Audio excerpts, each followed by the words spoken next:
Hello and welcome to Victoria Votes. Polls have now closed across the state and counting is getting underway. The opinion polls have the government ahead, but is that lead going to be in the seats where Labor needs it? Matthew Guy's coalition has a mountain to climb if it's to snatch majority government for the first time since 2010. To set the scene like only he can, let's bring in the ABC's chief election analyst, Antony Green, who's at his trusty touchscreen here at the ABC's Election Centre. Antony, where do we start tonight? Well, let's start looking at the chamber and the 88 seats of the Legislative Assembly. Now, if we look at the current position, and there has been some changes since the last election, which I'll explain in a moment, but Labor starts with 56, 3 Greens, 2 others, 6 Nationals, Liberals 21. There's been a major redistribution, caused some adjustments of seats. If you see a seat tonight with an asterisk after it, it's changed party. There's been a few resignations. So that's our starting position, and basically Labor can survive a uniform swing of up to 7%. The Coalition need a swing of between 10 and 11% to get enough seats for government. But I have the suspicion we're not going to see a very uniform swing tonight. Could be choppy. Let's take a look at our tally room board now. Here it is, every seat displayed over on the board. And through the night, it'll give us the state of play. Our starting point are the results from 2018 and taking into account the redistributions Antony just referred to there. So the ALP's on the left of the screen, the Coalition on the right, and the current crossbench is in the middle. Now, each party's most marginal seats are towards the centre of the screen. The safest seats are out on the edge. But let's wipe the board clean now. And as the night unfolds, these seats will start to light up again with the colour of the winning party. So the Coalition will need to start taking seats from the ALP side if they have a chance. And the more blue we end up seeing there, the closer they'll be coming to forming government. Joining us tonight on the panel, Deputy Premier Jacinta Allan, the Shadow Treasurer David Davis, and Greens leader Samantha Ratnam. Jacinta Allan, welcome. The polls have been tightening in recent days and the pollsters are saying Labor will lose a few seats and there's likely to be a few nasty surprises. What are you bracing for? Well, Tam, I would agree with Antony's introduction. Probably a good way to start an ABC election night panel is that I think we will see patchy results in different parts of the state. In previous elections, like the one I was elected in 1999, there was a big swing in the regions against the then Kennett government. When we won government again in 2014, there was a big swing in the southeastern suburbs. I think we won't see those geographic shifts. I think we'll see shifts that are more based on very much what's going on in the local community. It will depend on the local candidate, the local issues and, of course, the demographics of each individual seat. And how are your election night nerves playing out at the moment? Well, as I was just saying earlier, this is my 7th election as a candidate or a member of Parliament, and I always feel this same way at this part of the night. It's always a little bit of the nerve-wracking in-between period. The polls are closed, the die is cast, and we look forward to the results rolling in, hopefully reasonably quickly. You look calm enough. Oh, bless. Is Labor going to win?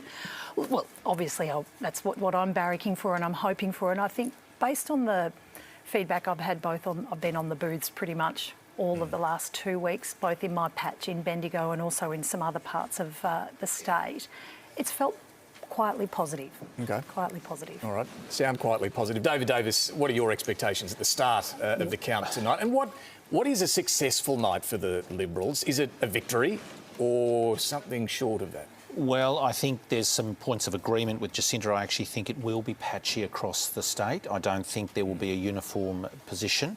But notwithstanding that, we are obviously hopeful that we will do well, and doing well, obviously government is government and not being in government is the alternative, and neither is, we want to win government, that's the point. I appreciate you want to win. Yeah, and we've striven to do that. Do you think you will? Well, let's wait and see, but I'm hopeful that there will be some significant movement, but it will be patchy, I agree with that, and we'll see what transpires with that. Now, Samantha Ratnam, we'll only have you for the first hour or so of our broadcast this evening. As I understand it, you're expecting to go and speak at some victory parties. So I guess that gives us an indication as to how confident the Greens are feeling. What are your expectations tonight? Well, we're really hopeful of increasing the Greens' representation in both the lower and the upper houses, retaining our current seats of Melbourne, Brunswick and Prahran. Hopefully adding to that list is Northcote and Richmond. We've run really strong, people-powered grassroots campaigns there, knocked on thousands of doors, and we might be within reach in Albert Park, Pascoe Vale are really interesting seats as well. So and Pascoe Vale you're hopeful of as well? Well, we hope to increase our vote in those areas. It'll be really interesting to see what the mood shift is like. We're getting lots of positive feedback at the booths and at the doors, so I'll be keenly watching those seats as well as the upper house, which is going to be really important in the next term of Parliament. Bit of caution I'm detecting from everybody at the start. The county's underway, and if you want proof of that, we've got some live pictures coming in right now. This is from the Mildura South Primary School, I'm told. There you can see the count is underway, and that's hasn't changed much over many decades, the process of counting those votes. So they'll be bringing those results to us, and Antony will bring them to you as soon as they hit our system here. And you would expect in the next half hour or so we might see some of those very early results come in. Now, the ABC's state political reporter Richard Willingham is also here on the panel to help us make sense of the result tonight. Rich, what will you be looking for in the early figures to help get a sense of which way tonight's likely to go? We've heard from everyone that there's going to be patchy results, there's going to be swings. So what's really important is to look where the swings are happening.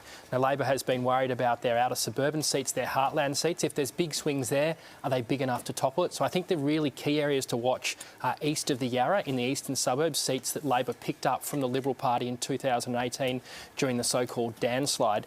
If the Liberals can start to make some ground back there, that might actually change the shape of this election. But again, on top of that, you would have to look at what's happening to the Liberal vote in the inner east and what's happening to the Labor vote in the inner city, in the inner north, inner south. So it's going to be patchy, and it's where the swings are happening that is most crucial to tonight's result. Well, also helping us dig into the data tonight, our state political reporter Bridget Rollason, who's followed Daniel Andrews and Matthew Guy on the campaign trail in and out over the last month. The former Deputy Campaign Director of Victorian Labor and Director at Redbridge Group, Cos Samaras, joins us too. And the former Deputy Director of the Victorian Liberal Party, Tony Barry. Bridget, you've been travelling with both major party leaders. Where have they been spending most of their time on the campaign? What I think is really interesting about where the leaders have been is it shows that both parties are pretty worried about threats from minor parties and independents. So the seat that Daniel Andrews, the Premier, has visited the most is actually the seat of Northcote in inner Melbourne. So he's been there 3 times in the last 4 weeks, and that's facing a serious challenge from the Greens. And I think it shows they're pretty worried about holding on to that seat. In terms of Matthew Guy, he's been around the state to a lot of different places, particularly in the regions. He's promised billions for hospitals there. He just 2 days ago went to the seat of Benambra, which its main town there is Wodonga, and that's facing a serious challenge from a community independent there. Now, he has been to that seat 6 times since he became Liberal leader last year, so it could be where we see some of the trends tonight. Could be, because before we get started, we do need to declare that Redbridge was engaged by Climate 200 to do some polling during the campaign. You've also conducted dozens of other polls and focus groups across the state in recent months. So what's all that research told you about the mood of the electorate? I think, as the panel has touched on many times, it's going to be a very patchy result tonight. And it's going to be driven by a number of different contests. So we have independents versus Liberal Party in Melbourne. We have independents versus the National Party. We have the Green versus Labor contests, and so on. And the other point I would like to make is also at this election, the millennial cohort, as I like to describe it, will have the biggest impact on the election result tonight. They outnumber every other demographic in Melbourne in particular, and they will have a significant impact, particularly in the Green versus Labor contests, but also in the rest of the state, which should favour Labor. Interesting. Tony, you were a senior member of Matthew Guy's team this time 4 years ago. Do you expect him to do better at this election? Yeah, I think net 12 seats is a pass mark. I'm not sure we'll quite get there, but I think Labor won't do great tonight. The Liberal Party, relatively speaking, won't do great. I think the Greens will do well. The Nats might be the beneficiaries of a couple of seats, Shepherd and Mildura and Morwell. But I think the big thing to watch tonight is the combined vote of minors and independents. It was 22% at the last election. I think we could be seeing something in the high 20s this time, and of course that means the preference flows and the preference strategies will become critically important, and the Liberal strategy of put Labor last might be a significant difference in some of those key seats. Well, just to underscore that point, have a look at this chart. I mean, this goes back 30 years, right, to about 1992. You can see the combined major party vote up above 90%, nearly hitting 95%, but it's been falling since then, and right now it's below 80%. Tony, just further to your point, where's it going to get to tonight, do you think? I think it could be high 20s. Certainly, if you look at high 20s for the minors and independents. For the minors and independents. And so all-time low combined primary for Coalition and Labor combined. And what that means is it really brings in the preference flows. And so that strategy is going to be incredibly important. And whilst, you know, news poll and indeed our own polls statewide a good indicative measure, a good diagnostic test, it's no longer Labor versus Liberal contest anymore, or Coalition versus Labor contest. There's, as Cos said, the Teals versus Liberals, Nats versus Independents, ALP versus Greens. So makes it complicated, and it's going to keep Antony on his toes tonight, because just one more question at the outset here. I mean, we mentioned COVID. How does that play out tonight, the experience that Victorians have been through? It will have an impact on the election result, is our prediction. So the suburbs, particularly Melbourne, that were hardest hit from the lockdowns and hardest hit from a health perspective as well, will potentially show the most volatility. So this will obviously affect the government's seats, particularly in Melbourne's outer west and outer southeast. Whether that actually transfers to votes for the Liberal Party is another question that needs to be answered tonight. Our research indicates they're opting for other parties, and hence there's this massive competition between the two major parties to try to solicit the support of that other vote through preferences. Hence the Liberal Party's call to arms, which is put Labor last. Let's bring in our reporters Ben Knight and Leanne Wong now. Ben, you're at the Village Green in Mulgrave, where Dan Andrews will speak later in the night. Are people in the Labor camp expecting him to be delivering his third victory speech? Well, not anyone in this room, because there's no one really here yet, Tam, and the booths, as you know, have just closed. In fact, apart from those of us here in the Fourth Estate who are setting up and doing our thing, the Labor crowd's in single figures at the moment. I don't even think the bar's open yet. But of course, that will change. So the people I've been talking to throughout the day are people who've been on some of the booths, and particularly in those inner city ones, and the feedback's been that, look, yeah, they're seeing some support for the Greens there. And I think just, you know, it matches up with what the panel's been saying. And I think the sense from people I've been talking to is that when it comes to particularly the outer suburbs, where they know that there is some really vitriolic dislike, anger against Daniel Andrews, who has made himself the centre of the campaign. Of course, he was such a central figure throughout the pandemic. That's bedded in. That's not going to change. They know that that's coming. And so what you have is the other flank, of course, which is the Greens in the inner city. And as we heard, you know, I can't remember the last time I saw a Premier campaigning in Northcote 3 times in the one campaign. And I can tell you 2 days ago, Kevin Rudd was there handing out how to vote cards at one of the booths there. So, look, that's where the concern is. But there's also some hope that they can hold on to those seats. Whether it's a good night or a bad night for Labor, I'll predict that bar will open at some point. Leanne, you're monitoring Liberal headquarters, Doncaster Bowling Club. They need 18 seats to form majority government. Big mountain to climb. Are they optimistic?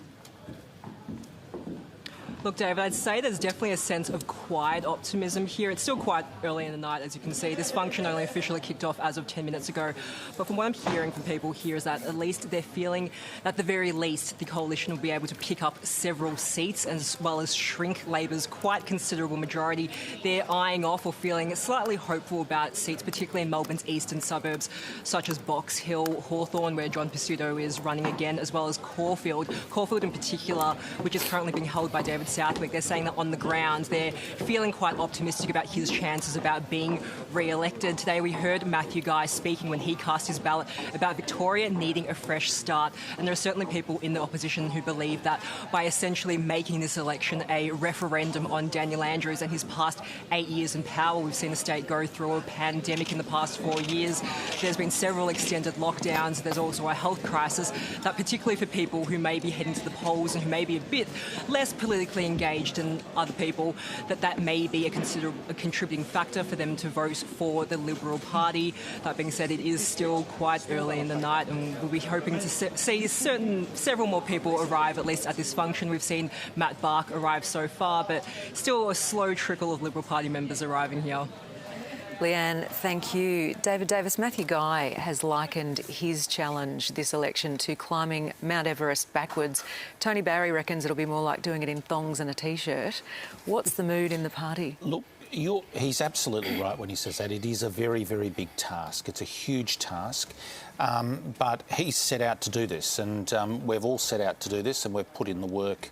The party organisation, people on the ground, there is actually a high level of activity and enthusiasm. The fact that it's a tough task doesn't mean you shouldn't work and try. You've got to do the work, and that's what we've done. Do you think it would have been easier if somebody else had have been running as leader? No, look, I think Matthew has put in a very good campaign. I think he's worked very hard. I think he's presented very well. I think there's an added maturity to him 4 years later. I think he's been prepared to, sort of embrace the whole state and focus on what we need around the state. So I think, I think he's done a very good job. Whether it's a sufficient job, that is obviously out to the voters now. Good job or otherwise aside, if it doesn't go well for the Liberal Party tonight, what's likely to happen to Matthew Guy? Well, I'm not getting into any of those sorts of points. I think the reality is that we're focused on the outcome and we're focused on the results now. So Matthew has put in a massive effort, and I think he deserves a lot of credit for that. Well, we're yet to see any results yet. We'll bring them to you when we do. But in the meantime, Jacinta Allan, if Labor's unable to hold on to its majority, we've heard the Premier indicate no deals. What would happen in the event of a hung parliament? Well, let's say in the hypothetical, we're in the realm of the hypothetical, obviously, but as we've heard the Premier say, it doesn't matter whether it's in the context of outcome of elections or indeed delivering election commitments. He keeps his word. And I think Victorians know the Premier is a man who keeps his word, and that's what he would intend to do. We have to first wait and see the parliament that Victorians give us, whether it's in the lower house in the upper house. In our first term between 2014 and 2018, we had a very slim majority, and we didn't have a majority in the upper house, and we were able to govern successfully. So let's wait and see. But if you don't have a majority and you're not doing deals, are you just expecting the Greens and others to offer you supply and confidence support? Well, Samantha's better to answer this. The Greens have already shown their hand on that front and have already put a stake in the ground. Please don't interpret that comment as banking that. What I'm saying is the Premier will stick to his word. No deals will be made, no deals will be offered, as he has said consistently and repeatedly throughout the course of this campaign. Indeed, I've heard him say this now for 3 elections in a row. We will prefer to wait and see the parliament that the Victorian community have voted for, and we'll go from there. So, Samantha Ratnam, if the Greens are in a position where they're holding the balance of power, how does that then look if Daniel Andrews has been adamant that no deals will be gone into whatsoever with the Greens? He's been saying it right up until today. Well, this is ultimately about respecting the will of the voters. It's in their hands, the shape of our next parliament. And should the voters decide that Labor can't form government in its own right, we have been very upfront in saying that we're willing to work constructively and cooperatively with the future Labor government to get a really progressive parliament, get stronger action on climate change, tackle housing affordability, strengthen integrity from day one. And I actually think, and I heard this feedback on the booths today, people don't like this type of adversarial contest and politics to be about a fight at all costs. They want cooperation, they want collaboration, they want constructiveness. And that's what I'm really proud our team has put on the table in the last parliament, and certainly will put on the table in the next parliament. Well, we do have our first figures, which have just come in. Anthony, what have you got? From the election of Euroa, polling place, I think it's called Baddaginny. I don't know where it is, but it's a very small polling place, and the Liberals are leading the Nationals in one very small polling place, so it's not very meaningful figures at this stage. But as far as I'm concerned, the minute I see votes arrive, it means we're actually getting them from the Electoral Commission, which is always a great relief. I will say one very important thing to stress with people tonight. It will be a slow count. There's several reasons for that. One is there are 14 and 15 candidates in some seats. It will take a long time for them to sort those votes. It will then take a long time for them to figure out the preference count from that. It just takes longer. And the third thing to say is the sheer size of the pre-poll votes means there aren't many votes taken today. We may get lots of votes early, and then it may tail off while we wait for the pre-poll votes. When will they come, Antony? Do you expect those pre-poll? Because it is going to be a big batch, right, that drops into the count. What sort of time can we expect that? Some of these counts are 8, 9, 10,000 votes, and they've started at 6 p.m. So it may be 3 to 4 hours before some of those are reported. And some of the smaller ones may come earlier, but it will be a significant delay.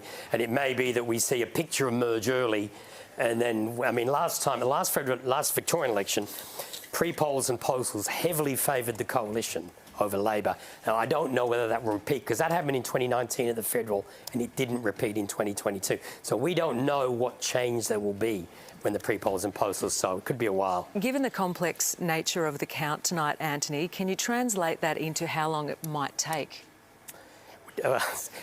How long it takes to determine the winner depends on how close the result is. If it's a clear win, we'll probably know earlier. The closer the result is, the more we have to wait for a preference count. I mean, you might see first preference votes come in from a seat like Werribee or Mulgrave, where there's 14 candidates, but you can't make sense of them until you get some preference counts, and that will take a while.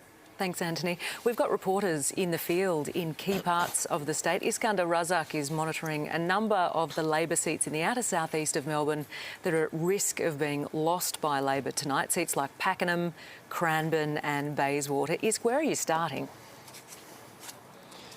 Good evening, Tam. I am in Bayswater right now. Bayswater is ultra marginal. We're saying that the difference between the two parties is less than 1%. But what makes this electorate so interesting to watch is that it is an electorate being fought out between two sitting MPs. We have the current member for Bayswater, the ALP's Jackson Taylor, and he's been out there campaigning about the things that he's been able to do. He's a former police officer, former police prosecutor, and he's had 4 years to become a local leader and a local face. And he's facing another sitting politician, the member for Ferntree Gully, which has been abolished. But because of redistribution, he is now contesting this electorate. And Nick Wakeling has his own portfolio. He's on the Shadow Minister for Workplace Relations, Industrial Relations. So he's on that inner shadow cabinet, shadow front bench for Matthew Guy, and he's been able to use the last 4 years to be a leader himself for his own electorate of Ferntree Gully, which is now abolished. But because of that redistribution, he is now contesting here, and he brings with him a sizable chunk of Liberal voters, or at least people that voted for the Liberal Party at the last election. That's why notionally we are saying that this is a Liberal seat, even though the sitting member is from the Labor Party. Despite that, though, having spoken to a number of people just before they went in for the vote, it was issues such as COVID and COVID lockdowns that were dominating the main issues that were in voters' minds, and this is what they had to say a little while ago.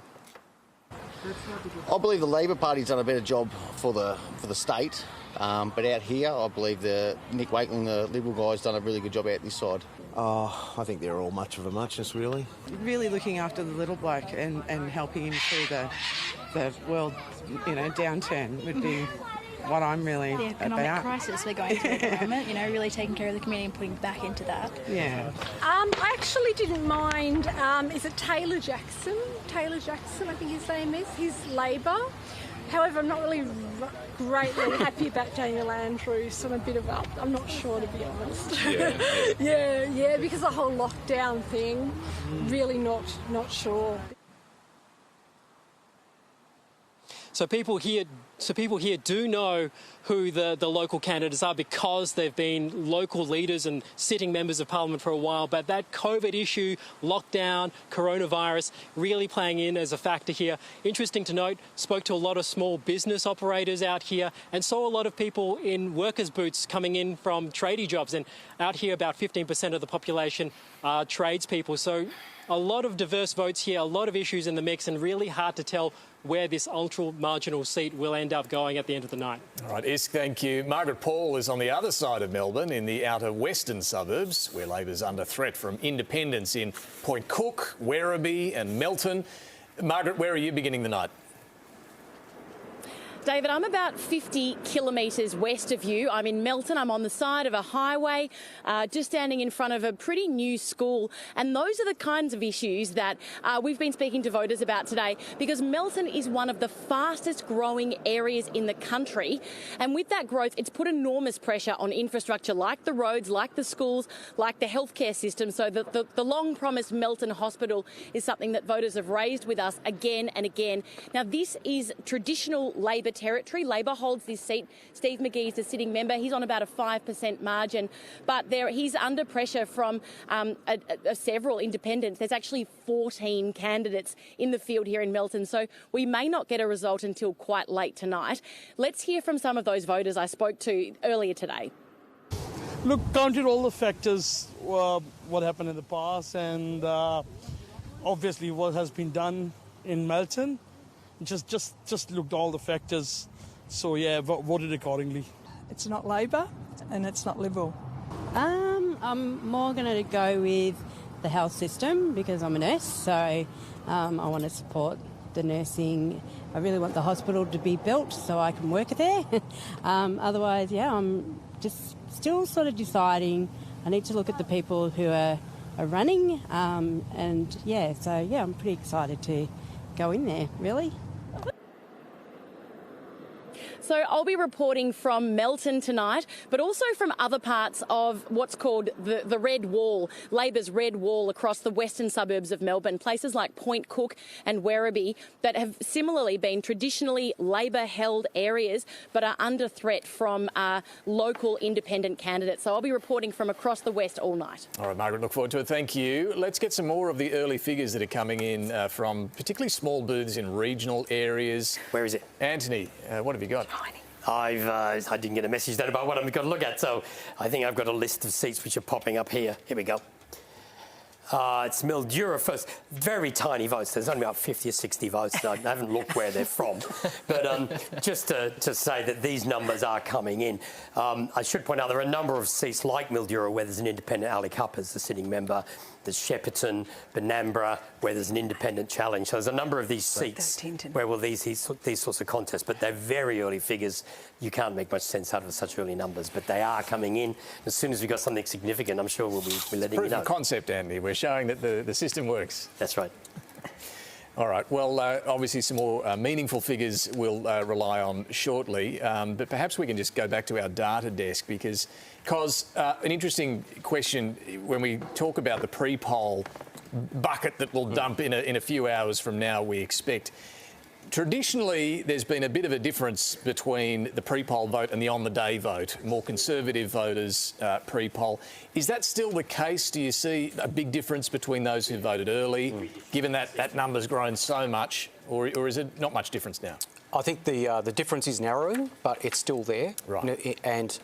And we do know that predominantly those who do pre-poll are much older, less diverse and have the financial capacity to vote early, usually speaking. There are exceptions to that. The on-the-day vote, particularly today, and especially of yesterday, is largely made up of people who are much younger, under 40, and I think that the on-the-day vote will definitely favour Labor and the Greens, and depending on what the contest looks like. And may I add, in independent seats, particularly in country Victoria, that's the vote you've got to look for. Because what we do know is the under 40-year-olds have been driving the election of independents in country Victoria for some time. It's huge numbers, 1.9 million people this time around pre-polling. Why is that happening? Is it sort of just the equivalent of people preferring on-demand rather than appointment viewing, for example? What's behind this shift? That's pretty much it. I think it's about just convenience. When you can vote, you go and vote. And hence also it goes back to the point that I was making, which is those who are voting on the day, as in today, have no other option but to do so. So they tend to be people who are restricted in terms of their time that is available to them during the weekday when others are pre-polling. We're just looking at some live pictures now of votes being counted in Mildura as we speak. Tony, where are the pre-polling votes being cast in general? Is there any data to suggest which particular areas of the state favour pre-polling? Yeah, mate. They're largely sort of, it's largely indiscriminate. It's generally up across the board. But I think the real thing to look for, to Coz's point about the millennial vote cohort, which is going to be sort of flexing its muscle tonight, I think, because they're also using their vote tactically. And if you go back to the electoral roll 10 years ago, in 2012, the millennial cohort made up 18% of the electoral roll. In 2022, it's 36% of the electoral roll. So it's a significant increase, and they're using their vote tactically. We've seen that in the so-called teal seats, the green seats, and they're making their voice heard. And as pollsters, how do you actually take the temperature of that part of the community? Because I dare say they don't have a landline to answer. Yeah, well, we segment them in focus groups. We do just millennials, then we do Gen X, then we do boomers. In terms of quantitative analysis, look, these days it's best to do a basket of methods. So Caddy, which is the old telephone operator, online, which is sort of probably more successful with the millennial cohort, and then your robo-polling. So each method individually is becoming less and less reliable. So you've got to combine them, the three of them. We'll take a look at some more meaningful results that are coming in. The seat of Ripon in, regional Victoria, Western Victoria, Antony, held by Louise Staley, the Liberal MP, but the redistribution has made it a marginally notional Labor seat. Yeah, and so so people know where it is, it's to the west of Bendigo and Ballarat. It's the rural seat between Bendigo and Ballarat and Lowan and the Western Districts. So Louise Staley won it in 2014. She hung on with only by 15 votes at the last election. 15. The redistribution has turned it into a notional Labor seat with a margin of 2.7. If you look at the first preference, this is from Tarnagulla, I believe the place is called, and it's Martha Halett's ahead, again, at very small numbers. But what we're able to do is compare that polling place by polling place, and at the moment that's turning into a 5.6% swing to the Liberal Party. Now, you can't call it on one polling place, but it is expected that with a sitting member in Louise Staley, she has a good chance of winning that, although she does need a swing to her because of the redistribution. Samantha Ratnam, I'm aware of the fact that we are going to lose you in about half an hour. Just wanted to bring up, though, that the Greens have had a particularly uneventful and smooth campaign, relatively speaking, when we're looking at the previous election. It's been reported that you brought in Griffith MP Max Chandler-Mather to try and help replicate the party's federal campaign strategy. What was his advice to you? Well, the Greens have had a long tradition of talking to as many voters as possible, grassroots, people-powered campaigns. But what have you changed this time around? Well, we've talked to more people. Every election we try to talk to more people, and we're constantly reflecting after each election, learning the lessons and applying those lessons to future elections. So we've got incredible candidates. We've got a whole new generation of candidates, actually, who are standing for the Greens, bringing in a lot of excitement, bringing in their peers, talking to different groups of people who are moving away from the major parties. And what we saw at the federal election, as was reflected before, record low vote for the major parties. And that's a sense we're getting from people as we talk to them as well, particularly as the major parties don't touch on the issues that really impact them. They're really worried about the future with climate change. They're really worried about housing costs, with renters doing it really, really tough, yet neither major party made any announcement or commitment to support renters despite the housing affordability crisis. And with integrity at rock bottom, you could say, in Victoria, with scandal after scandal, a real commitment to strengthen it, build trust and confidence back in Parliament. One of the seats that you'll be watching very, very closely tonight, of course, is Northcote. Antony's got some early figures. Let's go and have a look. Well, Northcote there is in the inner northern suburbs, running from I think it's Huffington to Bell Street. It's the seat, one of those four inner city seats the Greens don't currently hold. Kat Theophanous won it at the last election. Campbell Gomez, the new Green candidate. If you look at the first preference, this is Preston South, which I think is a small external booth, and it's at the top end of the electorate, so Labor does well in that area. But when you look at the change in vote that's occurring, there's a 5.2% swing to the Greens in that one small booth. So a lot more figures to come, but just shows the power of being able to compare the results polling place by polling place. Yeah, that's an interesting early number there. Samantha Ratnam, how important will the Liberal Party preferencing the Greens ahead of Labor be in seats like Northcote? Well, we've always worked to win these seats in our own right, talking to as many voters as we possibly could have, and that's always been our strategy right till the polling places closed. And ultimately, preferences are a decision of each individual voter. We saw some pretty desperate tactics used on the ground in Northcote, and some pretty unethical tactics as well. We saw flyers that were authorised by the ALP using Liberal logos in the dying days of the campaign, which was really misguiding voters about where that information was coming from. So we saw some pretty desperate tactics, but I'm really hopeful that Campbell and his team, who've run an incredibly strong, positive campaign, can prevail. OK, but just back to the question, are those preferences from the Liberals going to be important in those seats? Well, we've always worked to win it in our own right. I appreciate that point. You've made that point. And look, they might ultimately, but that's a decision that voters will make on their own. And we work very hard to increase people's primary votes to the Greens, and David Davis, directly to them. Why is it better to have a Green MP than a Labor MP? Well, we took the decision statewide to preference Labor last, unless there was an extreme exception. And, so why are the Greens better than Labor, in your view? Because Labor have been so bad for the state over the last 4 years. The Premier has been a divisive figure, an unhelpful figure, and we made that clear decision. And Samantha was quite right, some of the matters that occurred in Northcote, the handing out of how-to-vote cards that were clearly in Liberal colours, designed to mislead voters and indeed, sort of direct them. No, but this is actually quite important. Well, you both made the point. Well, just to write a reply, Jacinta Allan, they're both getting stuck into you here. Oh, David. Has that been happening? Well, the Liberal Party had our Premier on their how-to-vote ticket. For the last 2 weeks, including today, the Liberal Party have been standing on every single booth with the Premier's face on the back of their how-to-vote ticket. So I think, let's take it with a grain of salt. And a very clear message. Let's, put the Premier last. Well, if I can respond to that point about the approach that the Liberal Party have taken, on one hand, preferencing the Greens, something Ted Baillieu refused to do a couple of elections ago, and then on the other hand, preferencing some pretty groups with some very extreme views to the far right. This put Labor last strategy has been all designed to basically block Labor's pathway to get into government. You might say, OK, well, that's their political strategy. Ted Baillieu knew where the line was when it came to the Greens. John Howard knew where the line was when it came to extremists, particularly following the 1996 election, putting One Nation last. Clearly, Matthew Guy's Liberals in 2022, there is no line that they won't cross. Could cost you some seats, though. Well, we'll see. Again, the votes are still being cast. Let's go to Leanne Wong, who is at the Liberal Party headquarters tonight. She's speaking to Matt Bark. That's right. I'm currently here in Doncaster, which is in the electorate of Bulleen, which is held by Matthew Guy, who's our opposition leader. And I'm currently joined by Matt Bark, who is the current member for the North Eastern Metropolitan Region, as well as Shadow Minister for Youth Affairs. Matt, thanks so much for joining us tonight. First question, how optimistic are you feeling about the coalition's chances tonight? Look, I'm really nervous and I'm anxious to see the results. I'm hopeful, though, Leanne.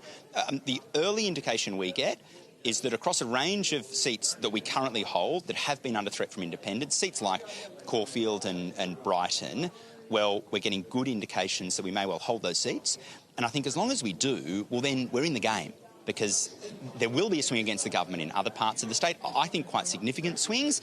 It'll be patchy, though, so I think it'll be about just whether those swings happen in the right spots to enable us to win enough seats. But I am hopeful. But the coalition isn't just facing a challenge from the Labor Party, it's also facing quite a strong contest from teal independents in seats such as Hawthorn and Kew, as well as, country independents in regional Victoria. Are you worried about them? I'm concerned, of course, that things are changing right across our state. And I think all lower house members, whether they're Liberal members or Labor members, a feeling at this election that things are different. Seats that historically have been really safe for Labor, say in the West, like Melton and Werribee, are no longer safe. Under threat from not only the Liberal Party but also independents, like you say, but also, I agree with you, seats that historically we've held are under threat. So am I concerned about that? Absolutely. I think and I hope, Leanne, we're going to hold the seats that have been under significant threat from very well-funded independents, and as long as we do, well then we're in the game, because there will be swings in other areas. Millennials now make up Victoria's largest voting bloc. I think they're about 36% of the electoral roll. Do you think that the coalition has done enough to appeal to younger voters when they do traditionally tend to vote, against slightly more conservative parties? Well, I hope so. We've run a really positive campaign focusing on issues that all of us as members of Parliament hear from our constituents are issues of significant concern for them, and I know are of significant concern for younger people. I used to be a school teacher until just 2 years ago, and I always heard from young people that I taught that they were desperate to get into their own home. So we've announced a whole series of really positive policies to help young people get into their own home.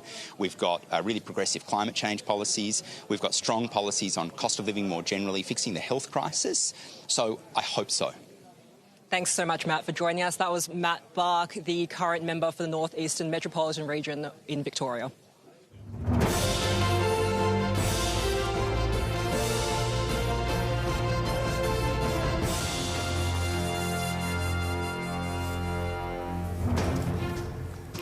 Through these doors and onto the floor of Victoria's Legislative Assembly, a record 740 candidates are vying for 88 seats in the lower house.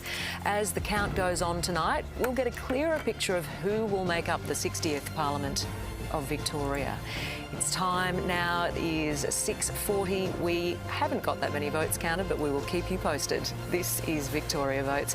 Let's check in with some early figures with Antony Green. What have you got for us, Antony? I've got some figures from, let me think, this is Canterbury Gardens and Wandon East in the electorate of Monbulk, where James Molino is retiring. Daniela DiMartino is the new Labor candidate. Gareth Ward for the Liberal Party. Let's just look at the first preference votes at this stage. Again, not huge numbers, but there's 2 polling places. The Liberals are ahead, but the magic of comparing the figures booth by booth is we've got no swing, 0.0% swing. So again, they're early figures. So those numbers will change through the evening. Next up, we got Mornington. Now we have no meaningful figures in. There's only about 50 votes, but Kate Lardner is one of the 4 teal independents, so-called teal independents, and she's contesting in Mornington. This is a very small joint booth next door in Frankston, Durinya. So it's not a reliable number, but that's the seat we may be coming back to later in the evening to work out whether this independent will do well in that seat. There's lots of talk that she will. And the third seat, we've just got some new figures in for Ripon. We've got 4 polling places. Again, we don't have first preferences on these. If we look at the change in vote that's occurring here, there's a big drop in the Labor vote and a rise in everybody else's vote occurring in that electorate.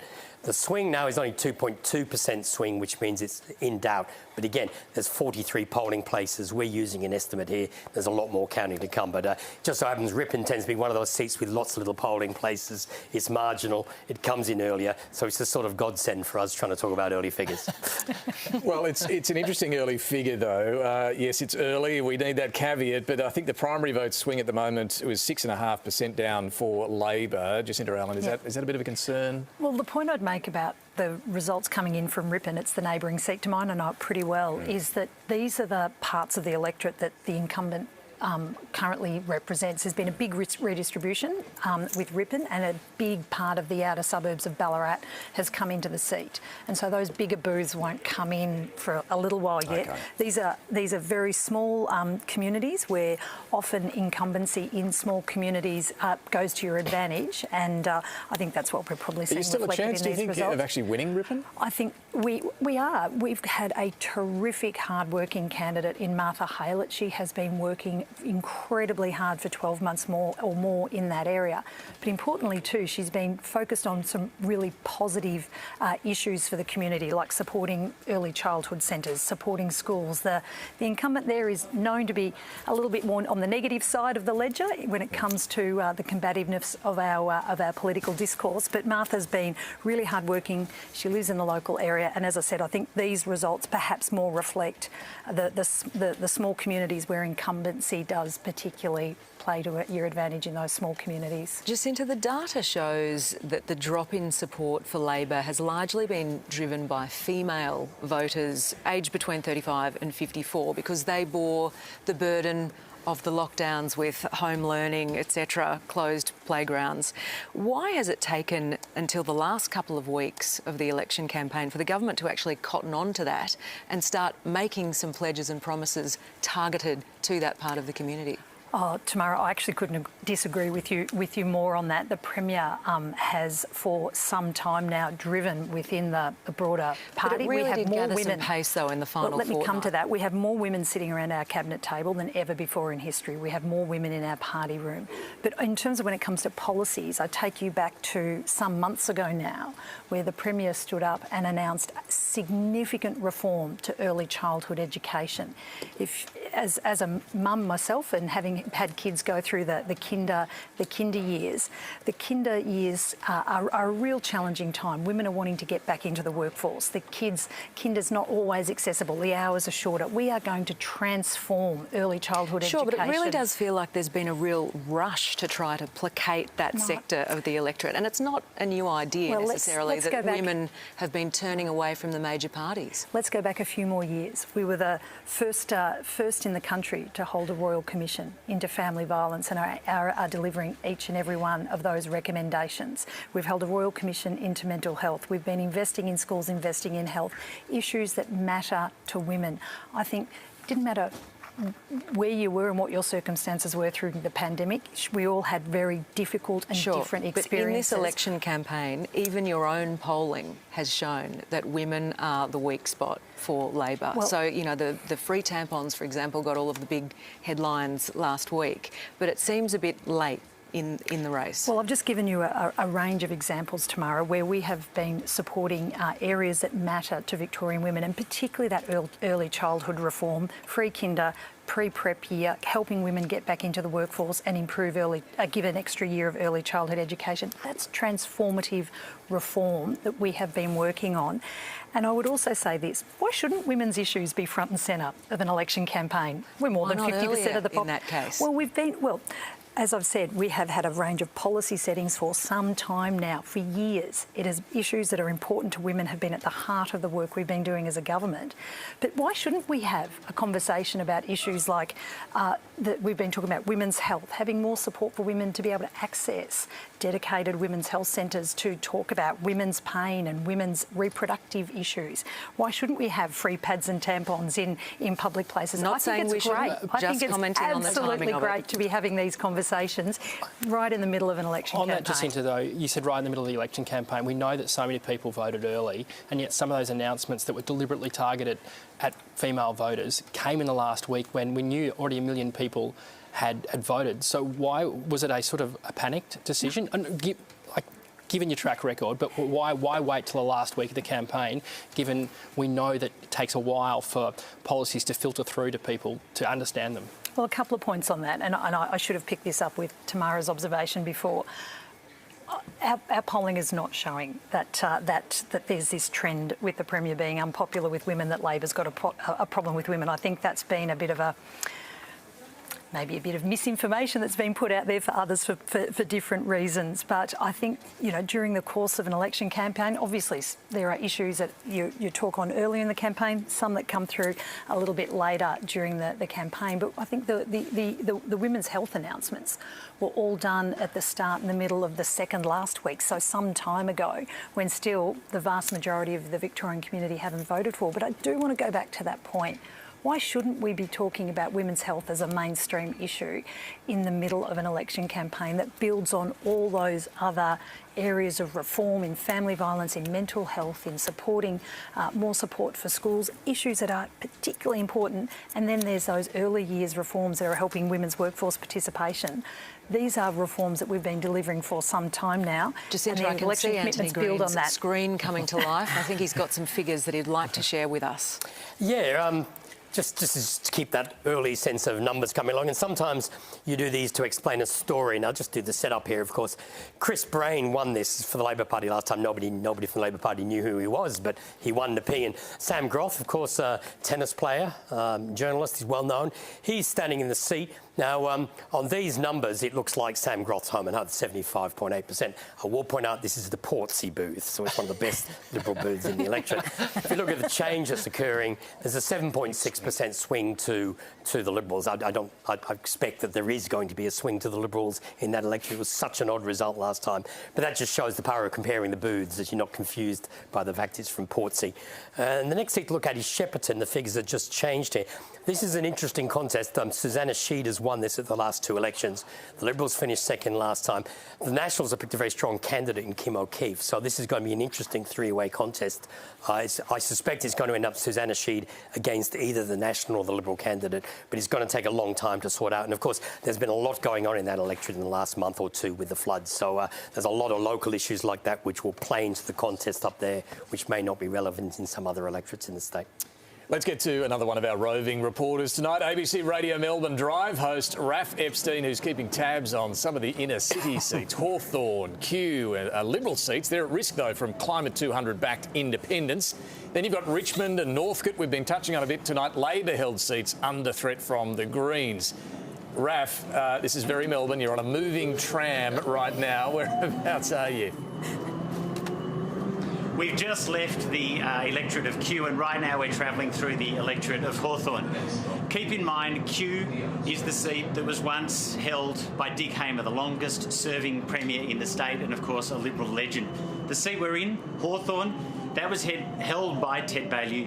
He's the last Liberal leader to actually win an election. No surprise to the national audience. This used to be Liberal heartland. It isn't anymore. Both of these seats, of course, are contained within the federal electorate of Kooyong, and we know what happened there in May. It's a pretty tight fight in Kew.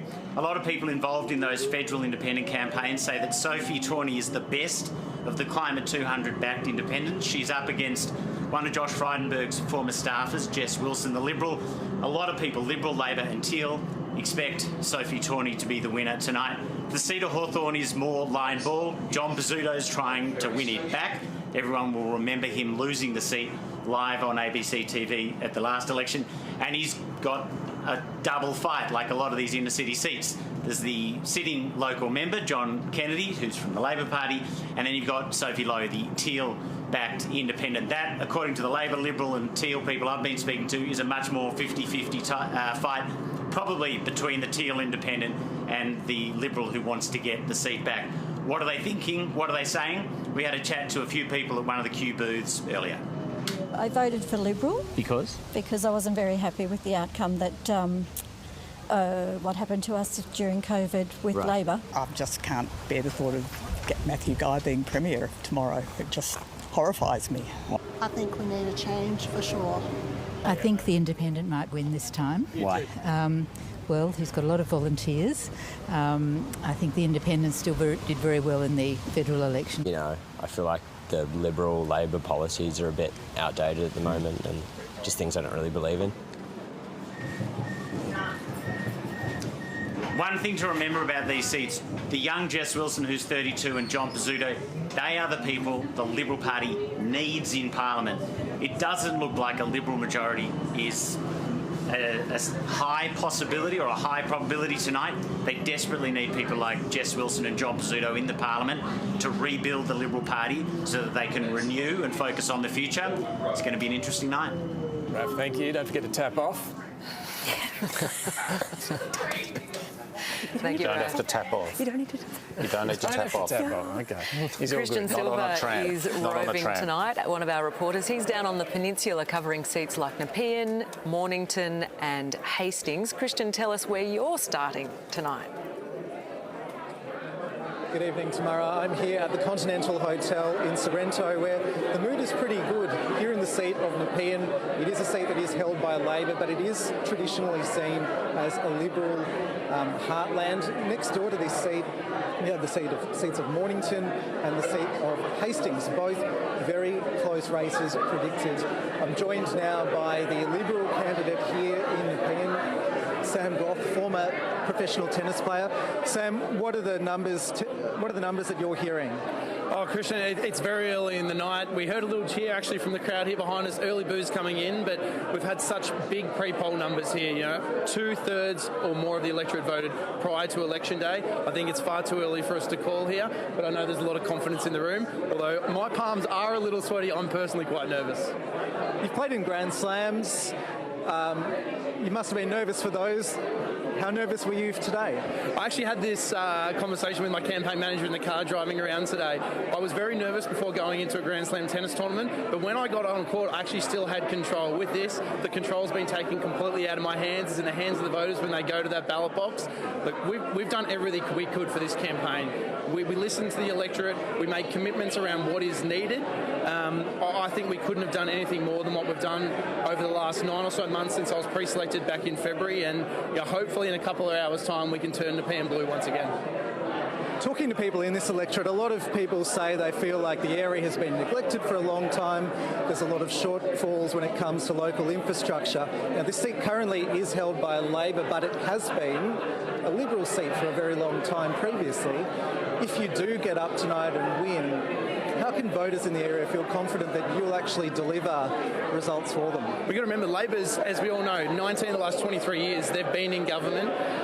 We had a long-term member in Martin Dixon. I've put my hand up. I'm 35 years of age. I've come from a background where, yes, I like to win, but I work hard every day. I wasn't the best tennis player in the world. The constituents in Nepean can be guaranteed that if they have chosen to elect me and the results come in tonight, I will stand up for them every single day. I will be there to listen. I will be a strong voice for them in Parliament.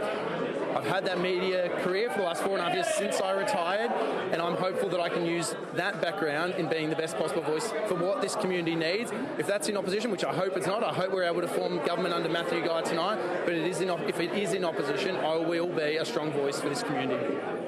Thanks, Sam. Results still coming in, and it is early days, but we'll stay tuned.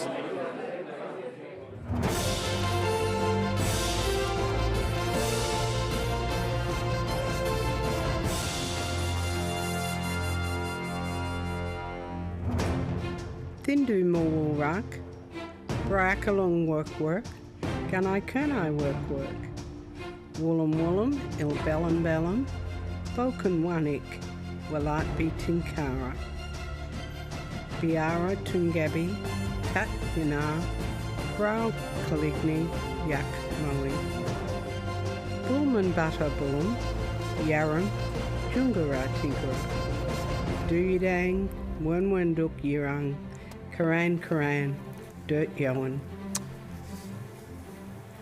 It's now 6:56 p.m. 1% of the vote is counted. This is Victoria Votes. Hello, I'm Tamara Oudyn. And I'm David Speers. Let's check in with where the numbers are falling right now with Antony Green. Yeah, no, I've got just a little explanation to people about how difficult it is to do it at this time of night. These are our projected percentages, and we're projecting Labor and Liberal at about 36-37%. There's no national there because currently they're projected to have a negative number, which comes when you project these numbers early in the evening. So what I'll do is show the raw numbers, and this is what just the raw numbers we've got at the moment look like, which is Labor on 26, Liberals 22, Nationals on 26. Now, the Nationals are only going to get about 6% at the end, which is why this projected number can be a bit strange early in the evening. So I just thought I'd raise that. National Party takeover there. Oh, yeah, I know. The swing is between 5 and 9%. It's bouncing backwards and forwards with each update. So it's a very difficult figure to do very early in the evening. But there's a swing against the government, but it's really completely unclear where at the moment. But I've got one really important figure to show, which is Bendigo East, and which is the Deputy Premier's seat here with us. I'll tell you which polling place it is even in Bendigo East. This is from. Where is it from? Oh, it's Eaglehawk North, Goornung, Raywood and Sedgwick. There we are. And we've only got one of them here, unfortunately. I think it's, if I change that, it might update. Yes, it does. So let's go back to the first preferences again. So Jacinta Allan's well ahead there on first preferences, 27% for the Liberal. One Nation, one of the few One Nation candidates to this election, currently running third. If we look at the change in vote that's occurring in those polling places, only a small drop against Labor. A rise for those numbers don't quite add up because there's other figures which aren't there. But let's look at the two-party swing that's occurring there. There's no particular swing in Bendigo East. So that's one of those things to watch for, is whether there's a variability in the swing from area to area across the state. Well, Jacinta Allan, does that make you feel breathe a little bit easier at the start of the night, that you're going to be okay, do you think? Quelled now. Well, I'm hoping those results have made the team at Bendigo Trades Hall feel pretty happy about their hard work these last few months. Look, again, they are, other than the Eaglehawk North booth, they are the smaller booths that have come in. Great small country communities that I'm really proud to represent. And I think this is perhaps also an important point. The 2018 result was a particularly high watermark for us across the board. It was, you know, we've had 2018 and 2002 were big swings to Labor governments, and so you do from, you know, the 3.4% swing in primaries in my seat is probably reflective of a little bit of coming back as a result of that. And a pandemic, of course, as well. Look, I think, again, the pandemic will feature in every seat. It didn't matter who you were, where you lived, what you did. The 1 in 100 year upheaval that we all lived through, the most difficult of times, the most unprecedented of times, is of course going to play out, but in very, very different ways, depending on how you personally experienced it. And so I think I wouldn't necessarily always see the pandemic as a negative factor in the results. I've had so many people in the past 2 weeks on the early voting booth come through and say, we are so grateful that your government made the hard decisions. Of course, you always do. But I think what we've seen over the course of this campaign is there has been a really sharp focus on the opposite, on the negative. The Liberal Party even early on ran anti-vax messages in their own political ads at the start of the campaign. When we're looking at seats outside of the ring of steel, for example, obviously they might not be impacted quite so much as lockdowns may have impacted seats within Greater Melbourne. Oh, look, again, it goes back to the fact that it depended on what your circumstances were. Most undoubtedly, if you were in hospitality, it didn't matter which part of the state you were in. I remember speaking to local publicans at the time. You know, it was really difficult, but then there were others that understood and the very, very difficult decisions that were made to keep our community safe. And we've seen, as I mentioned, that the Liberal Party chose to use the anti-vax messages and images in their own political ads as a point of political weapon. They've chosen to use the health pandemic, the crisis that was the health pandemic, as a political weapon over the course of this campaign. All right, let's head over to our data desk now. Bridget Rollason, you were on the campaign with both leaders at various points. Let's run through the strengths and weaknesses of both leaders' campaigns. What were your observations? Well, I think for Labor, one of their strengths was probably their flagship policy, the SEC. So they really made the State Electricity Commission, bringing that back, that government-owned power back, the focus of their campaign. They made it the absolute focus of their campaign launch. We saw Daniel Andrews, the Premier, replace his North Face jacket with an SEC jacket. So they obviously think they're on to a vote winner with that. A weakness, I would say, for the Labor campaign was probably having the Premier, Daniel Andrews, front and centre. He was the front and centre of all the campaign ads we saw, and I feel like there's maybe a bit of oversaturation, especially when we know that he's not popular in particular outer suburbs. A winner for me from the coalition is debt. I think they were really strong and really cut through with their message on debt. So we know Victoria has the highest debt levels in the country, and Matthew Guy has a line that he said almost every press conference. I swear I heard it every day for 4 weeks, and that's that Victoria will have more debt than South Australia, New South Wales and Queensland combined. And I think that that's really cut through to voters. That's what people are actually saying to us out on the street. I was at a candidates forum in Ripon and people were bringing up the debt levels to me. So I think that's something that has cut through. And we even heard that at the People's Forum, there was 3 questions about debt. I was actually surprised about how many people were really concerned about our debt levels. So that's something that has cut through. A weakness for the coalition is probably the pre-selection of candidates. That's something that was continuously in the media. And that was something that the coalition was warned about back in 2018 when they did a review as to why the coalition lost in a landslide. One of the reasons was that they weren't rigorous enough with their candidates. And it's like they hadn't learned from those lessons. And we did see coalition having to dump candidates that were linked to right-wing conservative churches. Bridget, you've raised a couple of good meaty issues that we're going to explore with our panel, debt and the selection of candidates. Cos and Tony, let me just come to you quickly. Anything jumping out in the early data you've seen over the first hour of the count, Cos? Yeah, it's pretty clear that some small booth results that are coming in within the COVID-impacted or lockdown-impacted electorates, which we talked about earlier. The Western Melbourne seats, they're more safer seats for the Labor Party. Very significant swings against them. Right. So that's pretty clear. I think this pattern will continue throughout the night. That's not surprising you? That's not surprising me. Tony? Yep, the Labor heartland booths agree with Cos, and also the Greens seem to be doing very well. On that, let's take a look at a few seats that the Greens are targeting. Anthony, let's start with Footscray. Well, Footscray, Katie Hall's the sitting MP, Elena Pereira. Pereira is the Green candidate. This is the inner western suburbs of Melbourne. Now, some significant numbers there. I just warn, I don't expect the Victorian Socialists to end up with 15%. So this may not be a very good sample of that election. They have been knocking on a lot of doors, though, I might say. They may have been knocking, but we'll wait and see on that one. The two-candidate preferred swing that's occurring that month is 20%. That's compared to last time, but they're getting very strong preference flows. There's two very small polling places. It's a big swing. Let's see if that carries through to the rest of the night.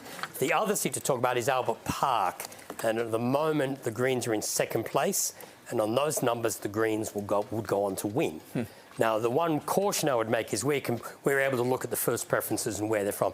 This is from St Kilda, and based on that primary vote swing in that polling place, the Liberals will finish eventually ahead of the Greens in second place.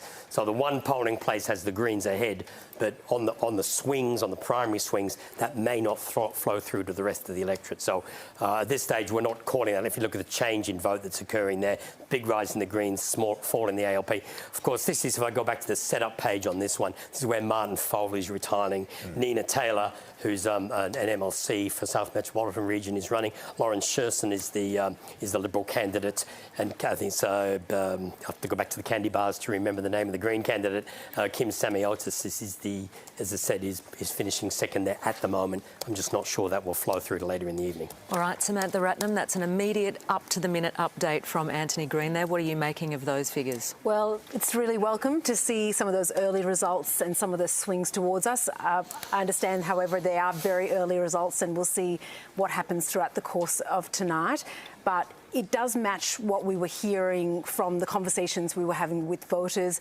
I was on the booths today as well, and it certainly reflects what I was hearing from voters themselves, wanting change, wanting stronger action on issues, feeling like the major parties are taking them for granted. So it is in keeping with what we've been hearing. OK, another seat that you're watching very closely, of course, is Richmond. Anthony, you've got some figures on that one too. Yes, one polling place. Richard Wynne is the retiring member who's fought off many battles against the Greens over the last 2 decades. Lauren O'Dwyer is the new Labor candidate, and Gabrielle de Vietri is the Green candidate. If we look at the first preferences here, this looks like Labor's well ahead. I would warn, this is the Richmond 110 booth, which is in one of the Housing Commission blocks, or next to one of them. So this would be a good Labor booth. And at this stage, that's projecting as a two-party preferred swing of 22% to the Greens. Whether that flows through to other polling places or not, I'm not sure. But as I said, you can't take gospel on one polling place, I would warn. But while Labor was ahead, in fact, they're behind based on the swing in that polling place. That's an estimate of preferences. We're presuming the Liberal preferences will flow strongly towards the Greens. We'll find out later on when we get an actual preference count. That's quite a swing. Jacinta Allan, let me just ask your thoughts on Richmond and Albert Park we saw earlier. You've got two retiring, well-known local Labor MPs there. How worried are you about these seats falling to the Greens? Well, again, context is important, as you've pointed out.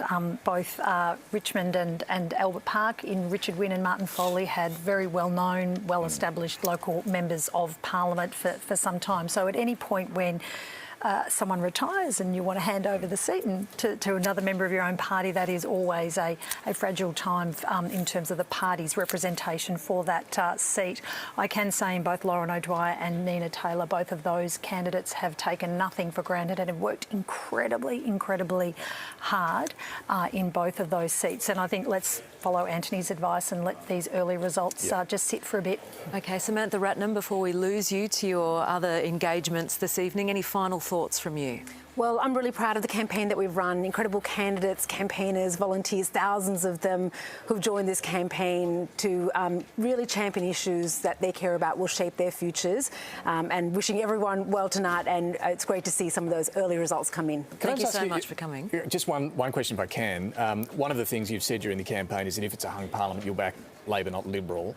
Was that a bit of a mistake? Do you rob yourself of some negotiating power, or is this a blanket, you'll never, ever, ever go with the Libs? Well, we've been very clear that we won't work with a Liberal government or help the Liberals form government, because you just have to look at their track record of the things that they have prioritised, lurching further and further to the right, undoing so much of the progressive reform that has been hard fought and won in Victoria.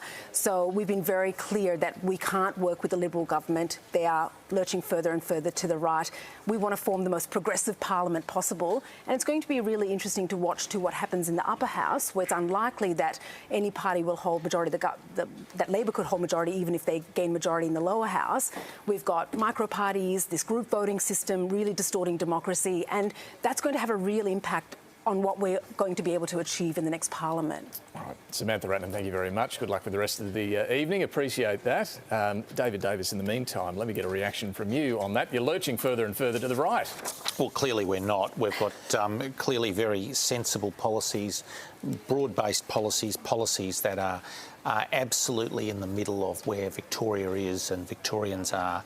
And I think that's been a very important point. Debt was raised before. We obviously have made significant statements about debt, and you know, Matthew and I have certainly worked hard to get through the message that Victoria does have a significant problem just on there. that, what are you really doing much about that? I know your bottom line figure, which you couldn't announce when you actually unveiled the costings. We got the number. The Prime Minister to the You've got disease. the scoop. You've got the number. I think, what happened there? Well, I think the Prime Minister might have forgotten a number once upon a time, and I was in the same So that was a bit of an Anthony Albanese moment. An Albanese moment, I think that's right. Let's move forward as a human mistake. Well, what's the number?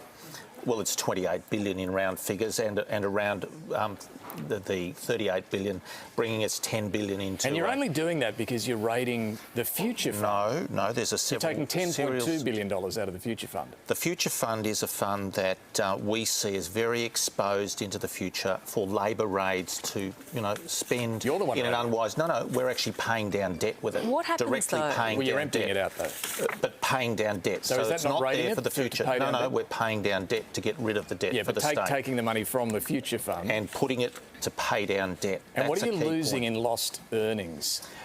We think on balance it's actually a positive. What are you losing then in lost earnings? Well, we think it's actually...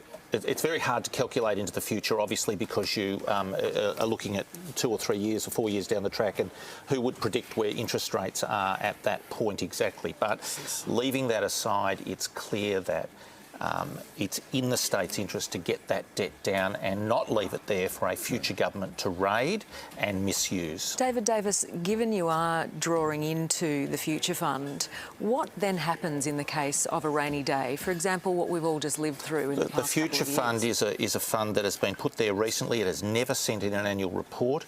It has never been transparent in many of the decisions that are made with it. We say it's a fund that should be used to pay down debt and actually cut the debt of the state. We think that's in the state's interest. We think that that's the right way to go, and that is the decision that we made. It's a policy decision. I accept that. But we also made a number of other significant steps, including the use of the assets of the sewerage works to actually bring in billions of dollars and to use that to support our activities and also bring debt down as well. All right, then let's go to Antony Green, who's got some more figures for us. Anthony? The electorate of Hastings, down on the eastern side of the Mornington Peninsula.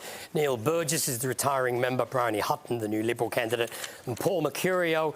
People will know the name certainly, but 30 years ago, of course, he was the star of Strictly Ballroom. Strictly Ballroom. Anthony. Ruined my line, Strictly Ballroom. So there's Paul Mercurio. He's on one of the councils down there, so that's we was being recruited to be a candidate. Now, interesting, let's look at the first preference votes here. We've got 3 polling places. Paul Mercurio is ahead at this stage on first preference, substantially ahead. When we look at the change in vote, and this is corrected from where it's from, it's one of the few seats we've seen where Labor's vote's up. Now, this is 3 polling places and Liberal votes well down. This may be peculiarity of those polling places. But that's the most positive result we've seen for Labor yet at this stage. The two-party preferred swing at this stage as an estimate is 3.1% towards Labor. Now, it's only 2.4% counted. It's 3 primary booths out of 16. But that's certainly an encouraging result for the Labor Party on first figures there. Now, the next seat I'm going to look at is Hawthorn, which is, of course, interesting. John Kennedy, the surprise victor from last time, John Pasuto, who's decided not to appear on our panel tonight. I think he had enough experience with losing. I can understand why he'd be a bit gun-shy, though. Yeah, after losing your seat, you'd sort of think twice about appearing on a panel. And Melissa Lowe is the teal-backed independent in that seat. Now, when we look at the first preference votes at this stage, John Pasuto is ahead. And Melissa Lowe is third. Now, if she's third, that's we haven't got a preference count at this stage, but John Pasuto's ahead, and we've got an estimate of preferences from the polling places we've got at this stage. That's the preference count has just come in. I'm sorry, that's not what I was expecting to see. They are counting between Liberal and Independent in that seat. Let's go back to the candy bars, the first preferences. So, later on in the evening, if those numbers change around, that will be a relevant preference count. If Melissa Lowe stays in third place, she will pick up preferences from the Greens and Animal Justice, who've handed out how-to-vote cards. So having corrected my memory of how all these things work, if that flows through, and we've only got... That's a preference estimate we're estimating through from there. So that will be interesting to watch later in the evening. The third one I want to set up here is Q, where Tim Smith is retiring, Jess Wilson is the new Liberal candidate, and Sophie Tawney is running as an independent. Now, we've only got one polling place at this stage, so I won't do too much projection from this. But at this stage, Labor's just ahead in second place. Again, the Green preferences and some of the others will favour Tawney over Skelton, which would get her into second place. So at this stage, it's difficult to make further predictions on that one. But that's just showing that we are getting numbers, and there are some interesting-looking figures already in some of these seats. Andy, thank you. Well, it's just over an hour and 15 minutes since the polls closed. Just to give you the state of play, we are looking at about 2% of the vote counted statewide, and Labor's the swing is against Labor of around 6.6%. Now, admittedly, a lot of that's coming in from these regional areas. Let's take a look at the tally board. You can see so far only one seat has been lit up there. That's the seat of Lowen, which is a very safe National Party seat. Across the state's largest seat, Richard, isn't it? On the border with South Australia, is that right? Gippsland East. Gippsland East, right, on the other side of the state. So, okay, yeah. Anyway, so that's the only one to light up so far. You'll see the rest of that tally board light up as more of those seats are confirmed on one side or the other. What we're looking for is where the seats are changing sides, whether the coalition can snare any of those on the left of screen, on the Labor side of the screen. They will need 18 of them if they're going to form a majority government. Labor can afford to lose 11 before losing their majority. Then we're into the hung parliament territory we've been talking about, and what happens then, we don't know. But right now there is a bit of a swing against Labor across the state. When you break it down and look in Melbourne itself, it's only 1.3% of the vote counted in Melbourne, and the vote's down about just over 8% for Labor. Very early figures, though, at the moment. But right now, there perhaps would be a few nerves for the Labor Party, but too early to tell, Tam, whether this is actually going to push their majority into contest. Absolutely. David Davis, just wanting to ask you, after the fairly disastrous result at the federal election, we've been looking at the inner city seats in Melbourne with Antony. Do you suspect that Matthew Guy might experience the same kind of problem in inner city Melbourne? Look, we'll wait and see. I should say in both, and if you're thinking seats like Kew and Hawthorn, we've got some fine candidates there. Jess Wilson is a very active and hard-working candidate. I think you can, really feel that she's engaging with the electorate. And John Pasuto has done an amazing job. His work ethic, his ability to engage, and I was on both Kew and Hawthorn booths today. I went to the Auburn booth and saw both John and Betty, his wife, and their campaign effort has been remarkable. It's interesting too to note as well, sorry to interrupt you there, but a lot of people have said to him at polling booths, I would never normally vote Liberal, but the way that you conducted yourself as you lost your seat live on air in 2018 has made me flip my vote. So his graciousness in defeat has actually won him a few fans. He's a statesman in many ways, and I have huge respect for John, and I think that will stand him, as you say, in good stead. I don't know obviously the results, and I think many of the results in those seats where early voting has been very high, and the postals are also very, very high indeed, are important. And I think we'll see how this night progresses. But Jess, I know, has been engaging very hard in Kew as well. You know, some of my family members have been on the booth with her well, in the pre-poll time and so forth. Have you been campaigning with Jess Wilson? Because you, of course, sure have. Went up against her for pre-selection for that seat. She beat you for that. But you reckon she's the right choice? And I came out the night after that pre-selection, fronted the media pack and said I lost, and I will get in and support Jess, who is a fine candidate, and that is exactly what I have done. And I think you just called John Pesutto a statesman. He is. He's a great future person. Leader, indeed. Well, he was once my chief of staff, so I'm perhaps. But look, he and Betty are an absolutely fine couple. If he does well, though, do you expect we could be looking at the next? No, that's not my point. I think that he is a person who is engaged with the electorate very strongly. You know, I'm talking to Betty about door knocking that they've done together today. And I think that will stand them in good stead. Jess has run a slightly different campaign, but her and her team have been out relentlessly. I've sort of been out there Saturday mornings with them often. They're really, I think, been very, very visible, and I think they've made a strong point.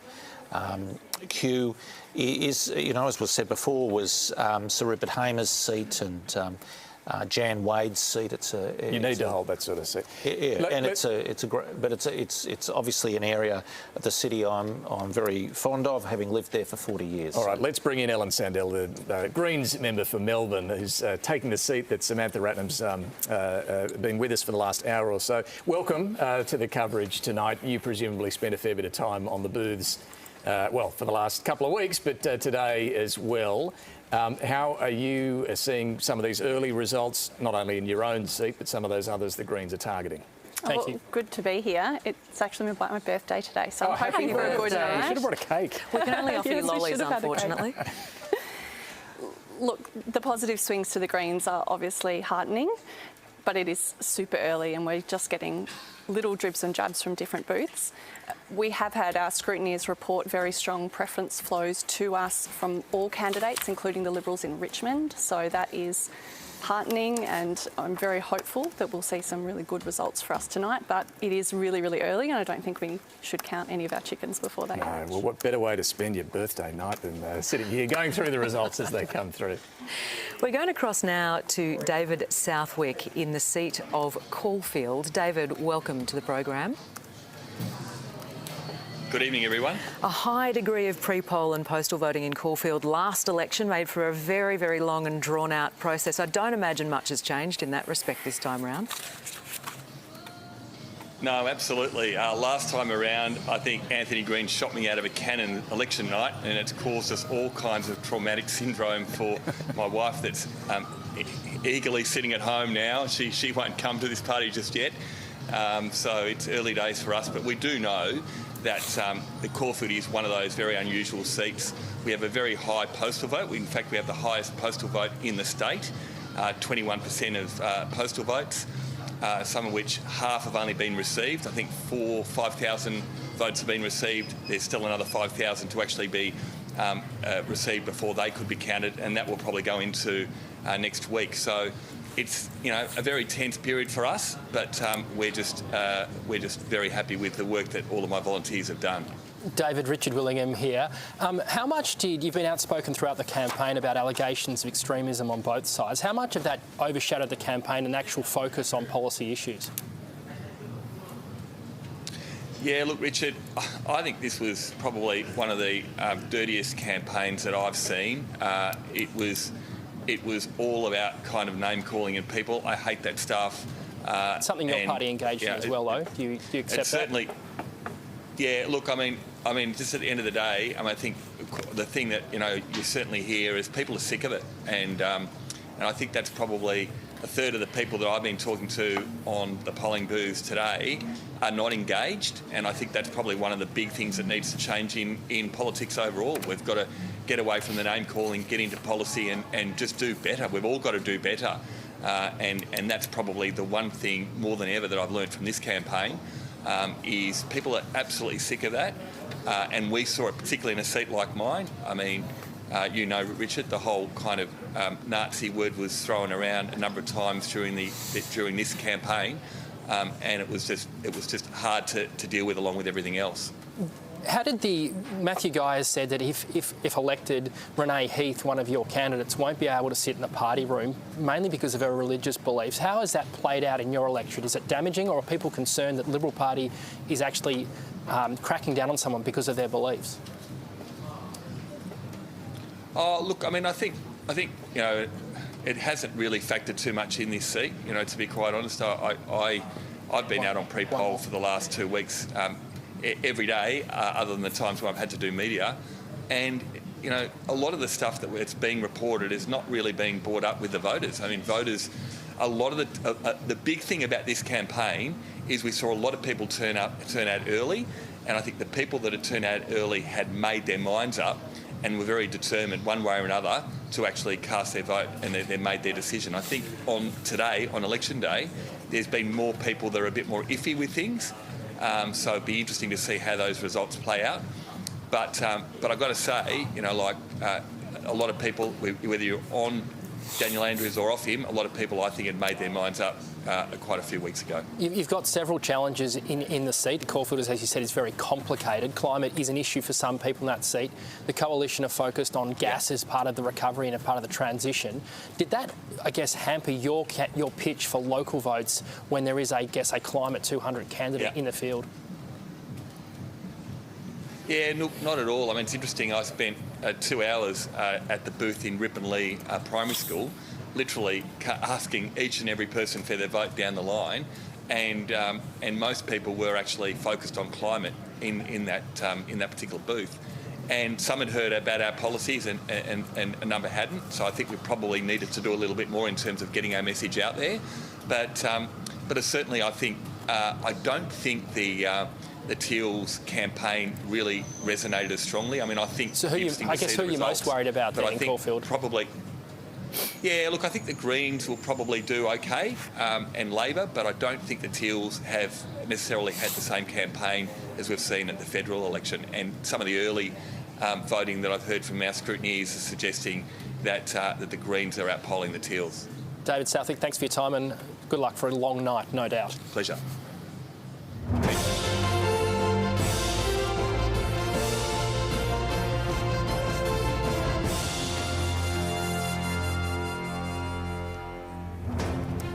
The seat of Bulleen in Melbourne's northeast. It's held by the Liberal leader Matthew Guy with a margin of 5.5%. He's held the seat since 2014 when he made the move from the Legislative Council to the lower house. Bulleen has been held by the Liberal Party since it was first contested in 1985. This is Victoria Votes live from the ABC Election Centre in Melbourne. It's now 7:26. We have 4% of the vote counted. Let's get the latest now on the state of play with our Chief Election Analyst, Antony Green. Yes, and let's have a look at... This is just those raw numbers of party totals again, just to give a feeling of what the actual numbers look like. Labor will do better than 32. This is just the raw numbers, because the Nationals will not get 12.3%. I'm just bringing this up before I show this one, which corrects for where the information is from. And on this one, Labor's trending towards 36, Liberals 31, the Nationals 2. The Nationals will get more than 2. It'll be 4 or 5, which probably then gets the coalition up towards roughly equal with Labor. So that's what we're trending to see. The Greens are on 12% and others on 17.8%. The change in vote that's occurring in the election is the Labor vote's well down. The Liberal vote's only up slightly, the National vote down, though again, I think that National thing maybe depend on where the figures are from. The Green vote up and others are up, which is with so many candidates and so many third parties that have appeared at this election. That's not surprising. Now, I've got a seat run here, which is the first one is Bass. So let's look at the setup page. Now, Bass covers those areas around Port Phillip Bay. Now, the last election it also included most of Pakenham and was won by Labor's Jordan Crugnale. And she's running again, but the seat is now a notional Liberal seat, having had Pakenham excised. Aaron Brown is the son of the former member down there. Alan Brown, former Liberal leader. So Aaron Brown's the candidate. If we look at the first preferences that are going on there, Jordan Crugnell's ahead. We've got 4 first preference polling places. Now, the complication here is the Nationals, Brett Tesseri, I think he's on one of the councils around Wonthaggi from memory. And that's where the end of where the figures are from. Big vote there for the Greens. That's sort of translating into a 2-party preferred swing, which looks good for Labor. But this is quite a diverse electorate. I'm not sure that will flow through to the other parts of that electorate. The next electorate is Bayswater, and that requires some explanation. People might remember it last time because Jackson Taylor won it. It was a bit of an upset victory. Now, Nick Wakeling is the member for Ferntree Gully. And basically, the old Bayswater and the old Ferntree Gully have been merged into a new electorate called Bayswater. It is a notional Liberal electorate with a margin of 0.6%, but has 2 sitting members contesting it. Jackson Taylor, who holds Bayswater, and Nick Wakeling holds Ferntree Gully. Now I've confused everybody. I'll go on to talk about the results. Jackson Taylor is ahead on these figures. We've got 4 first preference votes, polling places in Nick Wakeling second. Not a lot of votes with other candidates. There's sort of a smattering amongst the other candidates. The change in vote that's occurring there is Labor votes roughly static. The Liberal vote's down and some of it's gone to others. So all those other third parties that are contesting this election have sort of complicated the count there, and whether that flows through to other figures. At the moment, we're seeing a swing to the Liberals of 2.3% out of that. That is based on 1 polling place, so that's probably not exactly reliable. But again, it's showing that there's a bit of a variability in swing. This figure also shows this drift away from the Liberal Party to third parties on those earlier figures. And the next seat I've got is Yan Yean, which again, I'll do the setup page for that. Danielle Green's retiring. She's been the member up there for many years. Lauren Cathage is the new Labor candidate, and Richard Welsh, who contested much of this area as a candidate for McEwen. At the federal election, he's running for the Liberal Party in Yan Yean. Now, first preferences, we've got 5.7 counted, 4 polling places. Lauren Cathage is just ahead on first preferences. There'll be strong preferences from the Greens to Lauren Cathage. Now, I'll have a look at the 2-party preferred swing that's occurring there. It's saying a 13.6% swing. I think there's some new polling places and there's some unreliable figures there, so I would not take that. I think maybe the change in first preference might be more reliable. Again, the Labor vote is down, significant drift to others. It's showing one of the difficulties of this election. We're trying to sort of assess what's the change in first preference vote and what's the change in those third-party preferences flowing. And when you get a disconnect, we've got 4 first preference polling places and only 1 with a preference count, you get that disconnect between the graph. But it's just showing that there isn't a clear trend occurring at the moment. There's not a clear sign the government's losing. There's not a clear sign that it's exactly been re-elected yet. So it's something we're waiting on. I'd also point out tonight, we have actually made our predictive software more cautious because of this issue with a huge pre-poll vote. Because many of these seats will be indeterminate until we get the pre-poll vote later in the evening. Thanks, Antony. So we were seeing a big swing against Labor there. I'm curious to know what you think of that, Cos Samaras, over on the data desk. Yes, basically what we're seeing is swings to the Labor Party in what I will call the class of 2014 seats. So these are seats that the Labor Party secured to win government in 2014. Mainly what we define as the Frankston line seats. That's Mordialloc, Bentley, Carrum and Frankston. These seats, and we'll go back to that demographic conversation we were having earlier tonight, these seats have changed over the last 20 years, but particularly over the last 10 years. Very much now what I would describe as, again, millennial central. Lots of young professionals have moved into these electorates. The local MPs, Labor MPs, are what on the Labor side of politics people will define as Labor's Praetorian Guard. So unless the Liberal Party can take these seats off Labor, I can't see how they can get to government, because this is a very significant road to victory for them, and it looks like it's actually bucking the trend. The other point I'd like to make is that it looks like the swings across Melbourne are very similar to what we saw in May. So areas that were hard hit by lockdowns are swinging very much against Labor, but those votes are going to Greens and other parties, not to the Liberal Party. And areas that clearly were less impacted economically are swinging to the Labor Party, and the Liberal Party is having a rough time across the board. Well, a similar seat that Labor has concerns about is Melton on the outer west of Melbourne. I want to go to Margaret Paul, who's there. She's talking to the Labor MP, Steve McGee. Yeah, hello. I'm in the Melton Country Club where the party pies and sausage rolls have just been refreshed for the Labor faithful who are here to support Steve McGee, the sitting Labor MP. He joins me now. Now, we heard earlier discussion about swings against Labor in the outer suburbs. We've spoken to a lot of voters today and throughout the course of the campaign who are concerned about local infrastructure and the pressure that the population growth here has put on local infrastructure, things like roads, transport, schools and the hospital, of course. Do you think you've done enough here? Are you worried? I think there's always more that can be done, but I've worked extremely hard over the last 4 years to improve on infrastructure build, and I've brought in over $3 billion of infrastructure bills right through that 4-year period. You know, that includes the money committed for the hospital that will start at the end of next year. Many new schools, upgrading of schools, land for new schools. We're going to be building the TAFE College in 2024. So, and then there's rail and bus lines and bus services and things like that, let alone supporting our local sporting clubs and community groups with infrastructure build. So I think I've done a lot. But do you think you've sold it though? Because there is that anger out there about the services. Oh, well, I think I've sold what I've done so far, but there's more to sell, and we'll continue to do that, and I'll work extremely hard. Now, there are 14 candidates on the ballot. That's going to make things quite tricky. What impact do you think that will have on the vote?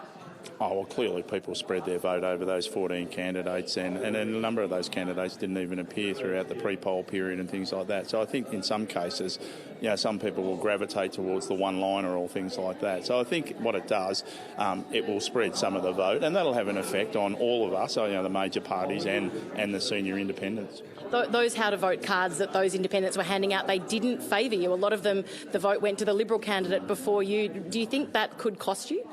Oh, well, certainly that will favour the Liberal Party. Obviously, the independents haven't preferenced me. I'm a bit surprised with some of them in doing that, given that they know that we're delivering on some of the things, in particular the things that they are advocating for, you know, health, education, roads, jobs, and we're delivering on that, and they didn't preference us. We heard Cos say earlier about the impact that the lockdowns had, particularly in parts of Melbourne. That certainly was a factor here in Melton, wasn't it? Oh, well, it's been a factor across the state. But again, it was about keeping people safe, and we've kept hundreds of thousands of people safe, you know, and reduced the numbers of deaths and things like that. So it was important that those sorts of things had to happen. There will be some people that are angry, but today I felt pretty confident on the polls today that there wasn't a great overwhelming anger about the lockdown. Steve McGee, thank you very much for joining us. Back to you in the studio. Margaret Paul, thank you. The Labor candidate in Hastings, Paul Mercurio, is standing by to talk to us from the Somerville Hotel tonight. But first, let's go to Antony Green. Yeah, we've got 4 polling places in Hastings. And if we look at the first preferences, Labor's on 35.9%, the Liberals on 34.1%, the Greens are on 16%. It's a very strong, well, they got roughly a vote like that in that part of the seat election last time, though it dropped once pre-polls and absence are added. If you look at the change in first preference vote that is occurring in this electorate, you're seeing the story.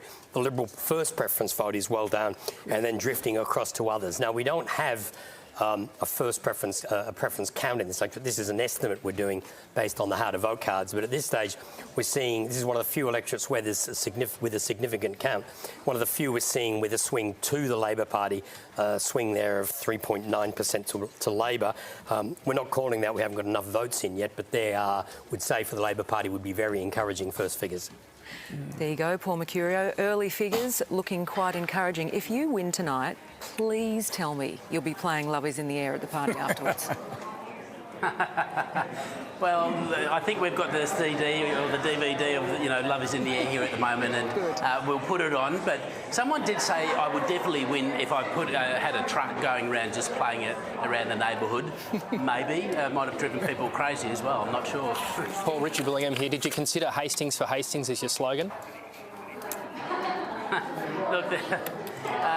Look, they call it the Battle of Hastings, so that's fantastic, but Scott Hastings for Hastings, it's a no-brainer. I always should have run. I guess this is my life's work from now on, I guess.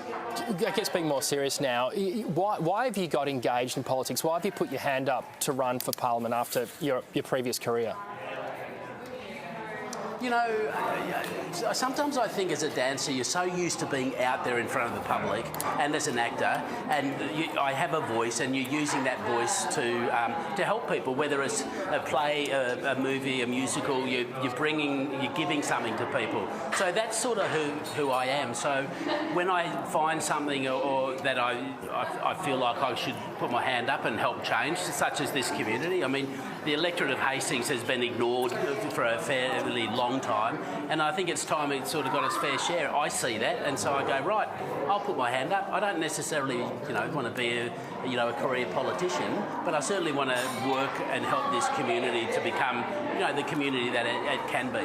It sounds very much like an independence pitch you've just made, but you've put your hand up for the Labor Party. Why them?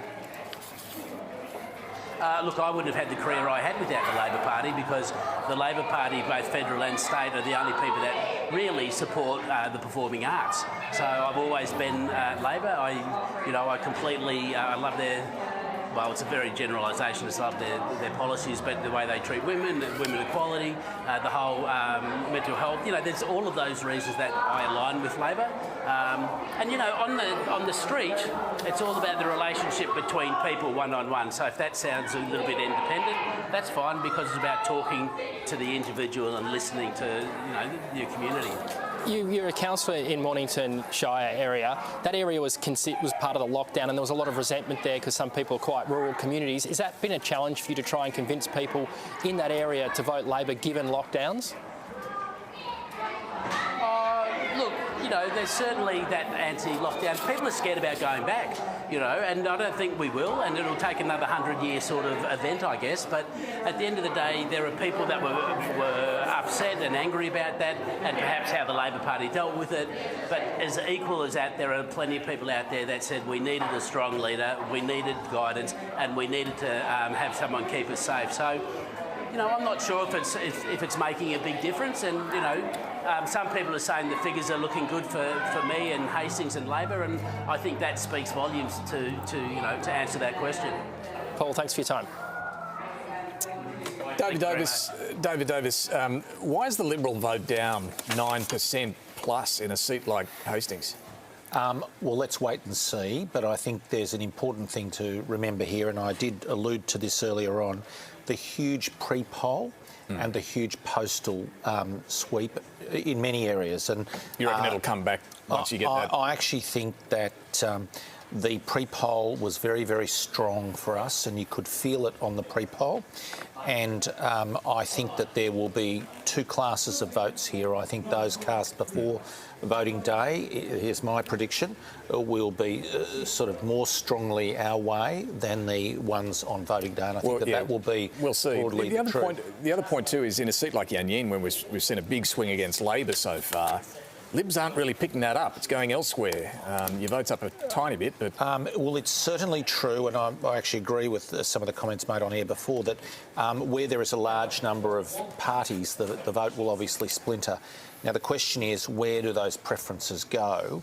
And that is obviously a seat-by-seat proposition. In the case of Yanyin, I think we... think that there's been very significant move there. Richard Welch, our candidate there, is very impressive, hard-working, and we think there's been a significant, before the election, we could actually feel there's a significant move, and now our polling was showing that.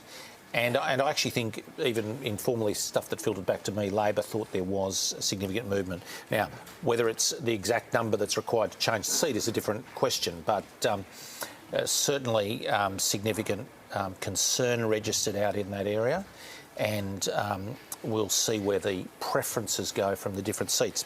But I think more broadly, I mean, Hawthorn, Kew, those areas, and going back earlier, Ripon, there's, I think there's a reason for hope in the Nepean situation. There's significant movement. We're getting on the phones. In Brighton, I'm hearing a significant movement towards us as well. So I think it's worth just putting some of those on the radar as well. OK, we said at the start of the night that we might see a patchwork of results, and it really looks that way. Let's go to Antony Green for the latest. I just thought I'd bring this up. This is a trend we're seeing. Everything north and west of the Yarra, big swing to the Liberals. But there's very, very few seats in that. There's only one seat under 5% in that part of Melbourne. So a big swing in Western Melbourne doesn't deliver seats to the Liberal Party, though we haven't seen some of those Meltons, Werribees, Point Cooks yet. But virtually no swing in Eastern Melbourne. So that shows you two Melbournes in terms of swing. Of course, the two Melbournes have very different voting patterns as well, but it's showing up in differences in swing at this election. Now, I think it's time to look at the overall projected votes we're seeing at the moment. So that's Eastern Melbourne. It's gone and chosen that because that's what I asked for. Statewide, there we go. 35.5 for Labor, 29.9 Liberals, currently 4% for the Nationals. That error is correcting up. So that's getting the Liberals and Nationals, the coalition, up towards 34%. That's sort of like what we saw with Newspoll, but I think with only 7.3% counted, there's a lot more counting to come. 12% there with the Greens and 17.7% with us. Let's just have a look at those party totals again, which break it up a bit more. 2.4 with Animal Justice, 1.8 with the Freedom Party, 3.2 Family First and 9.4 generically with others. So there's a significant vote there. Newspoll picked up a big number on those in the poll today. It said it had something like 11 for Greens and 12 for others or independents. I think the independents has picked up a lot of the for others because there aren't enough independents to get that polling result. So that's we haven't got a full story. What's like the statewide two-party preferred that's going on at the moment?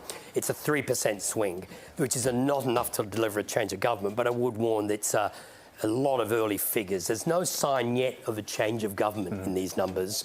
But it's also not exactly clear what we're seeing in terms of who will form the government. And there's a lot of seats where there's a lot of candidates, your Mulgraves, your Meltons, where we're seeing very few figures. Andy, just remind us what it would take, the swing, for a change of government. It's 7%. Now, the one thing I would say, if all that swing is west of the Yarra and 9%, then the swing, whatever the statewide swing is, a lot of it's going to be concentrated in seats which do no benefit for the Liberal Party. Labor may waste some of its vote, waste some of that swing, use up some of that swing in seats it's not going to lose. We saw at the last election, the reason the swing was so big, the margin is so big, was the swing was much higher in the Liberal marginal seats, which delivered the Labor big majority, but it was much smaller elsewhere. So the pattern of swing can have a big impact. So at this point in the night, there's not enough of a swing for a change of government.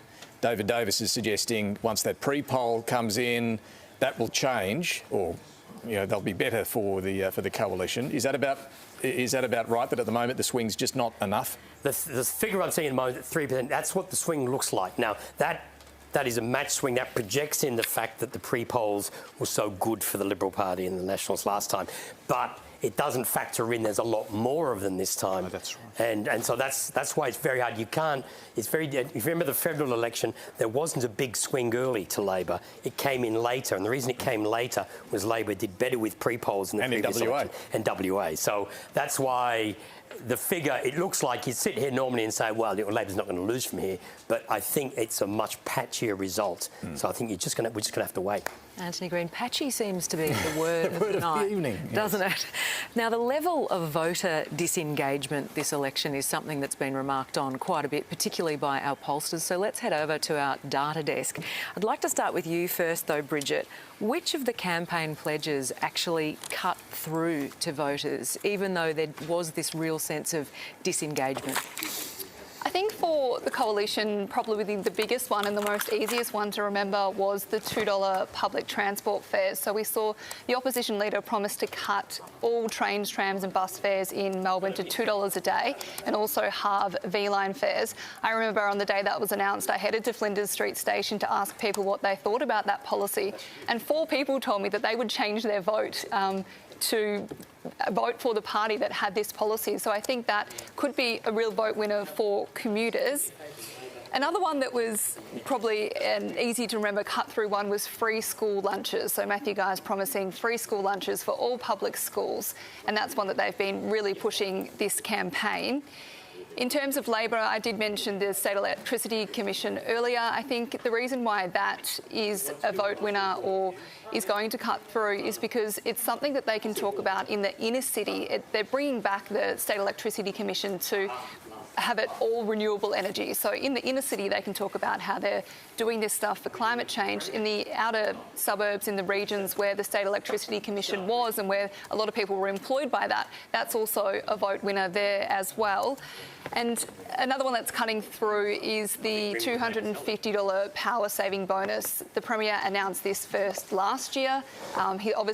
It's obviously worked in their minds because they've brought it back again this election, and on their campaign launch they announced that they would bring it again next year. So we're going to see 3 rounds of that. So that's an easy, simple one that will probably cut through to voters as well. Thanks, Bridge. Tony Barry, the sense of apathy has been palpable. Is it lockdown, exhaustion, or a Daniel Andrews and Matthew Guy a turn-off for voters? What's driving this real sense of voter disengagement? Look, in some of our research, it was basically their perception of the campaign was it's a bidding war of promises, trying to outbid each other on different announcements. So there was no sort of connecting theme to all those announcements. It was just unconnected, without a sort of narrative or story behind it, which was sort of driving some of this apathy and disengagement. On the theme of the pre-polls, and I know that's been something we've all talked about quite a lot tonight, but if you look at the Mont Albert branch in Box Hill, in 2018, 1,531 votes were cast there. Tonight, 860 were counted. So it's a fall of 45%. In Hastings, their Balnarring branch, Balnarring booth, 1,246 were counted in 2018. Tonight, 518. That's a drop of 60%. Yep. So while some of the numbers aren't looking great at the moment for the coalition, the pre-polls have to come in yet. We would have to come home with a really wet sail in those pre-polls, but I think it's premature to be sort of jumping to any conclusions just yet. Cos, we were talking earlier with Margaret Paul in Melton, and we've been talking about that tonight in terms of the drift away from Labor. It might be the first brick in the red wall to fall. The other big change in Melton has been who lives there now. Can you talk to the demographic change there? Yep. Basically, Labor does well, or has done well historically in these sort of growth corridor seats where there are younger people that are moving into the electorate from diverse backgrounds. And where it's beginning to lose ground is amongst communities that have been living in these same areas for a very long time. So established communities within Melton that have been there for 20 years are the ones that we're finding are moving away from Labor, and the constituency that Labor is relying on to actually survive in seats like Melton are, Indian Australians, for example, and over 4,500 of them have moved into Melton over the last 4 years. So if Labor does hang on in Melton, it will be off the back of that new migration. Right, and also the way that Labor responded to those outer suburbs during the pandemic will really make an impact too. Yeah, that's right. And it is a little bit diverse in terms of the feedback that we get from those communities in terms of whether people agreed with the health measures or not. We do know that amongst migrant communities, there's significant support, particularly amongst the Indian Australians, for the measures that the government took. So I think when we go across that sort of northwestern part of Melbourne, which Antony Green just touched on, it will be this community that will deliver most of the seats, seats like Melton for Labor. Let's come to some of the data that's just come in some important seats. I want to start, Antony, with Hawthorn in the inner eastern suburbs. Labor's John Kennedy won the seat at the last election, a bit of an upset. John Pesutto trying to win the seat back for the Liberals. We've spoken a bit about him tonight. The independent in the mix there too, Melissa Lowe. It's interesting when you look at the first preferences. Currently the independent is third. Now, my opinion is on those numbers, she will probably reach second place on preferences. John Kennedy's projected to finish lower than that later in the count, and the preferences will probably favour Melissa Lowe. And on the numbers we're seeing at the moment, that produces a swing. Let me see, we've got a preference count, which is indicating a 6% swing, but we're not doing any projections in that electorate, so it's a little difficult to determine. But at the moment, certainly the Teals are not doing the roaring numbers we saw at the federal election. So that's the big difference here, is we're not seeing a big Teal breakthrough like at the federal election. OK, let's go to the seat of Nepean now. Sitting member there, we've spoken about Chris Brain tonight. Sam Groth, we also spoke to him a little bit earlier, the Liberal candidate. And this is the seat we can definitely chalk down as a Liberal gain. We've got 15% counted. We've got preferences in 5 of the 20 polling places. So we've got a really reliable projection here. We've got a swing to the Liberal Party. Sam Groth will defeat Chris Brain. He's well ahead on first preferences, even with a strong Green vote there. Now, if we look at the swing that's occurring there, I think we're seeing a swing of 8.2%. This was quite a freak result last time. This is not the seat that Labor normally wins. They won it just on that general swing that occurred to Labor. This time, I mean, the Liberals, Sam Groth is probably the highest profile recruit the party's got at this election, and it's paid off for them, and they will win Nepean. And let's have a look at Ringwood in the outer eastern suburbs. Dustin Holtz, the Labor MP, is retiring. He won the seat only at the last election, but he's leaving. Will Fowles, the Labor candidate, he's the MP for the abolished seat of Burwood. And the Liberal candidate Cynthia Watson's the former mayor of Bundoora. Yeah, and Will Fowles has moved across the eastern suburbs to contest here. And as you can see, he's ahead on first preferences and well ahead. Cynthia Watson, the Liberal primary vote, and we've got 16 polling places, is down 11%. Labor's vote's down only 4. The Green vote is up 4. When we look at factoring where the preferences are from, we've got 8 preference counts. At the moment, we're seeing a 4.7% swing to Labor. Now, remember that graph I showed a few moments ago? No swing in the eastern suburbs, big swings in the western suburbs. And the figures there in Ringwood back that up. And at this stage, we're predicting Will Fowles will win that. Now, I've got to say, again, with this big pre-poll vote, I'm always a little bit concerned, but we've got a quarter of the vote counted in that electorate. You've got 10% of the count as a 2-candidate preferred count. So there'd have to be something very different in the polls, because there's a 4.7% swing to Labor in those polling places. OK, Antony Green, thank you. Richard, what are you making of all of that? I think the Ringwood result is really significant so far in what we've seen. We talked about at the start of the program that the Liberals need to win ground back in the eastern suburbs. This was a seat that was picked up by Labor. It looked a little bit different in 2018, and it was one that the Liberals needed to pick back up. And as Antony's pointed out, there's no big swings there yet against Labor. So it makes that path for the Liberal Party to form government all the more difficult, and Labor would be pretty happy with that. I think that they feel like they've won that seat, and that is quite significant. An early sign that perhaps they will hold on and be able to form a majority at this stage. David Davis, what do you have to say about that? I think we'll wait for the postals and the pre-polls. I think it is a seat with a lot of postals and pre-polls, and certainly Cynthia Watson, a mayor in Boroondara, but also very engaged locally. I know she's put a mighty effort into that seat.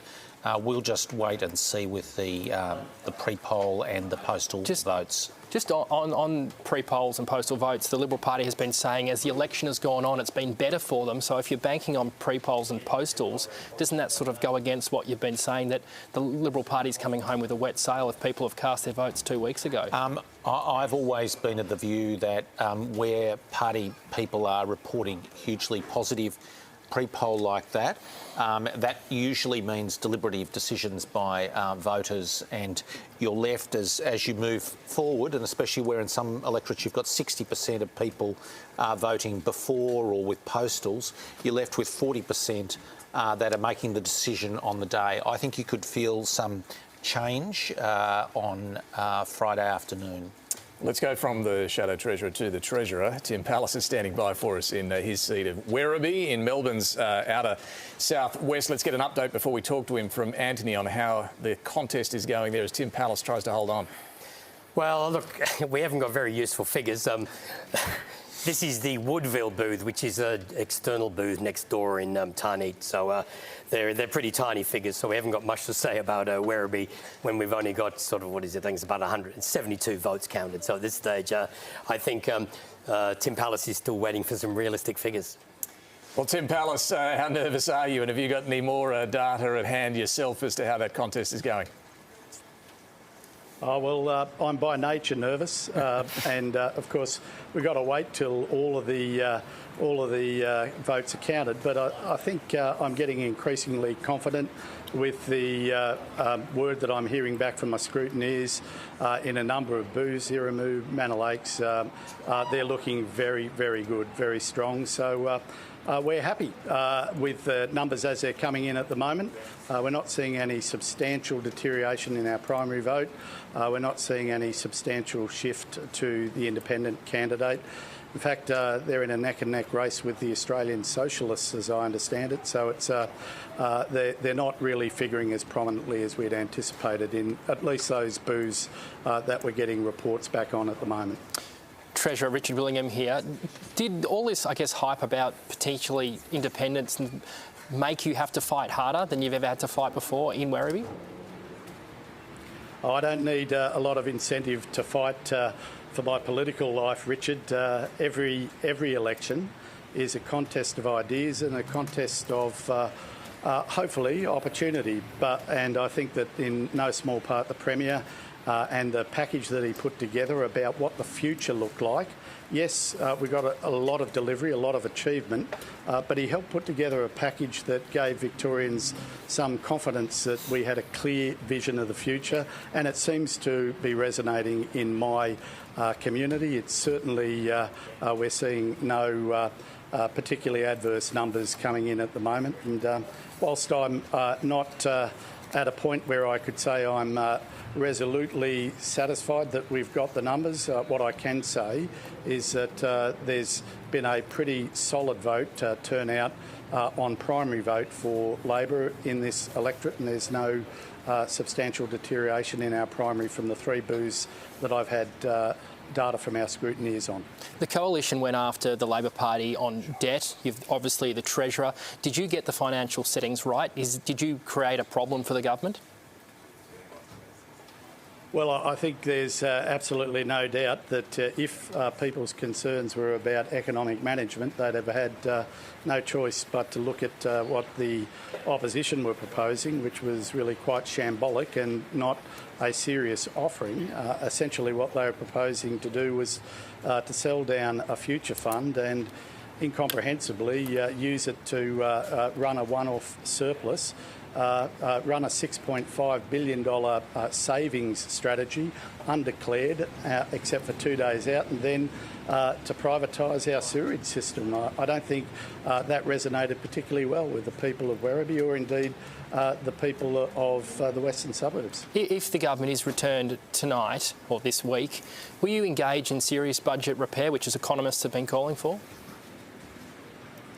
Well, of course. Look, I'm the Treasurer who's delivered the highest average surpluses the state's ever seen, Richard. Yes, we had to change our priorities to look after the well-being of the Victorian people throughout the pandemic. And yes, that had an effect upon debt. But people can be under no doubt, under no misapprehension, that our priorities were to look after the well-being of communities, families and businesses.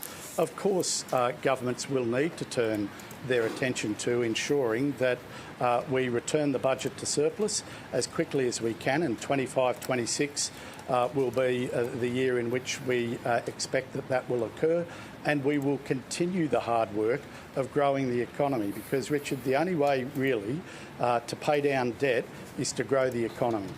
Treasurer, thanks for your time.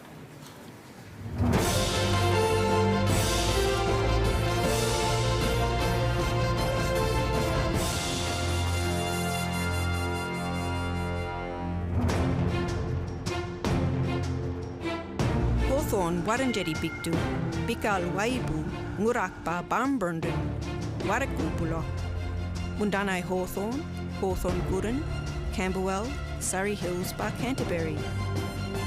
Gurren Galambariam, Mundanai, Birrangdui, Winna Burung, Narga Banyut. This is Victoria Votes, live from the ABC Election Centre in Melbourne. It's 1 minute past 8 p.m. and we have 11% of the vote counted. Hello, I'm Tamara Oudyn. And I'm David Speers. And let's go right now to the Chief Election Analyst for the ABC, Antony Green, who's got the latest for us. Well, look at that overall vote at the moment, and then I've got a few comments on where I think it's all going at the moment. Labor's on 36, Liberals on 28.7, Nationals on 4.7, so 32, 33 point something for the Coalition, 12.9 for the Greens, and a big vote for others, a wide variety of votes. the change in vote that's occurring is there is a significant drop in the Labor first preferences. But as we've been pointing out, it seems to be occurring in seats which Labor holds very strongly. So the comments that were made during the lockdown that it was people who lived in Labor seats in insecure employment who fared worse, and middle-class seats where people could work at home were less affected in that way by losing employment alike. So you're seeing some of that play out in the numbers. I think there's a lot more counting to come before you can be absolutely certain on, but that's what it looks like to me. I just wanted to bring up the chamber and make some comments about where things are going at the moment. Now, the numbers which are at the bottom of the screen are Labor 30, the National 7. I don't know where the Liberal one's gone there, but it's disappeared momentarily. There we are, Liberals 12, Nationals 8. Labor 32. Now, at the moment, there's 20, 22, 24, 56. There's 32 seats not included in those totals. But of the seats which we haven't given away, haven't got enough of a count, a lot of them are Labor seats. At the moment, it doesn't seem like Labor will lose its majority. Now, if I was somewhere on the internet or on a sort of a community radio station doing this coverage, I'd call it at this point, but nobody would notice it. But I'm here on the national broadcaster, and I'm cautious on this. Now, at the moment, Labor has a strong pathway to power. The coalition it's harder to see their pathway to power, but there's a lot more counting to come. But at this moment, you would rather be in Labor's shoes than the coalitions. I would also say at the moment the Greens are ahead in 6 or 7 seats, so they may end up with 5 or 6 seats, which means that comes off, that makes it hard for Labor to get a majority if they lose other seats. But also, as I pointed out, Labor are doing well in a couple of seats in eastern Melbourne, which were expected to be amongst their first losses. Now, the next up is I have a seat run, and the first one is, let's deal with this fixture first. Daniel Andrews, Michael Piastrino is the Liberal candidate, Malgrave, down in the southeast of the city. Here's the candidate bars, the first preference votes. We got 5 polling places in. Dan Andrews is well over 50%. And in second place is Ian Cook. I'll let the locals explain who Ian Cook is. He's had a legal problem with the government on some issues to do with his business, which I won't comment on. But he's way ahead at the moment. Now, he did draw number 1 on the ballot. There are 14 candidates on this ballot paper, and you can see they diminish away towards the bottom of the Andrew King, who was apparently trying to get 50 people to sign up to run, has finished bottom at this stage. So at this stage, they have good figures for it. Let's have a look at the change in vote there on first preferences. Only a small loss of vote for Daniel Andrews there, and the Liberal vote's down as well. So on those numbers, it's highly unlikely Dan Andrews will lose his seat and he should be re-elected. The next seat I have is Point Cook. Matthew Hilikari is the new Labor candidate, replacing Jill Hennessy. The seat was called Altona. Now, Joe Garra is the independent. Now, at this stage, he's not doing very well at all. There is an argument that he was better known at South Werribee, which was in the seat of Werribee, where he stood last time. But that's a bit disconnected from the rest of the electorate. At this stage, he's not polling very well. Very low Labor first preference vote. I'm not sure. Let's look at the change in first preference vote that's occurring here. Labor vote down, Liberal vote up, but if those changes in first preferences flows are reflected later, I'd be surprised if there's a change. I don't think I've got a two-party preferred. I've got 2 polling places showing a small swing to Labor, so there's not much movement in Point Cook yet.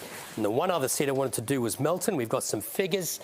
We've got only one polling place, unfortunately, with Steve McGee. Graham Watt is the Liberal former member for Burwood, who's moved out there nowadays. Ian Birchall is the doctor. And this looks like the election result. Jared Bingham, who's the snake charmer from Snake catcher. Snake catcher, sorry. Important distinction. It is. Very different things. So you can see that there's just a spray of the votes around all the other candidates. And it was that spray last time that allowed Steve McGee to win. The other point I'd make is that some of the candidates are directing to Bingham and some are directing towards Birchall. So I'd expect there'd be a bit of a change. And I haven't got too many votes. Let's look at the change in vote that's occurred. That's one polling place. The Labor vote's down, the Liberal vote's up. Birchall's vote is down in that polling place compared to last time. So it's a bit of a mixed bag there. So at the moment, the stories we're hearing about those multi-member seats aren't playing up. But certainly Daniel Andrews looks fine. Antony, I can well understand that you're reticent to get too far ahead of yourself here. But do you think at this point the coalition has any path to majority? Look, the Liberal primary vote's down at the moment. Now, some of that is flowing off to this huge increase. Like the other vote is up 6.5% to 17.8. Now, clearly, a lot of that vote is flowing off from other parties and back, and I suspect some of that is coming back to the Liberal Party. The Coalition's primary vote is down, but the two-party preferred swinger to them is about 3%.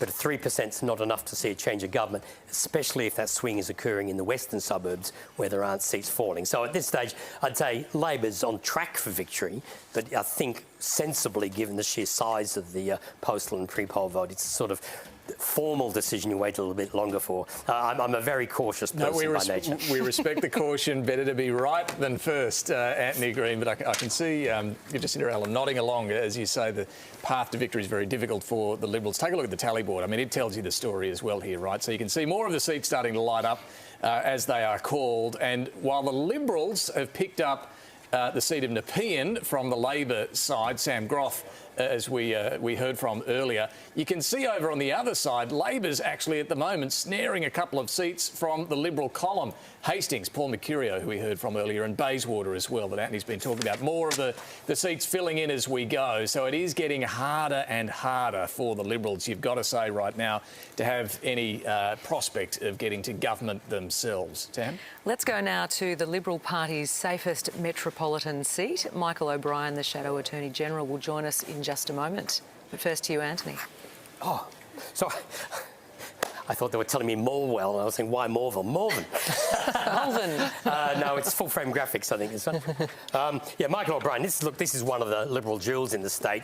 Oddly enough, for a seat which has normally got a margin of over 20%, after the last election, it was the safest Liberal seat in Melbourne at 6%. So I think there was room for improvement on the last election result. And if we look at the, I'm not sure what graphic I'm about to look at, but two-party preferred swing, it's a 2.2% swing to Labor on the numbers. Now, I can't see where that's 7 preference counts. So again, here's that pattern we're seeing of Labor holding up in the eastern suburbs and taking a bath in the western suburbs. But in the moment, I would say Michael O'Brien's going to win Malvern, but at the moment, it's not an overwhelming victory. Michael O'Brien, thanks for joining us. Not looking terrific for the Coalition at this stage of the night. How much better do you feel the Liberal Party would be tracking tonight if it had just stayed the course and kept you on as leader? Look, I don't think about hypotheticals like that. I very much operate in the here and now. And the fact is, not quite sure where Antony Green got his numbers from, but our booth scrutineers are coming in. We are winning Malvern, with a swing to us. We've run the best campaign I think we've ever run, with the best team of party volunteers we've ever had. And look, I'm very focused on serving the people of Malvern. It's been the honour of my professional life to represent them since 2006, and I'm delighted that it looks like they're going to give me the chance to serve them again. Michael, Richard Willingham here. Did the Liberal Party put too much emphasis on Daniel Andrews in this campaign? Did it underestimate his potential popularity with, I guess, a lot of quiet voters? I beg your pardon, sorry Richard, would you be able to repeat that? Yeah, I'll just ask it again. Did the Liberal Party underestimate the silent potential popularity of Daniel Andrews? Did the Liberal Party put too much emphasis on him? No, I don't think we should be talking about the popularity of Daniel Andrews. Conversations I've had with thousands and thousands of voters over the last couple of weeks in particular, Daniel Andrews is not somebody who can unite this state. There is a lot of quiet anger towards Mr Andrews from a lot of people who are hurt by his actions, who are hurt by his government's actions. So no, I think that focusing on Mr Andrews was absolutely appropriate. But of course, as a party, we need to make sure we can appeal to the majority of Victorians. We are a mainstream party. We need to appeal to mainstream Victorians, and we need to, if we are falling short in any way, we need to do better. And if you do fall short tonight, there's already been made that the path is looking increasingly narrow to form government. Does the party need to have a good hard look at itself and I guess maybe clean out the playing list? Look, we're going to see some, I think, very talented people come into the Liberal Parliamentary Party today. Sam Groth, clearly one of them, and hopefully there'll be quite a few more before the end of the night and before the count's finished. So the party obviously does need to renew itself, but after any election, any professional party has a review, and especially so if it turns out to be a loss. if we do lose, Labor will have been in office in Victoria for 23 out of 27 years. That's unacceptable. That is actually dangerous, a dangerous level of control for one group of people, for one political party. And clearly the Liberal Party needs to make sure that we can put that to an end at the first available opportunity, be that tonight or be that in 4 years' time. So far the board's showing that the Liberal Party has failed to win back seats like Ringwood and Box Hill, Bayswater. They're seats you lost in 2018. Why hasn't the message been able to get through to them? Is that an area that you would focus on in improving? Or are those areas now gone for you? Look, no, Richard, I've never been one to say that we give up on voters who have traditionally voted for us. If people have left us at a particular election, you don't abandon them, you listen to them, you learn from them, you work harder. This idea that the Liberal Party needs to find a new heartland is never one that I subscribe to. We are the party for all Victorians who believe in equality of opportunity, who believe in the rule of law, who believe in a fair go, who believe in a strong economy, and for support for those who need it. They are mainstream values, they're Liberal Party values, and we need to be loud and proud about who we are and what we stand for. One last question. Would you have another go at the top job? Richard, look, there's not the time, not the place. I'm just so proud of my volunteer team here in Malvern. We've run the best campaign we've ever run. We've had a really strong result against a lot of effort that other parties have thrown at us. And it's just time for me to be grateful for all the support that not only my team have given to me, but also grateful for the support the people of Malvern have given to me. How many people have told you that you would have done a better job? You could have been in a winning position tonight had you still been in charge. Look, Richard, I'm a Carlton supporter, so what ifs just cause pain. I try not to focus on those. Well, it can come back. As a Melbourne supporter, you can wait a long time and you finally get there. So, are you prepared to have another go? No, look, I'm having another go as the member for Malvern, and that's the news that I'm focusing on and celebrating tonight. Thanks, Michael. Look, I'm impressed that we got to 8:15 for the first Melbourne Football Club reference to Richard Willingham. Quite miraculous. Michael started it.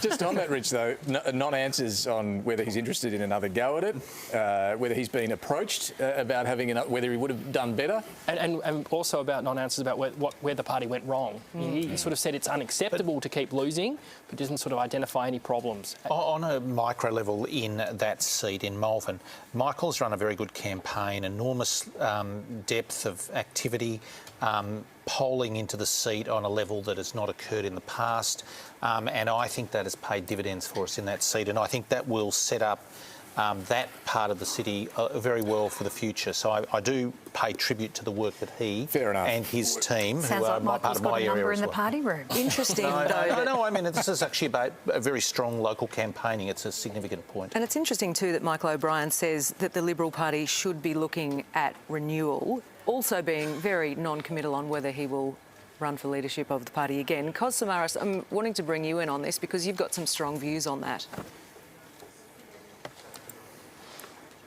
Cos Samaras, do you think that the opposition would have won tonight if Michael O'Brien was at the helm? That's a very good question. I think that based on research that we've done over the last couple of years, I would say that Victorians are looking for a far more centralist leader from the Liberal Party. I think this approach that the Liberal Party has taken to date, which is to pitch to what I would say declining constituency, which is largely baby boomers, is not a winning strategy. And we're going to see the results of this right across all of Victoria tonight, that they're going to go backwards in many, many seats where they are just simply failing to talk to millennials. Would Michael O'Brien have done better? I would say yes. Tony? Counterfactuals are always difficult. Thank you, David. Appreciate that. Counterfactuals are always difficult, but I'll say this, that in June last year, Resolve in The Age and Redbridge in the Herald Sun both did polls, statewide polls, a week apart, and the coalition were 48 to 52 on a 2PP basis. And on the basis of that, the undermining campaign started on Michael O'Brien, and he was gone within a few months. And what does that tell you? tells me that he was on 48-52 before the undermining campaign began.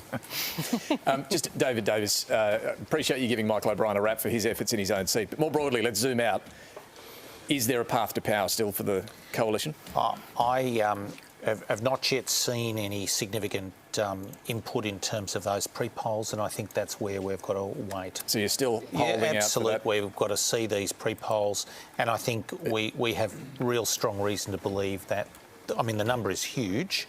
Historically, the number of postals is also... Well, it's getting bigger. If you look at the tally board, you can see, you know, Labor's picking off more seats so far.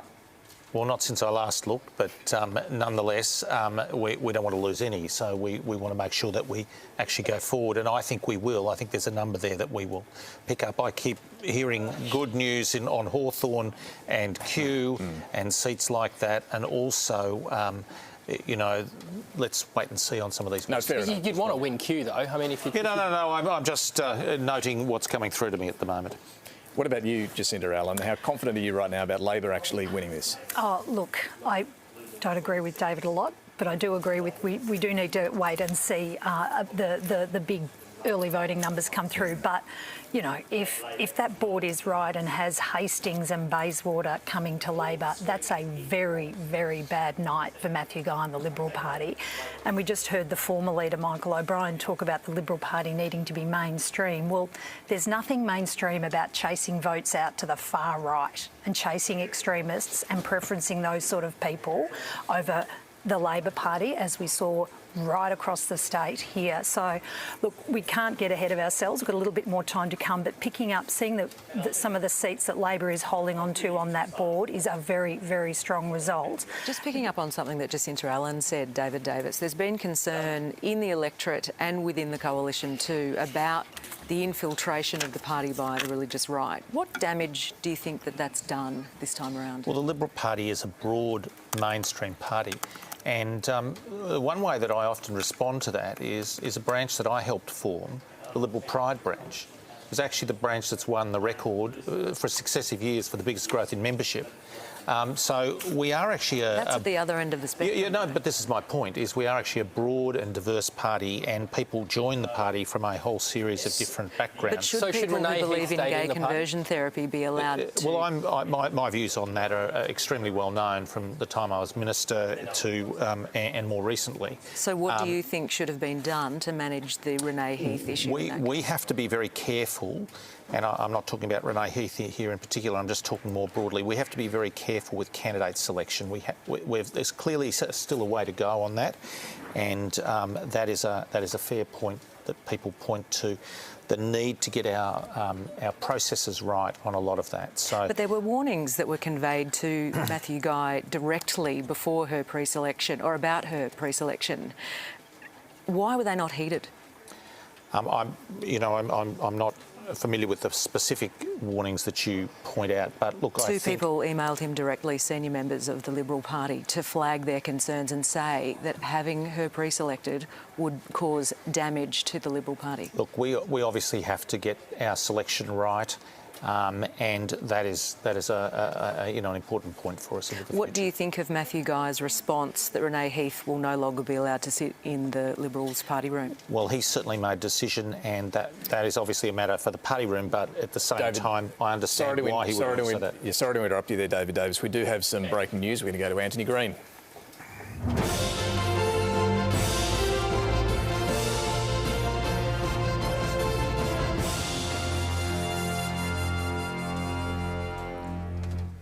Yes, well, at this stage, I think we can say that the Andrews government is set to be returned. Now, we're yet to determine whether that's a majority or a minority government, but what we can't see is a pathway for the coalition to win enough seats to get into government in their own right, that Labor will end up with more seats in the coalition.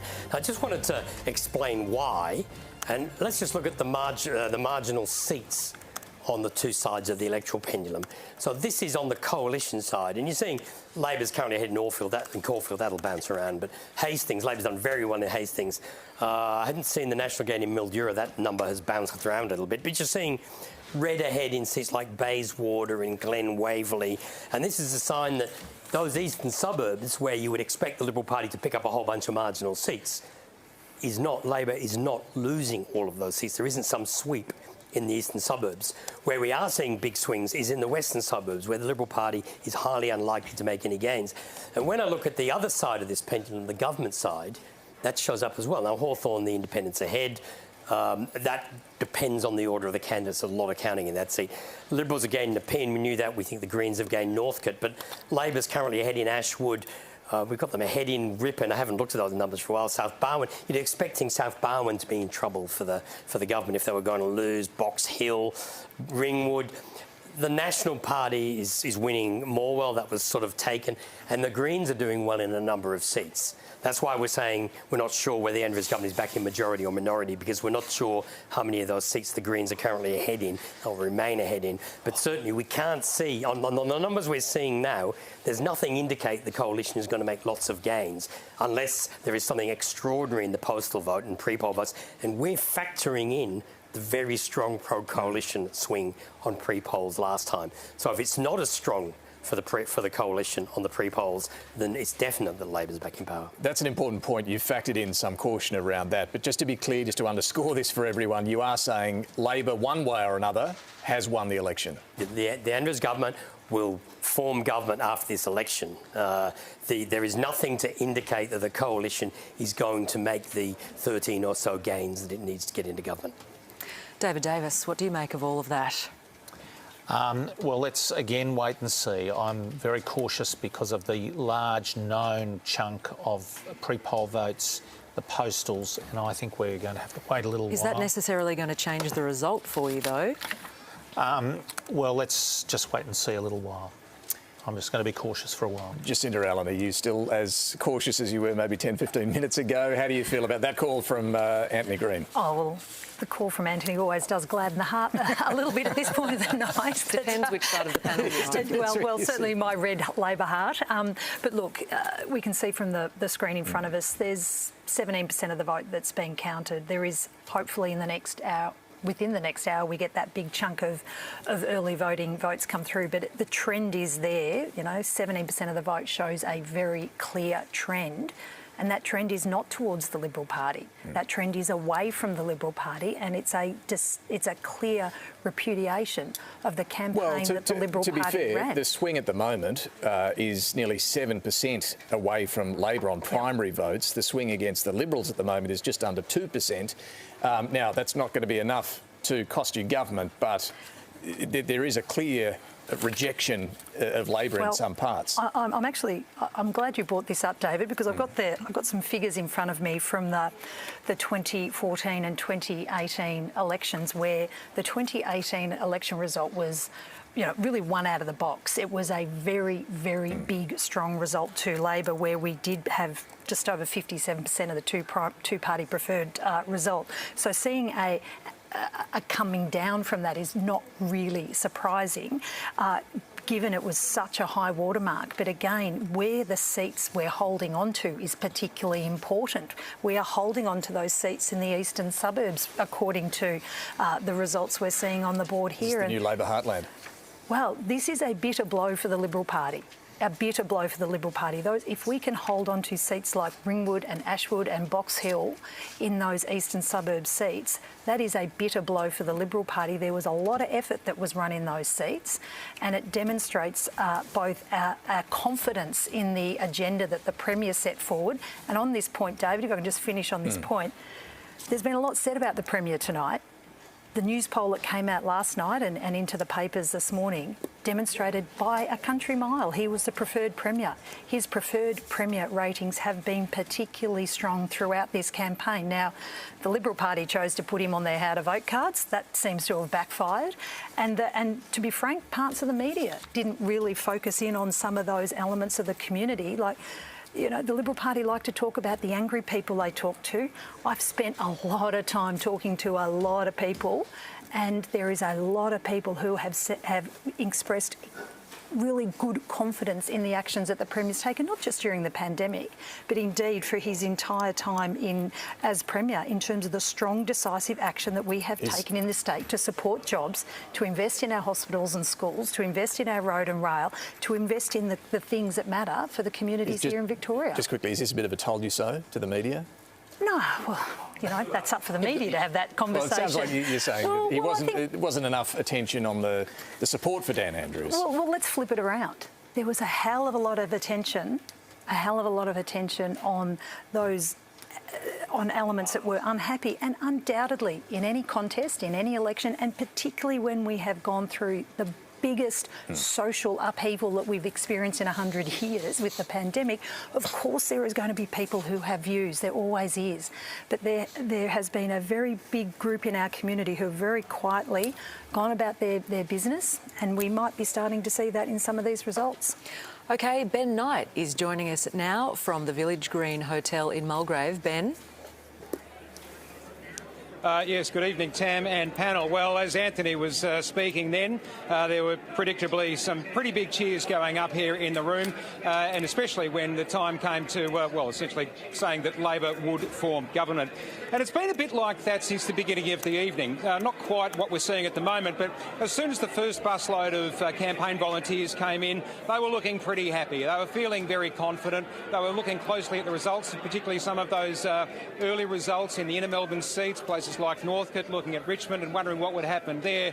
But the mood really hasn't dipped. Talking to a few of the campaign workers, that represents or reflects what they say that they've been seeing on the booths, not just today, but throughout the campaign, that they were feeling quite positive. In fact, they said today was quieter than other days have been. The people, even those who were turning up at the last minute, making their vote, were engaging in conversation about the policies. One of the policies, interestingly, they say that came up, and we're not just talking about here in Mulgrave, we're talking about booths all over Melbourne and even into country Victoria. I think one of the policies they say that resonated was the return of the SEC. Not of course the old SEC as we knew it, but that seems to be one of the policies that really did sort of break through to voters turning up to the booths. Well, we can see. I must say, it's a very different. Yeah, it's very. 4 years ago, I was at the Veneto Club in Bulleen at the Liberal Party function. A very, very different affair. You just, as soon as it began, it was like they were getting hit for 6 off every ball. Not quite the same evening tonight, of course, but as I say, people walked in, they were happy, they were confident, and it's only built since then. And of course, in the past 15 minutes, watching our broadcast here, I'm happy to say, and listening to what Antony had to say, it's a very happy room and getting noisy. Yeah, we can see a few smiles behind you at this point of the night. Ben, thank you. Let's go to Leanne Wong. She's at the Liberal Party camp at the Doncaster Bowling Club. What's happening there, Leanne? Well, the mood's certainly a bit more sombre now than it was just a few minutes ago. There was quite a number of Liberal Party faithful who had gathered around the screen right behind me watching Antony Green call the election in favour of Labor. Before that, it was actually fairly positive. There was a bit of a buzz in the room. It was almost from speaking to several Liberal Party members. It wasn't perhaps necessarily about winning the election outright, though that obviously was the ideal scenario for the coalition. It was more about just clawing back some of those seats from Labor and shrinking down that majority. There was a cheer that went up when Sam Groth won back Nepean from Labor, but there are also several seats that several people here are disappointed that they weren't able to win back. I interviewed Matt Clark just earlier, and he said off camera that one of the seats the coalition was most confident about winning back from Labor was Box Hill. That obviously hasn't eventuated. He was also confident about Ivanhoe and Bayswater. Also, they've been retained by Labor. So certainly some disappointing results there for the coalition. Now, next half hour, we're expecting Shadow Health Minister Georgia Crozier to join us here in Doncaster at the Bowling Club. There's still no word yet on when Opposition Leader Matthew Guy may come here and make a speech. We know that he's currently watching the results in somewhere in Melbourne's CBD, so we're certainly waiting though for him to arrive here soon. Leanne Wong in Doncaster, thank you. Let's take a look at a few of the Green seats that are very interesting to watch tonight. First seat of Albert Park, where we have Martin Foley, who's retiring. Nina Taylor is his replacement. The Liberal candidate is Lauren Cherzon. Antony. Preferences there because the Greens have slipped to third spot. Now, they're only narrowly behind the Liberals, but we've got comparison of polling places and we're projecting the Green vote will slide from this point and the Liberal vote will rise. and there'll be a 10% gap later in the count. Now, if that happens, the Greens won't close the gap, and Green preferences would go on to elect Nina Taylor. Now, at the moment, we're getting a Labor versus Green count, and that indicates that the Greens might win, but I'm not convinced that the Greens will get into second spot. Now, at the moment, that looks a little bit like the numbers from Paran at the last election, but looking at the first preferences trends which we can see in front of me here on the screen, they indicate the Green vote will slip from there, and I'm not sure that will be a Green gain. At the moment, we've got them ahead, but I'm not sure they'll get into second place. Let's have a look at Footscray, another, well, hopeful for the Greens. Katie Hall, the Labor member since the last election, and Emete Josica for the Greens. Yeah, well, it's the Greens, Emete Josic's the Liberal candidate. Still got 10% there with the Socialists, so maybe I shouldn't have doubted them earlier. Katie Hall on 42.5, a strong first preference on. She's projected to be about 42. The Greens projected to 26 and the Liberals 16. 70% of preferences are flowing to the Greens, and if you look at the two-party preferred at the moment, it's got the Greens just ahead. Now, what we don't have really is a lot of history of how the Greens do on pre-polls and postals. So we've only got 20% of the vote counted, all those pre-poll and postals to come. But at this stage, the Greens are just ahead, but the seat remains in doubt. And the next seat we'll look at is the highly contested seat of Richmond. Richard Wynne, of course, is retiring there. Lauren O'Dwyer is the Labor candidate for Richmond. Gabrielle De Vetri is the Green candidate. Well, it's worth pointing out here probably the reason that the Greens will win this is the change of the Liberal preferences. At the moment, the Labor vote is ahead and projected to be just slightly behind on first preferences by the end. So it's the change in Liberal preferences here which are now assisting the Greens to win a seat like this.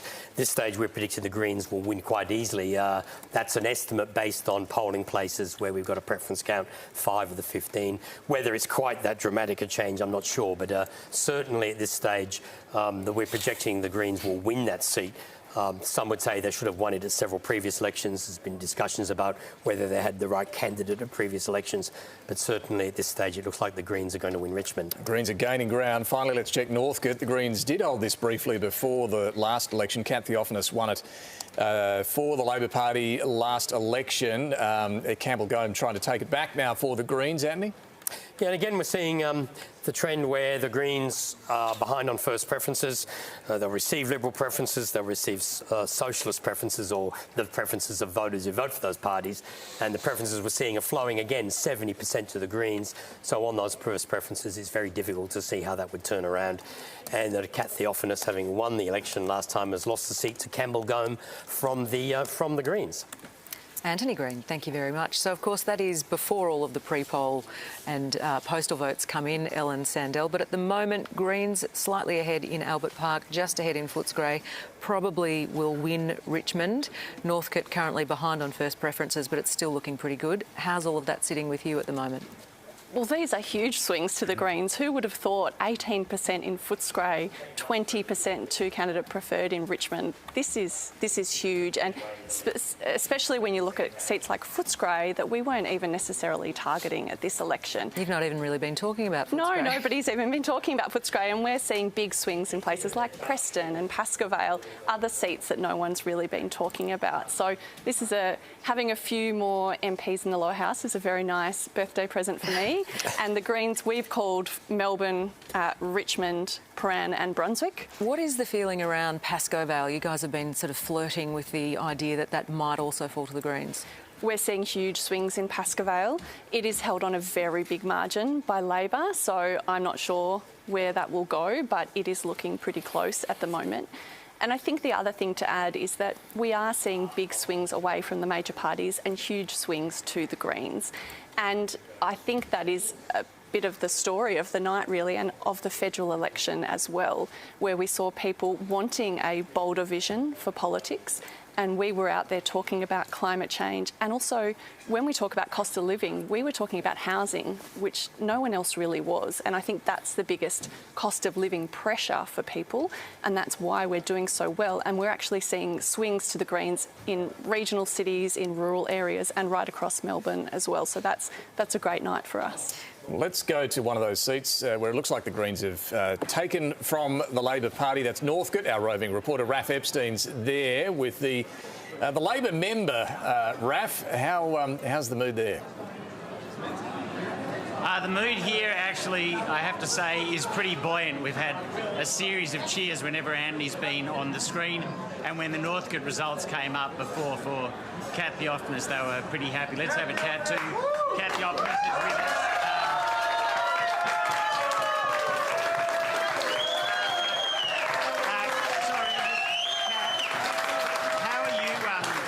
is with us. Yeah, look, overall tonight I feel like I'm elated because it looks like we are going to return a Labor government to Victoria, and that is an amazing thing, a third term of a Labor government, and I cannot be happier about that. Why do you think it's happened?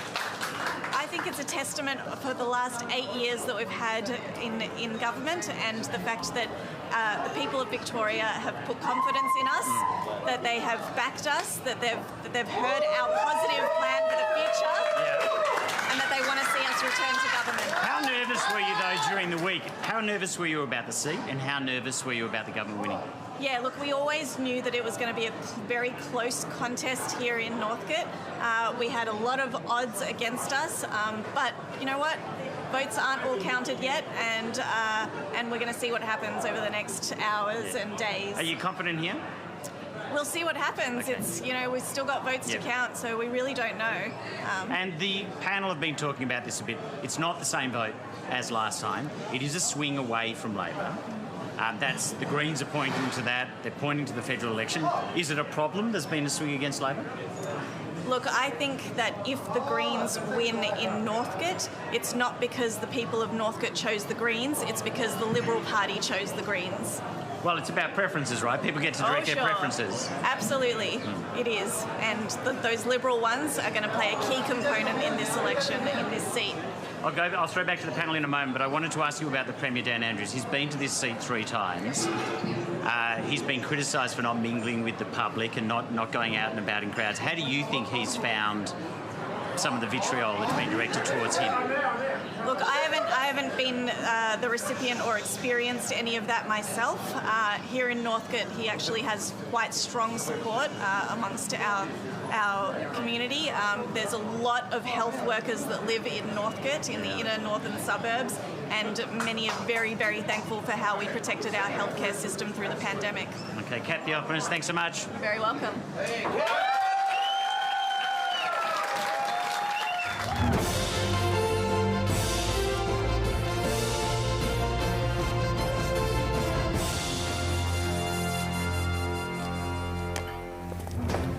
This is the seat of Werribee, west of Melbourne. The seat is held by the Treasurer Tim Pallas with 9.2%, but there's a challenge from car dealership owner Paul Hopper, who's running as an independent there. The Liberals have recruited their candidate from outside the party, local councillor Mia Shaw. You're watching Victoria Votes live on the ABC. With the latest on the numbers, here's Antony Green. Yeah, what we're seeing, let's have a look at the first preference votes. We've got 21% count. Of course, this is this is all pre-ordinary votes taken today. Labor's predicted to be about 36, the Coalition on about 35%, Greens on 13, another 17. So the Labor Party is still just ahead on first preferences. Now that's factoring in the pre-polls from last time. So that's a projection. Because if I have a look at the just look at the raw numbers without projecting, Labor's on 36, Liberals 27, National 7. So there's a few other votes there for third parties. But I want to go on to look at the chamber, having discussed that, and fill that in a little bit. This is the seats we've definitely given away. Oh, surprises me, it's gone to 47. That includes some seats which aren't included in the bottom of frames. That's I didn't expect it to do that. We're currently showing 44 on the bottom of frame, which I can't see at the moment. And we think that Labor is on 44 pretty definite. 47, I'd have to go and have a look where that's come from. That surprises me. But I can't see that Labor's going to lose many of the seats it's currently ahead in. But I would like to go on and talk about where the Coalition is doing well, and that's the Nationals. And it's a very good story for the National Party tonight. Shepparton, which is held by Susanna Sheed. We're getting a preference count between the Independent and Liberal tonight, which is indicating the Liberal win, but the Liberal is not going to get into second place. This is going to be Independent versus the Nationals. And as you can see, the Nationals ahead will do very strongly on Liberal preferences. And if you look at the change in votes, the change of the... that's that one, this one. The national vote is well up at the expense of others. And so that's the choice of candidates clearly had an impact. And it's indicating an 11% swing to the National Party. So it's a defeat for Susanna Sheed in that electorate. With 38% counted, it's not turning around from there. We don't have a preference count on those numbers. We've done an estimate, but that's if I use the Liberal versus Independent actual count, then the Susanna Sheed still loses. So the Liberals and Nationals are interchangeable in that sort of preference count. The next city is Mildura. Ali Cupper's held that for a number of years. We've got a quarter of the vote counted. But she's only just ahead of the National, 4% ahead. There's 17% with the Liberal. Now, Labor's only got 6%, and there's some votes for other candidates. We do have a preference count in that electorate. Let's look at the change in vote, actually, because I think Susanna Sheed's vote's roughly the same, but there's a big increase in Liberal, drop in the National. Oh, this looks a bit strange anyway. I'll have to look at the numbers when we see it. We're seeing a 2.4% swing, which we're projecting will be a national gain at this stage. A lot more counting to come, but independents don't traditionally do well with pre-polls and postals, and they certainly don't do well with absence. Just let me look at those first preferences again. Yeah, the National will stay in second place and should win that one on preferences. Now, the next seat is Benambra. A lot of talk about the independent Jackie Hawkins. Now, at this stage, with a quarter of the vote counted, she's well behind Bill Tilley.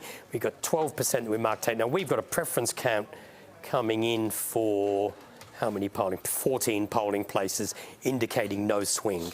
So there's no swing in the polling places we've got, which would indicate on our estimate that Bill Tilley should be re-elected. You'd normally expect the sitting member and the Liberal to do better on pre-polls and postals still to come. Independents traditionally do poorly on postal votes. So on those numbers, you'd think that Bill Tilley should be able to hold Benambra. And the last seat to talk about is Morwell, which was Russell North's seat, former National turned Independent. He's retiring. Now, Morwell became a notional Labor seat on the new boundaries, and with Russell North retiring. But Labor's vote is only 32, got 22% for the Nationals, 12% the Liberals. Says vote for One Nation and the Shooters. The Shooters, how the vote card was favouring Labor in that seat. But still, we've got preference counts, and they're indicating a 10% swing to the Nationals on 6 polling places. So at this stage, if those counts are correct, we'd be suggesting the Nationals, Martin Cameron, will win Morwell, and that's certainly the numbers we're working on at the moment. Just, Andy, coming back to where you started, what are the prospects, do you think, of Labor actually having a majority? They have a chance of getting a majority. I mean, the 47, there's a number of seats with a very low count that aren't currently included in the bottom of frame. They got included there, much to my surprise. I haven't looked at the figures for 5 minutes, and they do update. We'll let you go and do that. And we also need to keep putting that caveat that, where are we, 8:45, we still haven't seen that big bucket of pre-polls drop into the count yet. And obviously the Libs and the Nats are holding out some hope that that'll be better for them once those figures drop in. But take a look at the tally board right now for us. And this tells you the story of where we're at tonight. As you can see, the ABC is projecting Labor's won this. Whether it's in a minority or a majority government, we'll find out in the coming hour or so as more of those results come in. But you can see there Labor's held its ground despite a statewide swing against it that's currently sitting at 5.5% against Labor. But it's been in seats where they've got big margins, so they've been able to hold on to a lot of these seats. The ones they've lost there to the Greens, Richmond and Northcote. The Greens also holding Melbourne, Brunswick and Prahran, and still a bit of a chance in a couple of others as well. This is a great night for the Greens, no doubt about that. For the coalition, it's the Nats who've done well, and Libs in regional areas too, as you can see there. Morwell, Shepparton and Mildura in the middle there. Nepean as well for the Liberal candidates, Sam Groth down on the Mornington Peninsula. And then over on the right-hand side of the screen there, well, you can see Labor making some inroads, helped by some redistributions and so on, but Hastings, Bayswater and Glen Waverley adding to the Labor column on the ABC projections at the moment. So the story at the moment is a swing against Labor, a smaller swing against the Liberals, but not enough of a damage done to Labor to actually cost them government. Let me go back to the decision desk to Cos and Tony in particular. Cos, what do you make of where we're at now with the results and some of your projections earlier in the night about where Labor would struggle? How's this playing out now? It's pretty similar. I think that basically the outer western suburbs of Melbourne is where Labor has lost a lot of its support. But also, if you look at the gains the Greens have made, again, it goes back to the other point that we've made continuously through the night, and that is the generational change of the guard when it comes to who determines government in this state. And it is basically millennials are now doing that, and their impact is there for all of us to see, particularly when it comes to the Green seats. So we know that, for example, the Resolve poll that was published this week, the 2PP vote for the Labor Party for voters under the age of 35 was 67%. Now, we can see that expressed with the seats that Labor is holding on to, and also with the gains the Greens have made. Tony Barry, curious to know from you, millennials seem to be featuring live and large tonight. What should the Liberals be doing to try and court that section of the electorate?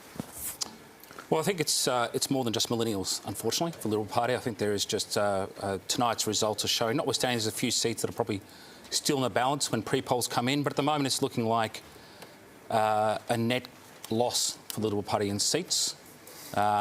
Which seats in particular are you most worried about? Well, I think Bayswater, Glen Waverley, Hastings are notional Liberal seats that are gone. Well, Hastings in Glen Waverley. Nepean's a pickup, and there's a few other seats still in play. So, but we're looking at potentially net negative results. But you reckon, so the Liberals, you reckon, will finish tonight going backwards? I think that's potential at this stage. We've got to wait and see what the pre-polls, but it's certainly a long way from 45 seats. If that happens, though, that's a shocker, isn't it? That's a disaster, yeah. Yeah. David Davis, any reflections on Tony Barry's Well, if that were the result, it predictions? would be very bad indeed. Again, as Tony said, I think we've got to wait for the pre-polls. We've got to wait for all of those. I think they are qualitatively different, and you know, obviously I haven't seen them as yet, and nor have any of us. But certainly the reports from the booths through the whole pre-poll period were very positive and very different from the experience on the day. So at this point, now the scale of that, we've got to wait and see, of course. At this point, obviously, we are still waiting for that huge bucket of votes to come in. Would forcing Labor into a minority be a win? Would you take that tonight? No, a win's a win. Obviously, we want to make gains and make significant gains, but you do want to win government, don't you? And that is always the task of parties. And, you know, if we don't succeed in that, that's not a good outcome. So, by definition. Mary Gearan is standing by. She's at the Greens headquarters at Perry's in Collingwood. Mary Gearan, hello. Hello, Tam. It's a very excited Greens headquarters. A few minutes ago when it was called for Richmond, it was a scene of elation. There were people here who were literally shaking and saying they couldn't believe it. This is what they've been putting their effort into, their resources into. As you've been talking about, they've been around these inner urban seats for so long. They want to grow the green heartland that is already in inner Melbourne.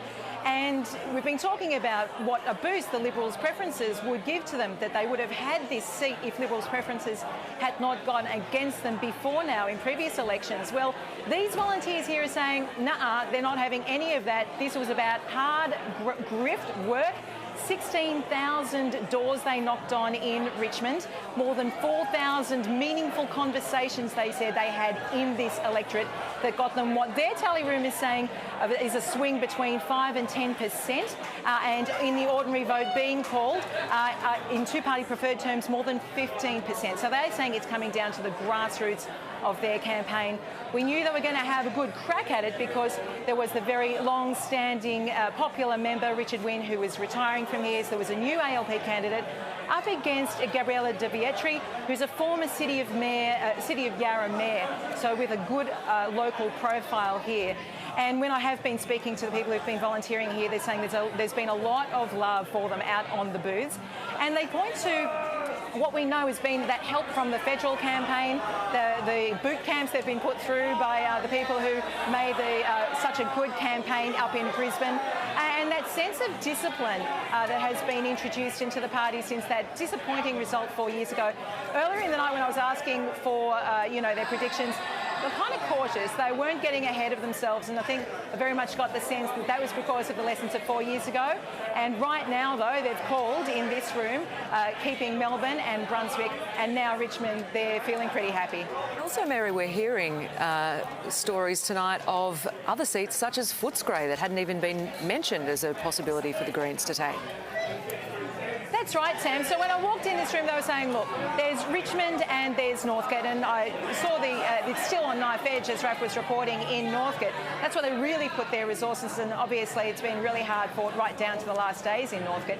And then after that, there was Pascoe Vale and Albert Park. Albert Park was where they put their resources into. Pascoe Vale, they don't know because the incumbent isn't sitting, and because they've got, they don't know where the incumbent isn't sitting, and also the person who is the number 2, an independent, is not going again. So they're thinking, look, they could actually get that as well if the anti-major parties trend continues. And then, as you say, after that, they're keeping an eye on Footscray and Preston as well. They're thinking that even though they might not have put so much of an effort behind those, they can see this wave coming, the demographic wave that we've been talking about, and maybe that will change the complexions of those electorates as well. Mary Gearin, thank you. Ellen Sandell, the party looks like it's already started at HQ there. I know, I wish I was there. No, it's lovely to be here. Oh, look, it is a fantastic result for us. It is this green wave moving out across the city. We've had fantastic candidates.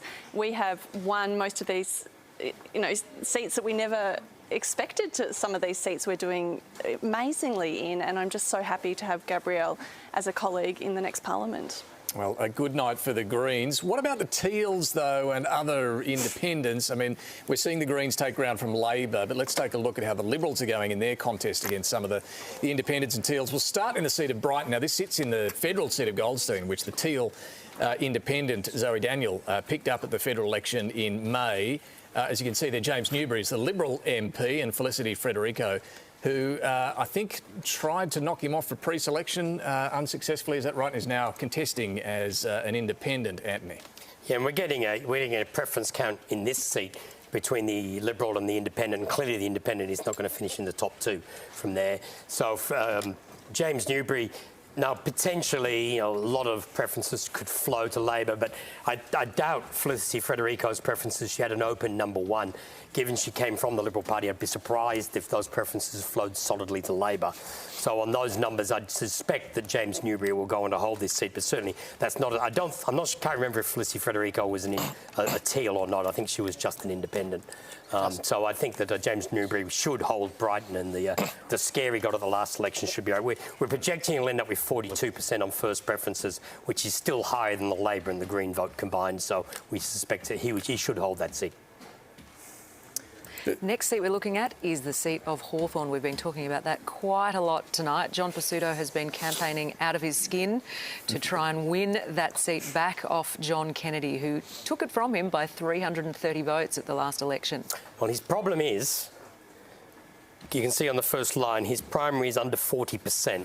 We have got a preference count in 14 polling places, and 80% of the preferences are flowing to Melissa Lowe. And with the number of votes left over, John Pizzuto can't win if he's only getting 20% of preferences. So he would have to do something quite remarkable on the postals and pre-polls to win that seat, because at this stage we're saying that Melissa Lowe is on track. She's on 53.3. We haven't got a polling place comparison in that one, but we are projecting that John Pizzuto will finish under 40%. And with 80% of preferences, he can't win from there, though we're not calling that seat yet. Well, we're standing by to talk to Melissa Lowe. I can see her cheering. We'll get to that in a moment. But Q, we've all been fascinated to watch this contest as well. Tim Smith going at this election. Jess Wilson trying to hold the seat for the Liberals against Sophie Tawney, who definitely is a Teal candidate. Antony? Well, this one is a close contest. Now, Sophie Tawney is in second place, but only just behind Labor. She will pass Labor on the Green preferences. And from that point on, the preference count we have, which is from 16 of 21 polling places. Now, we're not doing polling place comparisons in this electorate, but if you look at the swing and the two-party preferred we're seeing at the moment, it's 50.5 to 49.5. Now, I suspect postals and pre-polls will work in the Liberal Party's favour in a degree to which isn't factored in here. It's interesting to see there, but at the moment, Jess Wilson is ahead. The Liberal Party need Jess Wilson to win. They need more women, more talented women in the Parliament, and so they'll be very keen to make sure that she wins that seat. At the moment, in doubt, you just have to wait for the rest of the voting to finish. And the next seat we're looking at is the seat of Mornington. David Morris from the Liberal Party is retiring there. The Liberal candidate is Chris Cruther. And the independent in Mornington is Kate Lardner. And it's a very similar situation to Hawthorn. The Liberal vote is under 40%. The independent is in second place. Substantial vote there for Labor. I'd expect that the Green preferences, which were directed towards Lardner, will flow that way. Green voters are very good at knowing who they should direct preferences to in certain contests and pick that up very clearly. 80% of preferences are again flowing to the independent, and if the Liberal vote is under 40%, they cannot win on those preference flows. So at this stage, that looks like very strongly that Kate Lardner could win Mornington. So we're looking there at 2 seats that the Liberals could lose to independents and potentially a third. Gee, that's a tough news for the Liberals, no doubt about it. It tells us, though, what many predicted, and that is an expanded crossbench. Let's go to one of those on track to win the seat of Hawthorn, deny John Pesutto a chance of coming back into the Parliament. That's Melissa Lowe, who joins us now from the seat. We saw you fist pumping just a minute ago as Antony went through the numbers there. Are you confident you're going to win this seat?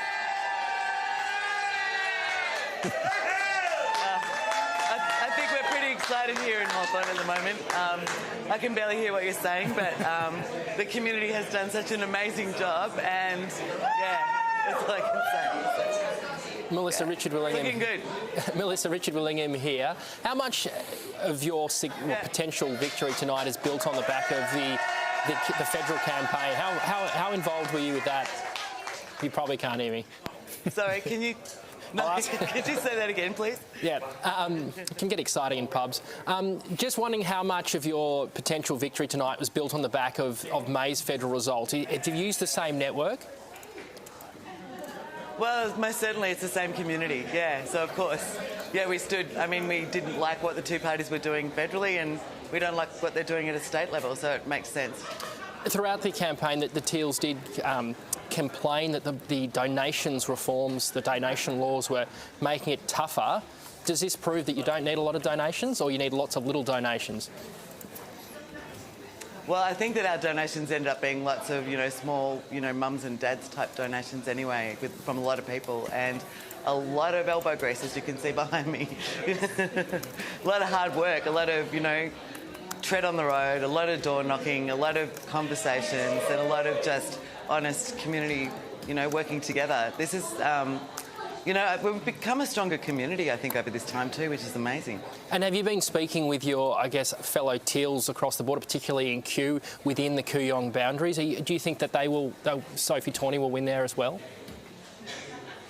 I think she's looking strong over there, yeah, and look, we'd all be really happy for that. That'd be great.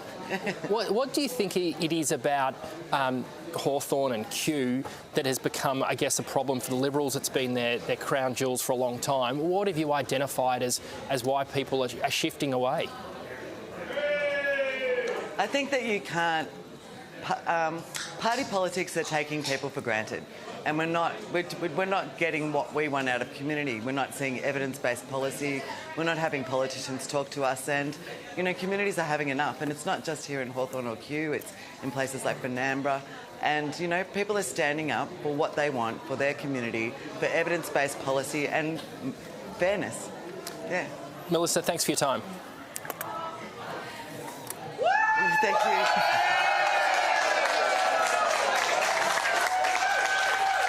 Now we've got some breaking news. Let's go straight to Antony Green.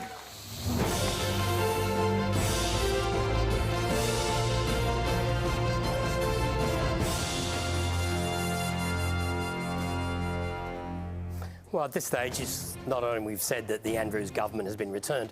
At the moment, we're projecting that they're going to actually be returned with a majority. Labor is easily holding Cranbourne. It's ahead in Pakenham. It's not losing those seats in the western suburbs. So at this stage, the numbers are adding up for Labor to stay in power. Everything east and south of the Yarra is good for Labor. They're not losing some of the seats. There's a couple of losses, but they're doing really well in the east. All the vote loss is in Western Melbourne, and it's just not delivering any seats because they're all too safe for the Labor Party. So at this stage, the Andrews government is headed for a return. There's taken a bit of a hit in some seats, but not the sort of big hit you would have expected. Yeah, so they've lost ground to the Greens, as we can see, in the inner urban areas. They're losing votes in the West, Antony, but not seats necessarily, and holding strong in the East. So they're not going to... Yes, there'll be an expanded crossbench, but Labor won't need them. Yeah, the thing about, I mean, the Greens, it's a big story for the Greens, but you do not win elections in the inner city. You win elections elsewhere. The inner city is a small number of seats. And Labor has hung on to those outer suburbs. They've hung on to Cranbourne. They could win Pakenham. If those sorts of seats are staying with the Labor Party, then the Labor Party is winning office again. They do have to worry about what's happening in Western Melbourne, because if the Liberals start to get a foothold in Western Melbourne, it's problems for Labor long term. But at the moment, all the numbers are pointing towards Labor back with a majority government, lost some bark, but really to hold on to seats like Ringwood and Bayswater, as I think they do at the moment, to pick up Hastings, to pick up Glen Waverley, which they appear to be doing at the moment. If the Labor Party is picking up those seats in eastern Melbourne, the Labor Party does not lose elections when it's got several seats in eastern Melbourne. Jacinta Allan, I take it those nerves have been quelled somewhat from everything that Antony had to say just then. They are somewhat. I'll still temper, still very keen to see all those big early votes that are locked up being counted right now, but it is getting a stronger and stronger result. And I just did want to pick up those observations about the seats in the east. These are, again, very, very strong results. Like I don't think we've mentioned Glen Waverley since it's popped on the board as a Labor pickup. Again, these are heartland, historical heartland Liberal-held seats where a lot of their effort went in this campaign in both wanting to hold and defend those seats. A lot of resources, a lot of effort went into those seats. A lot of campaigning went on. So, again, it does demonstrate that I could suggest there's a lot of support out there in the east for the suburban rail loop. Seems to be pretty popular out there in the east. Yeah, but it's a different story in the west, Jacinta. Well, again, I think the issues in the west, they're... And we've canvassed this quite a bit tonight. There is no doubt some of the real challenges that have been, those socio-economic challenges that are confronting the communities in the West, and they're not just pandemic-related challenges. Some job security, some employment security issues are big as well. The hospital is a really big one as well. Well, that's why Steve McGee's delivering it. That's why that hospital in Melton is being delivered by Labor. It's still a patch of dirt when I last checked. No, there's work. The early works are kicking off. So what will Labor do to try and arrest that drift away from the party in the west, outer west? Well, whether it's the west, the east, and I'll pick up on something that the interview with the teal candidate from Hawthorn that we just Melissa, thank you, that we just heard. I would absolutely agree. If you're a good local candidate, a good local member, you work with your local community, listen to your local community, take their issues to the floor of the parliament, reflect their issues in those forums. I think we are seeing tonight, and again, it's reflected in the seats that we have been able, by all accounts, hold successfully.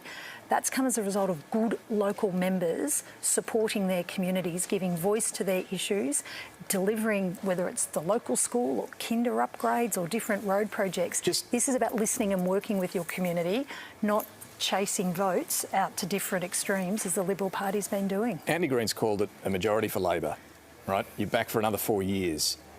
Should Dan Andrews stay as Premier for 4 years? Well, he said he will, and absolutely. Clear answer. Can I just ask, Jacinta raised the suburban rail loop. I might question to David. The Coalition said it would scrap the suburban rail loop. The seats that are affected by the suburban rail loop have stayed with Labor. Was that a mistake to scrap such a big, ambitious project? Well, let's just wait on seats. I've just got some information through on the pre-polls on Q. 47.5. No, but this pre-poll issue, the pre-poll is up 5 points on the in Q on the day that it has been put up earlier. So there's is that just in Q or? That's just Q. No, that's the first lot I've got. Okay. So. people will be interested in that wedge between the pre-poll and the earlier.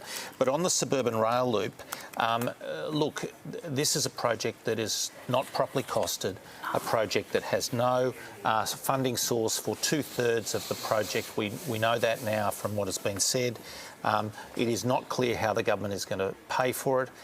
It is likely they're going to put taxes, significant taxes through that area, and it is also likely that they're going to have to borrow enormous amounts of money and likely raid the Future Fund to fund it.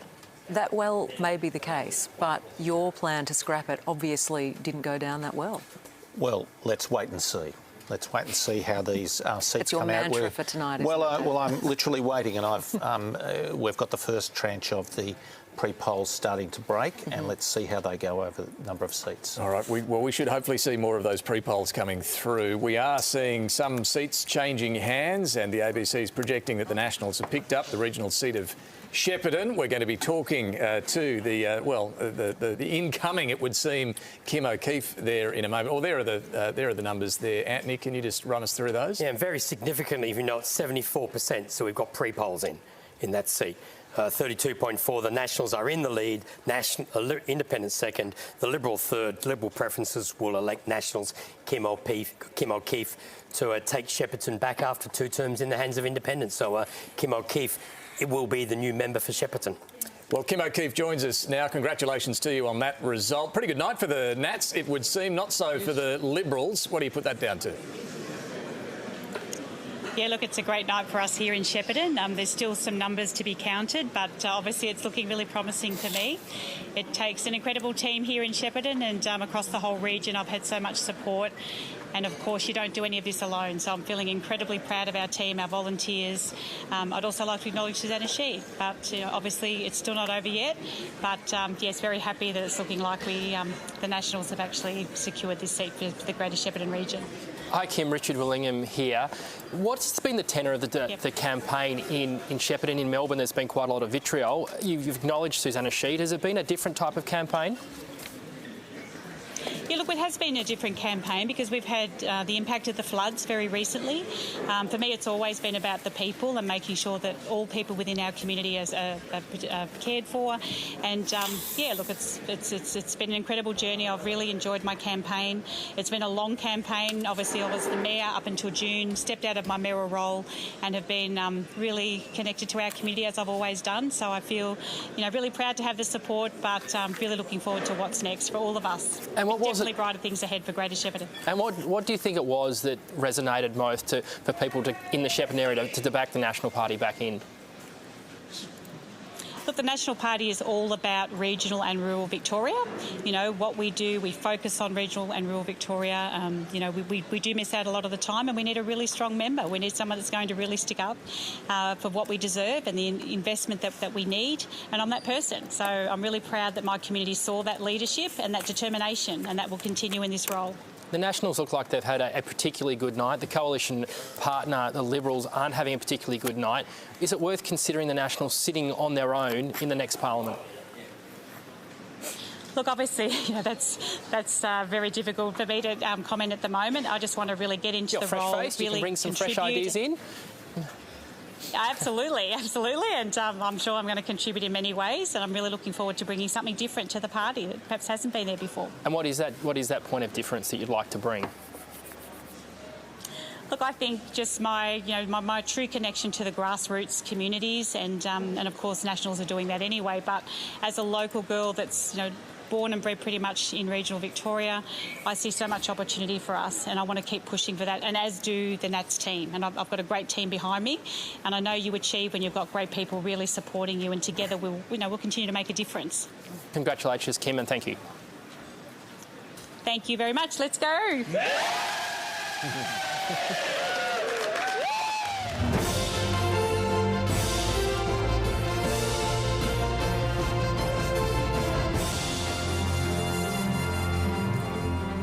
This is Victoria Votes, live from the ABC Election Centre at South Bank in Melbourne. You can see the tally board starting to fill now as the count progresses. It's 9:09 p.m.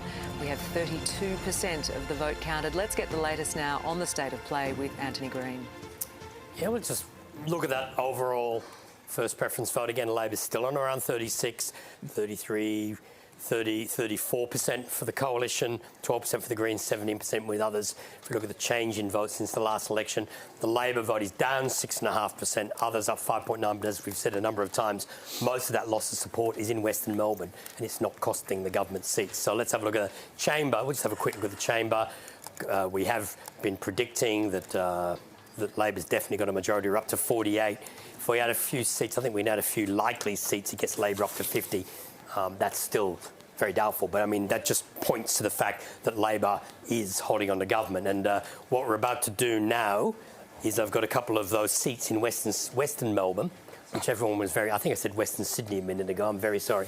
In Western Melbourne, Matthew Halakari's on 39.5. Now, he's on 39.5. The Angela Newhouse 25.5. All the talk of Joe Gara has failed. He's only got 7% of the vote.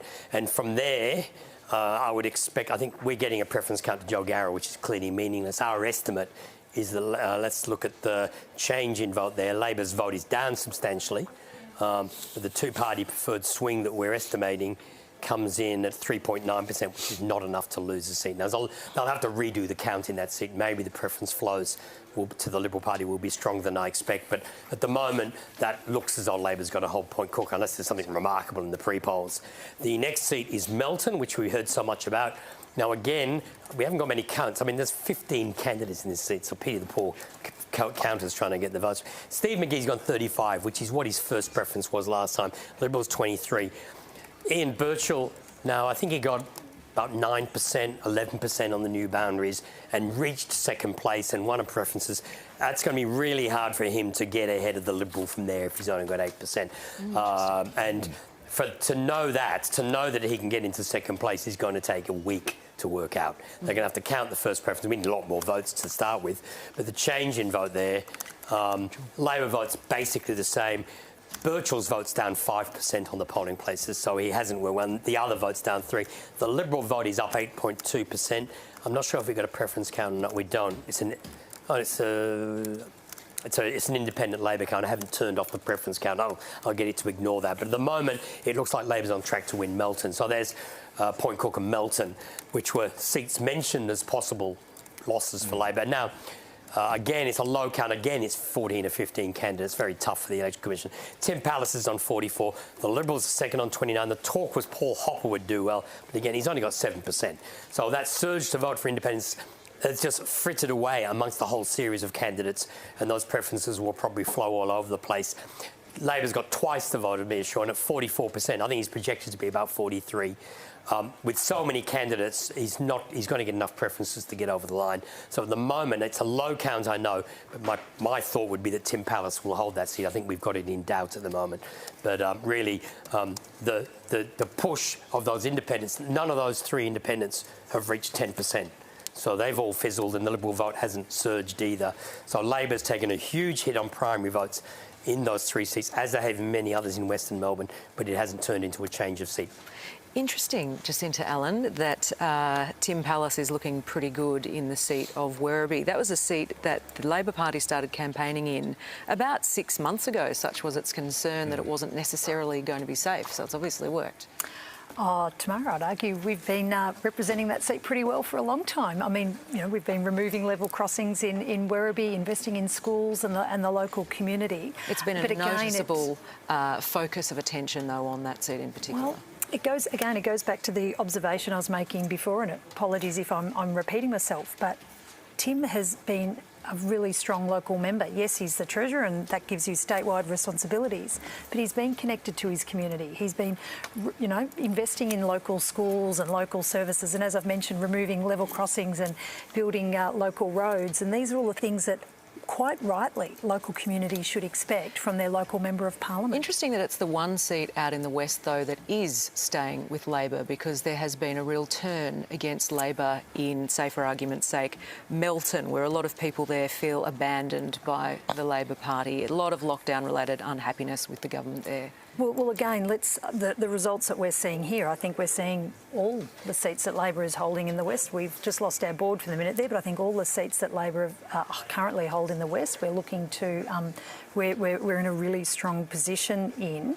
And again, it's about making sure that we're investing in those things that matter for those local communities. And, you know, projects like making the Werribee Line level crossing free and building hospitals and building a new TAFE, which is also going into places like Melton, but also too, let's remember the other issue that was very clearly on the ballot this election, and that was people's jobs, that was people's livelihoods, and that's what Matthew Guy and David Davis and the Liberal Party were saying very clearly to Victorians, that they didn't support their jobs both in the construction industry but also more broadly in the supply chain that supports them. And that's a really important point to make, because if you're concerned about cost of living issues, if you're concerned about job security, then saying to the community we're going to cut those jobs and cut those opportunities is a really big and powerful message about why you shouldn't support the Liberal Party. I want to show you this. We had a look at it earlier on in the evening before the count began. This is the combined major party primary vote over many years, going back 30 years to 92. You can see, you know, back then in the 90s, it was up above 90%. Coming into tonight, it had fallen below 80%. Have a look at this. This is on the latest count. Where are we? 3 and a bit hours since the close of polls. And it's really crashed there down to around 70%. Cos, Tony, over on our decision desk, you were reflecting on this earlier and I think suggesting that it might get near there. And in fact, I think it's fallen a little lower than even you were forecasting, Cos. Yeah, that's correct. Basically, it's a trend that we've been observing across the country, but we can see it here again repeated in Victoria. And it's a product of a number of drivers. One is the voters that we've seen park their support on the Greens and move to the Greens. But also, I would say that the Liberal Party's tactics, particularly in this election, has only resulted in them driving their own votes to alt-right minor parties. So if you look at the results across all of the seats where they're suffering right now, they've got swings against them. And it's not going to the Labor Party, it's largely going to alt-right minor parties. These are the parties that stood against the lockdowns, the mandates, and so on. So the end result of their effort is they've cost themselves their own votes. Is it's spraying, though, that's right, fairly broadly. These independents that, Antony mentioned this earlier, that we heard a lot about, Joe Garra, Ian Cook, Paul Hopper, they're kind of underperforming on their own, aren't they? Yeah, that's right. So when you go to the West, Labor's losing a lot of support in the West, and look, you know, there has to be some discussion internally within the Labor camp about addressing that problem, because this is now the third election in a row where Labor has absorbed swings against it in the West. It cannot keep sustaining that. So sooner or later, those chickens are going to come home to roost. Bridget, is this something that you were witnessing on the campaign, that move away from the major parties?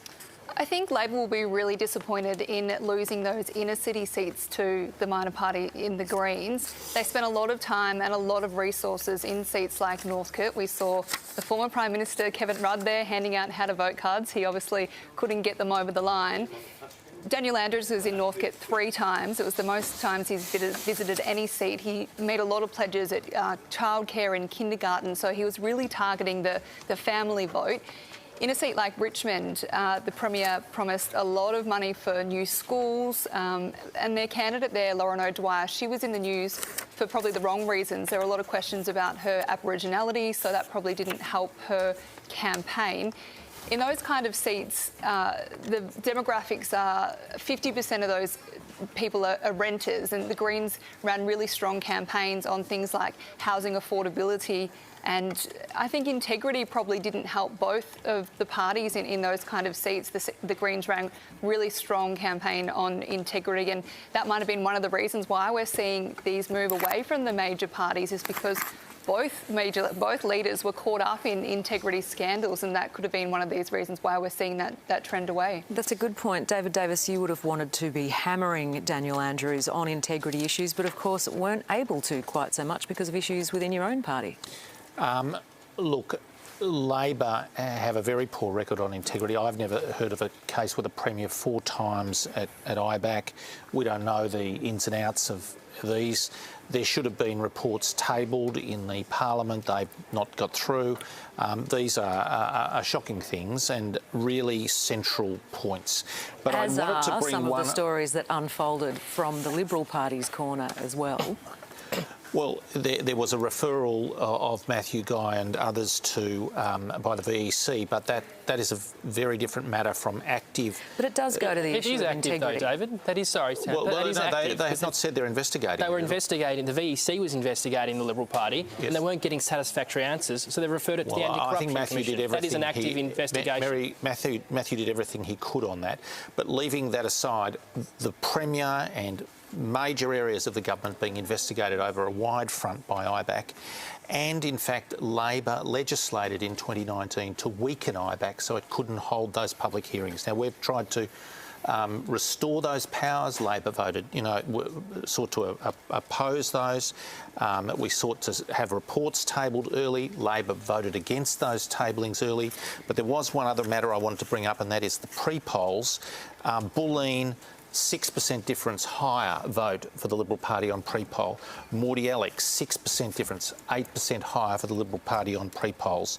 Williamstown, I'm told, even an 8% difference in the pre-poll primary vote. So these pre-polls are going to become very important across a number of seats.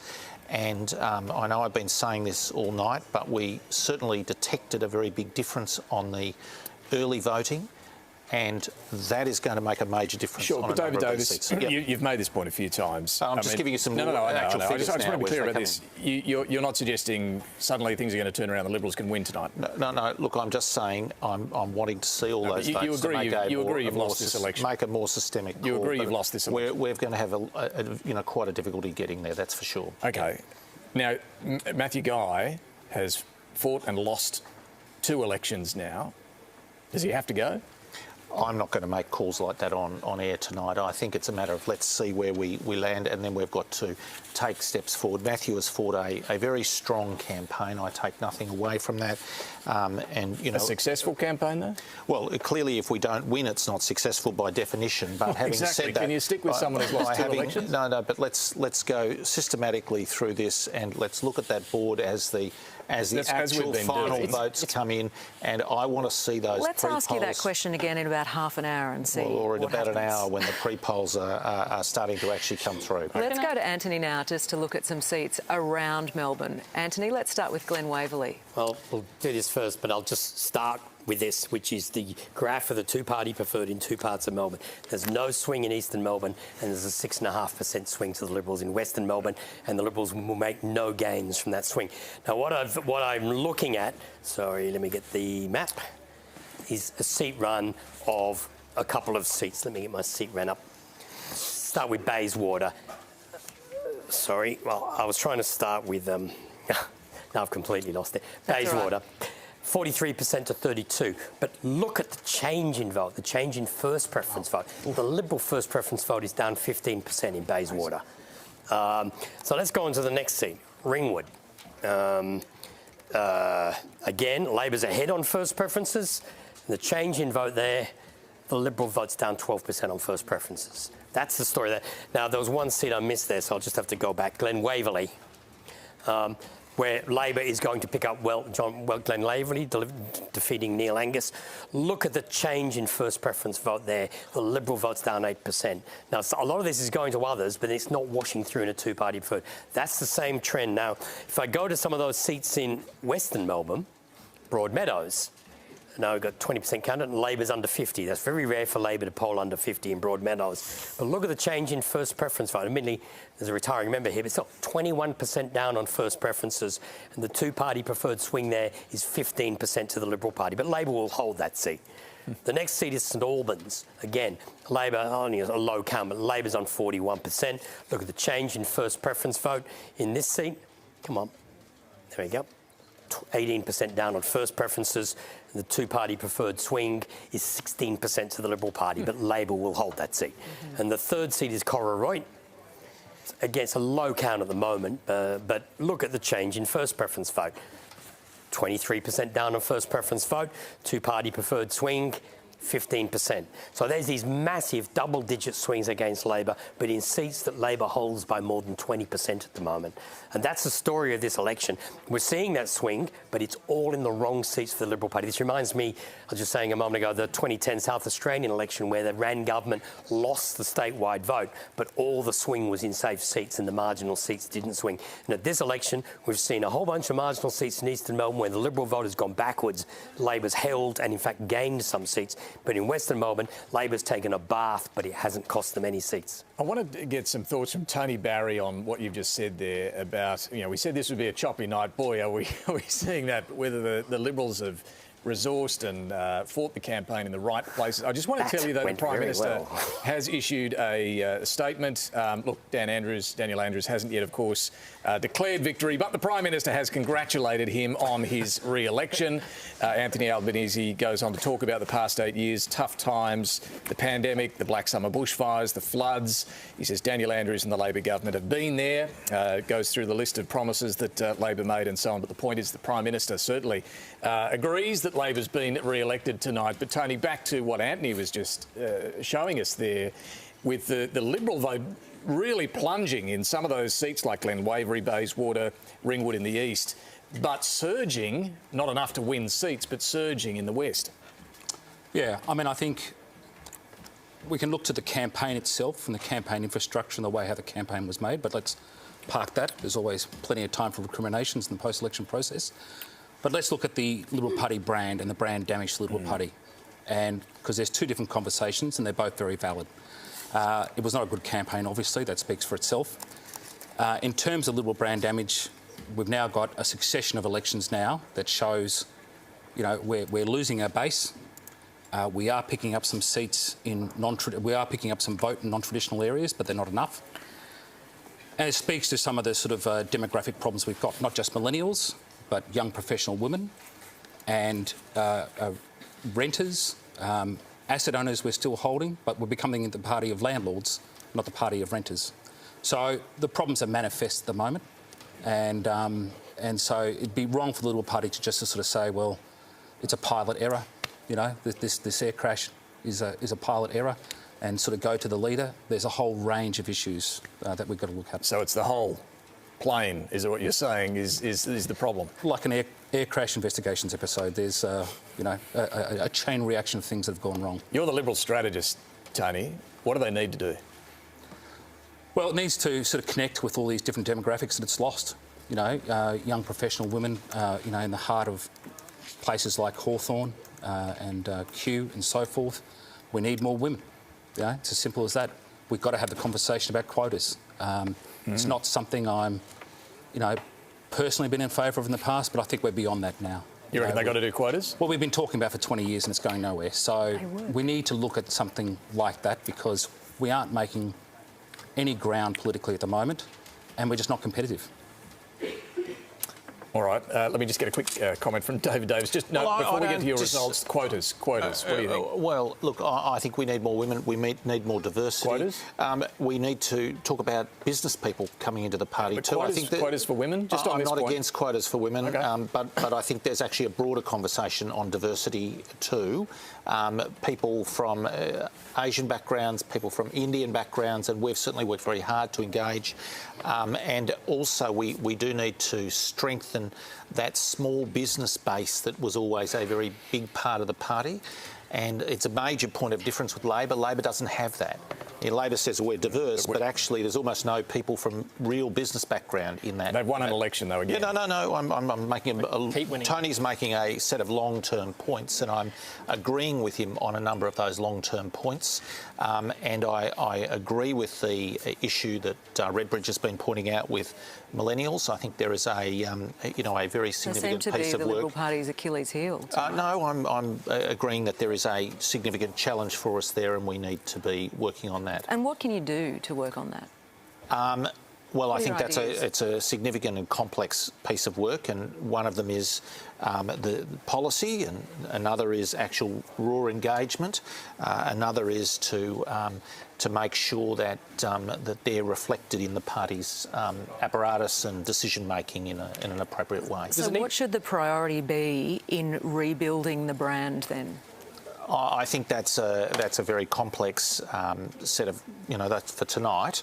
I'm not sure that I have the perfect answers tonight, but I do think there's going to have to be significant rebuilding. And you had the map up on the wall before, and some of that tells the story in itself of where we have to rebuild, and we have to make sure that there's appropriate reflection of those policy ideas coming through. OK, Federal Labor MP Josh Burns is going to join us now. Welcome to the program. And we also have the Labor Party's Leor Harrell as well. Josh Burns, the Greens are doing particularly well tonight. That's been quite a big story to emerge out of the 2022 election. You had quite a scare in your own seat at the federal election. Do we take it now that Labor has a problem in inner Melbourne? Doesn't sound like it from where we're sitting.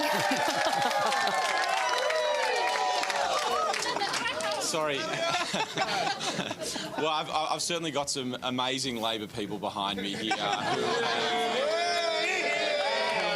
who have been a part of a really positive campaign here in Caulfield. And of course, we've got Leor Harrell, our fantastic candidate here from Caulfield. And we've got Lou Crawford as well, who's our fantastic candidate from Brighton. That is also...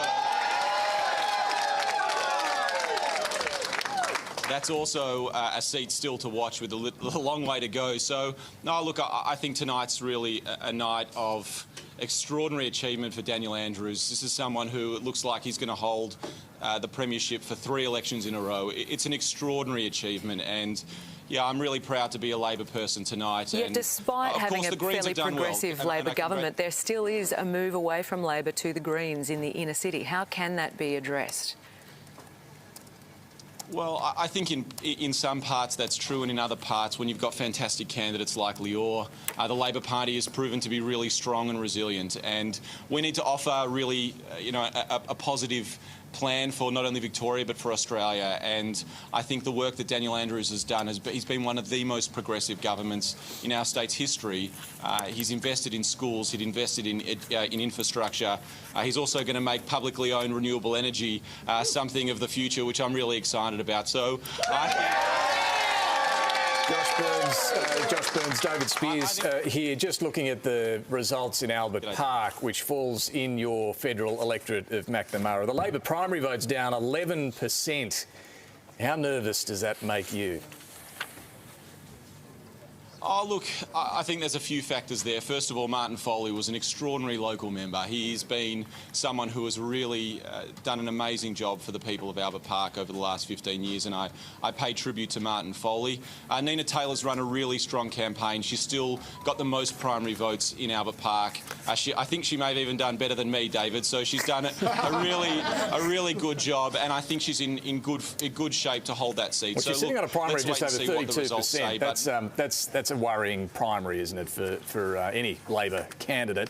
We're seeing the Greens really wash through inner Melbourne, wherever you look at the moment.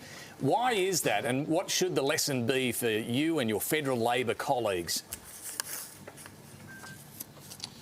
Well, look, I think the Greens have obviously done really well tonight, and I congratulate them. And that's something that we really need to be humble about. They've done really well, and I wish them well on this evening. But I do think that when Labor offers people a really positive vision for the future, a progressive vision, one that treats people with dignity and care, then people vote for us. And I think we've seen that in Caulfield. I think we've seen that in Albert Park, and I think we've seen that right across Victoria. What was the lesson in there, in all of that? The lesson is that we've got to be positive, David. We have to talk about what Labor's going to do for people. And if we do that, just like we've done in Caulfield and Albert Park, I think people will back us. But Josh Burns, what is your plan to fend off the Greens? Because if it's not addressed, you won't be in Parliament for much longer. Yeah, look, tonight's not about me. Tonight's about the fact that Daniel Andrews has been re-elected for a third time here in Victoria. Tonight's about the fact that this bloke has potentially done something that no other Labor person has done in the history of this seat. Leora Harrell is in great shape here in Caulfield.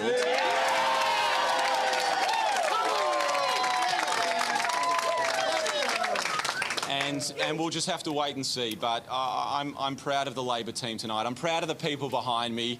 All right, Josh Burns, I know you are. I know they're very happy to be there with you. Let me just try one more question if I can. They are, David. Should Labor federally stick with stage 3 tax cuts? Look, they're 2 years away, David, Come and on, tonight's give us an about answer. Dan Andrews and the Victorian Labor team. It's something that obviously, you know, I think there are Australians doing it pretty tough, and I think Daniel Andrews with his $250 for helping people get through increasing power saving. Nice pivot. But this is where the Greens will come at you, right? The Greens will come at you over something like this.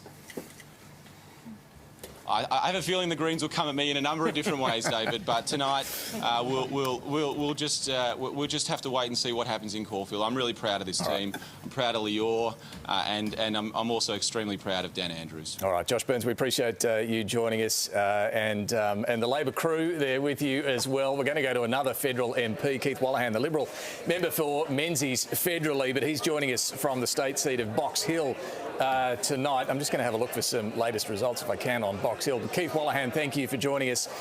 Look, we are seeing some real trouble for the Liberal brand right across eastern Melbourne. That is one of the very clear stories tonight. What do you make of that?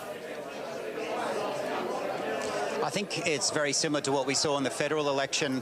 When I first looked at the map of metropolitan Melbourne, it's quite frightening. There's 3 Liberals. I'm one of 3, the other being Deakin and Aston, and there's one in Adelaide, one in Perth. That's why we started the metropolitan members group in the federal party room, and we're seeing it in the state seats as well. Tony Barry is absolutely right. Our party has a problem in metropolitan areas for the same reasons that the Labor's having a problem in the inner city areas. Demographics are creating challenges for us, and we need to face up to it and learn from it. What do you do about that problem?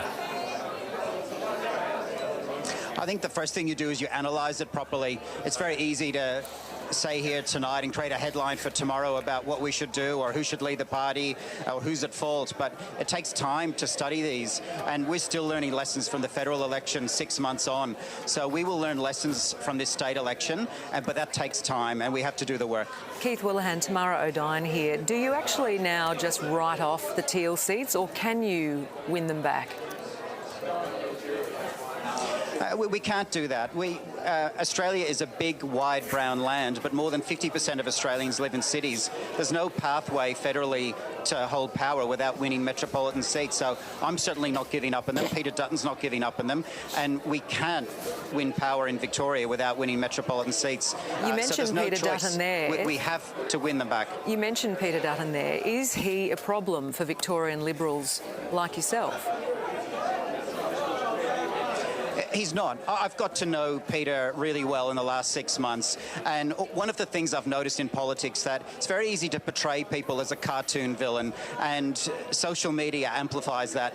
I've got to know Peter really well. He is a decent, wonderful person, and I think the closer we get to a federal election, I think people will see that in Victoria and New South Wales and other places. But it's not easy. I do acknowledge that. Keith Wallahan, you said Tony Barry was spot on earlier. One of the things Tony Barry said was the Liberal Party now needs to adopt quotas for women. Do you agree? I agree we need more women. I'm here in the seat of Box Hill where Nicole Werner, a Malaysian-Chinese young woman, won pre-selection by an overwhelming amount. I think we need more women, but I also think having party democracy can get us there. So no quotas. And I think if we do that, well, you can be open-minded to it, but I have seen pre-selection after pre-selection elect quality women here. The division wants it to happen, and we can do it democratically. Keith Willingham, you made some remarks, really strong remarks actually, in Parliament this week about the tone of the debate and the campaign in Victoria.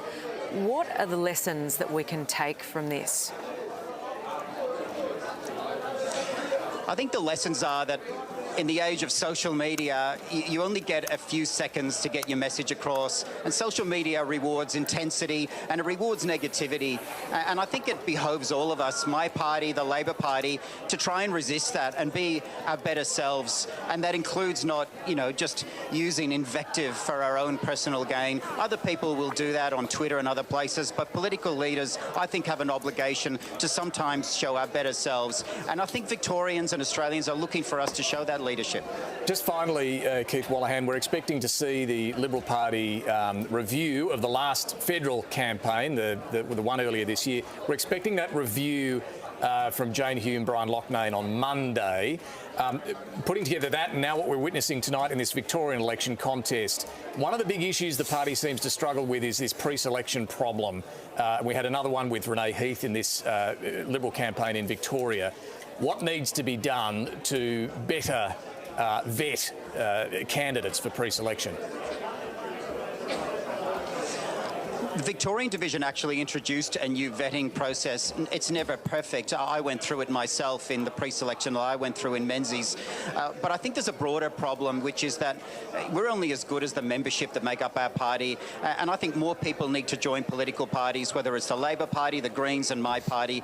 I think COVID made people more interested in politics. So I urge all Victorians, get out and join a party, including my party or any other. Our democracy is stronger if more people join political parties, and pre-selections will be better for it too. Keith Wallahan, thanks so much for joining us tonight. We were just talking there about the seat of Box Hill. Anthony, you've got some information you can share with us on Box Hill. Look, I'm just looking at, I think most of us had this assumption that Labor would lose all its eastern suburb seats and the battle would be in southeast Melbourne and a few seats in western Melbourne. Hasn't turned out like that at all. So let's have a look. Here's Box Hill. This was, it had been in Liberal hands since '92, and there was a bit of a surprise gains for Labor last time. But Paul Hamer, 10% ahead on first preferences. The change in vote, which I was talking about, first preferences again, 10% drop in the Liberal first preference vote, and that's turning into a two-party preferred swing of 2.5% to Labor. So that's Box Hill. The other seat was Glen Waverley, which I've lost. Let's see if I can bring up Glen Waverley. I have to use the map because I can't, it's not in my rundown here. But if you come down here to Glen Waverley, now Glen Waverley, which one is it? It's that one. If you have a look at Glen Waverley, John Malahy is well ahead, 41 to 39 for Neil Angus. The change in first preference vote, again, 9% down on first preferences, and we got 49%, so some of the pre-polls are in now. Two-party preferred swing estimate, 3.7% swing. So the Liberals not only haven't gained any seats, because Labor's held Ashwood, held Box Hill, held Ringwood, gained Bayswater, gained Glen Waverley. The Liberals are yet to win Caulfield, Hawthorn, they're still behind in. It's been a disaster for the Liberal Party in eastern Melbourne. They have made nothing, no gains at all. And down in the southeast, Labor could still win Hastings. The Liberals are in trouble in Mornington. So, for a party that's done, the Labor Party's had a terrible result in western Melbourne, but in eastern Melbourne, the Liberal Party heartland, they've had a terrible result as well. So, I think was Keith Wallahan was saying, there are some similarities between this and the federal election result. There's independents in the queue in the Hawthorns, and a bit further eastwards, the Labor Party's winning seats, which traditionally were held by the Liberal Party. Antony Green, thank you. Working that touchscreen like an absolute boss, might I say as well. David Davis, just coming to you on that. Not looking great in the east, not looking great in the west. I think Anthony's right about the significant swing in the west, but not big enough to win seats. So there's that's a very useful movement, but it doesn't translate. In the east, I would say something that I think hasn't had the focus on it as yet that it should. I think those seats with large numbers of Chinese background Australians, Victorians, people who should be supporting the Liberal Party, in my view, many in business, we've got to do better there. Despite Nicole, an amazing candidate, a Malaysian Chinese, but in Glen Waverley, very significant Asian Australian population and so forth. And the same is true into Ashwood. This is actually a very significant component of what we need to do now. What's going wrong in that community? Well, I actually think part of it is campaigning, and Tony's point before that it's the campaigning aspect. I think there is an issue with the campaigning. I think headquarters was not good with multicultural communities, and a lot of it was left Why not? to. Well, that is a complex scenario. No doubt that'll be looked at, but I think that is one factor through some of those seats that we've got to really focus on, and that is a major rebuilding. And in this case, there was a warning sign with the federal election, and I don't think that has been sufficiently heeded. Why wasn't it sufficiently heeded? It was writ large after the federal election. I probably, there's a lot of reasons, and it's probably beyond tonight to explain that, but I think the lesson is there. As a firm multiculturalist and somebody who believes the very great significance of those, the breadth of the Victorian community, I think that the campaigning within those communities is something that is extremely important, and we have to do much, much better at that. And Antony to start Green's with, got David, you he could wants... not preference far-right anti-immigration Sorry, Jacinta, I'm going to have to cut you off there. Anthony Green's got something that he wants to share with us. Let's go over to Antony Green at the touchscreen. Well, this big blue blob here, it's called the seat of Polwarth. Now, it's extended in towards Torquay in the redistribution. It's been held by Richard Reardon for a number of years. Very safe Liberal seat traditionally. Here's the first preference votes at the moment. Liberals are under 40%. Hutchison from the Labor Party on 31, the Greens on 18. We look at the change in first preference vote that's occurring here is a big drop in the Liberal vote, big rise in the Green vote. Now we have a two-party preferred count in 30 to 35 polling places, 4.4% swing to Labor. At this stage, we're predicting Labor will win Polwarth. That's with over half of the vote counted. So that's a disaster for the Liberal Party to lose Polwarth. That's not an urban seat, although it does include the Surf Coast. What was that, David? That is a disaster to lose Polwarth. But the seat has changed considerably, as people will understand. Torquay is now part of Polwarth. It's quite different from the rest of Polwarth. And, there are some campaigning lessons and other points that have come out of this as well. And a local member who was very strongly critical of the government's protection measures during the pandemic. Well. A local member who made some very strong anti-vaccination took some very strong anti-vaccinations positions both within and without inside and outside of the parliament.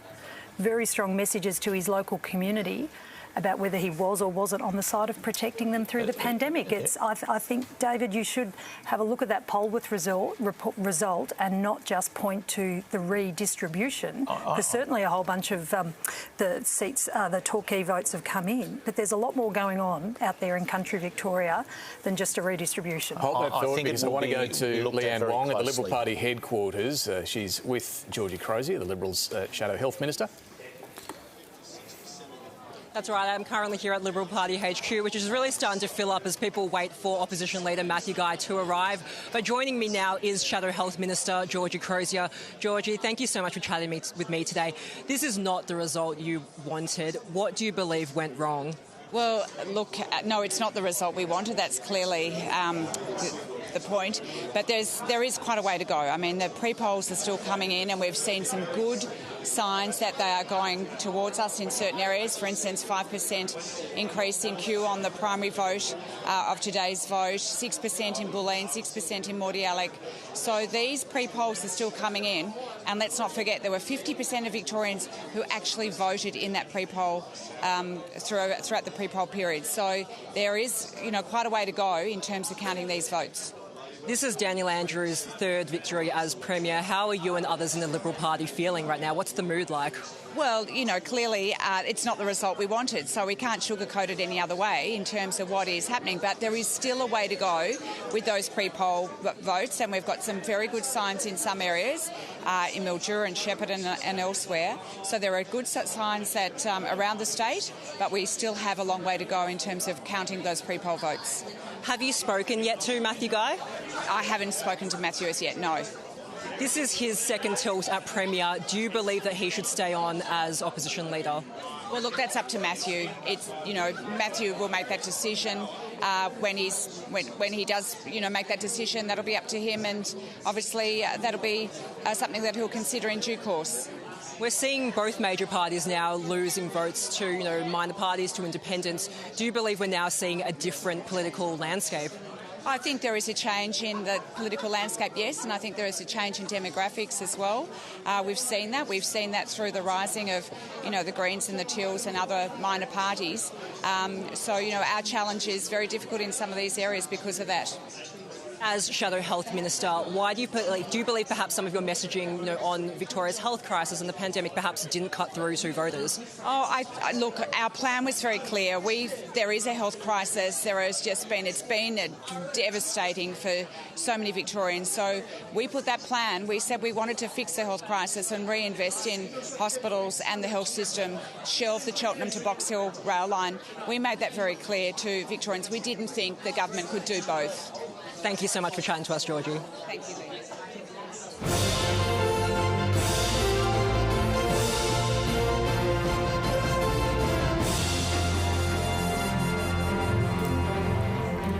This is Victoria Votes live from the ABC Election Centre at Southbank in Melbourne. Now you can see the tally board is filling in as the count progresses. It is 10 minutes to 10. With 43% of the vote counted. Let's get the very latest on the state of play right now with Antony Green. Well, what we're going to do is do a quick run through those seats where the Greens have been competitive for most of the night. Starting with a couple that they held. Alan Sandell, who's here, of course, 38% ahead of Labor on 32, and with the Liberals' change in preference strategy at this election, there's no change. There's going to be a two-party preferred swing to the Liberal Party, both to the Greens, on those two sets of numbers. The next seat is Brunswick, which Tim Reid won at the last election. He's well ahead on first preferences, 44.8. And again, look at the two-party preferred swing there. It's 12.9%. So what were two marginal Green seats against Labor are now quite safe. Third seat, Paran. This has been, this is as I expected. Labor has slipped to third place, in which case the two-party preferred swing it's a 3% swing with Labor preferences getting the Greens up over the line there. So the Greens hold Paran.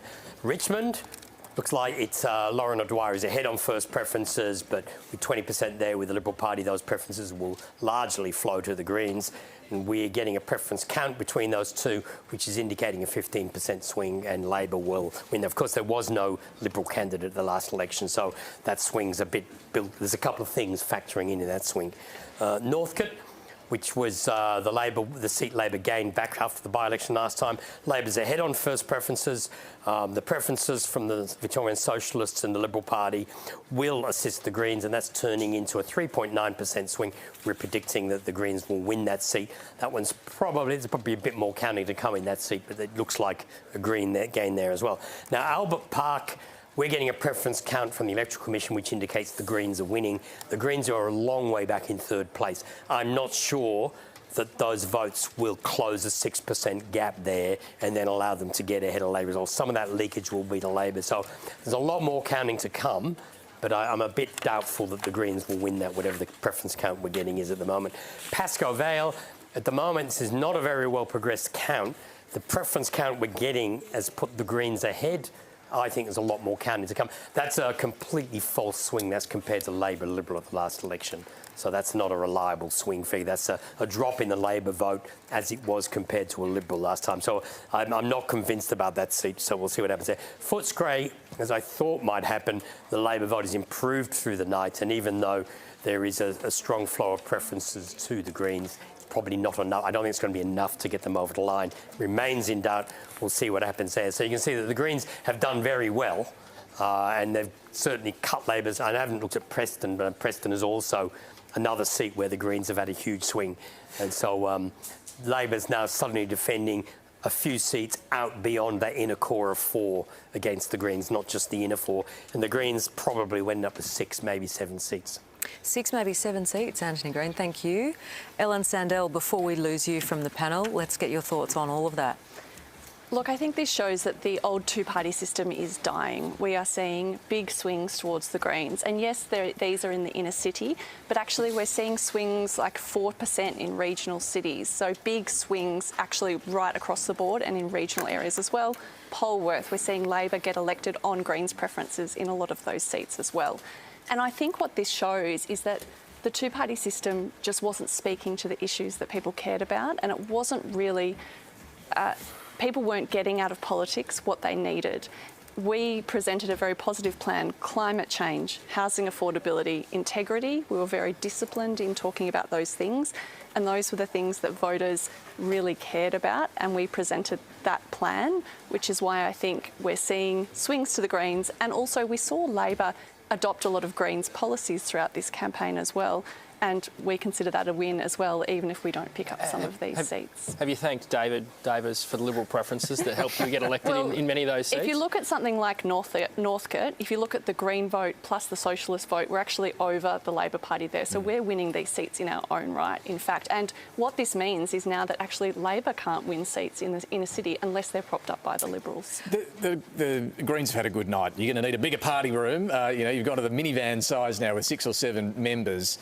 But if Labor has a majority, if they're governing a majority, you don't quite have that level of power that you would in a minority government. So how are you going to use this extra clout in the parliament? Well, we've already been able to get excellent outcomes with only 4 in the lower and upper house in total. So we've been able to see Labor adopt a lot of our policies to try and defend some of these seats. We're seeing them talk about public ownership of energy now, something we put on the table a long time ago that wasn't even in the political lexicon. We're seeing them talk about climate change. We're seeing them put forward better candidates and more progressive ideas. So that's a win for us. Is that the next one, do you think? Native forest logging needs to end, and I think the Teals ran on that strongly, so did we. It is a completely outdated policy, but we can actually achieve outcomes in lots of different ways, including negotiating, which is what we did during the pandemic. We were there with the government at the table negotiating. So the Greens come to politics not just for winning seats, but actually getting outcomes as well. When Richard Wynne delivered his valedictory statement a couple of months ago, he labelled the Greens as a party that sought to be 2 steps to the left of Labor while simultaneously claiming credit for its progressive policy achievements and criticising it. And he said it was a sad way to practice politics, to always be in the grandstand, never on the field of play. What do you say to that? I don't think that's right, because we are seeing Labor adopt a lot of our policies. So that is a win for us because we're getting outcomes for the community.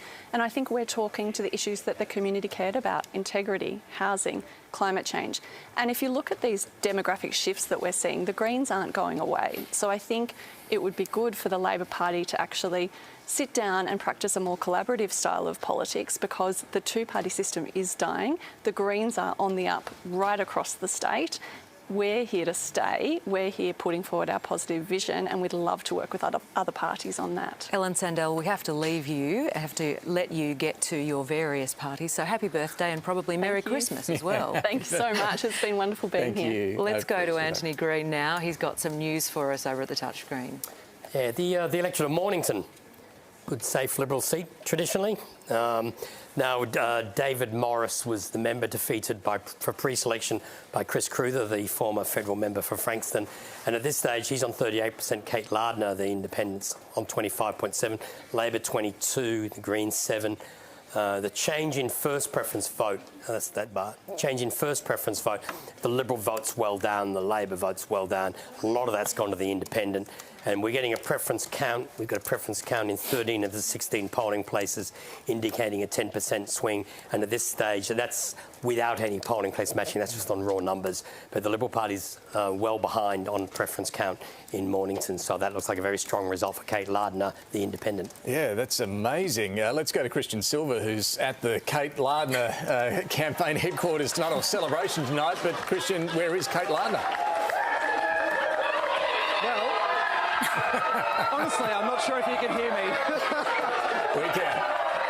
They are all watching this broadcast, and in answer to your question as to where Kate Lardner is, let me show you where she is.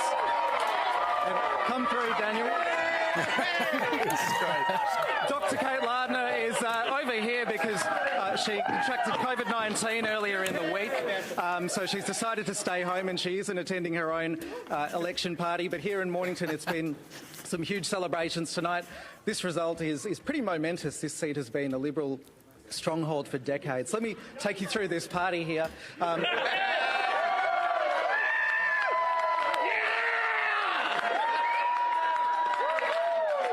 Tonight I came to you from the Liberal Party at Nepean and oysters were being served, champagne was on the menu. Today it's a little bit different here in Mornington. We've got some pizza, we've got the fruit and the beer. So it's a very different vibe, but a very jubilant mood. Let me talk to this gentleman here. What a win, eh?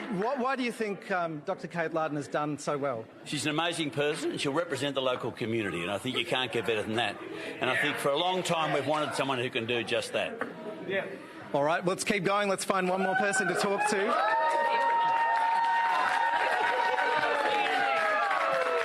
We've got these two girls here who are rather interestingly dressed. Why was Dr. Kate Lardner someone you wanted to support? Well, she's helped out the community, and she knows her way around what she's doing pretty much. Like, I don't know how to explain it, but yeah, but she's just it's inspirational seeing like a woman out there for once going for it.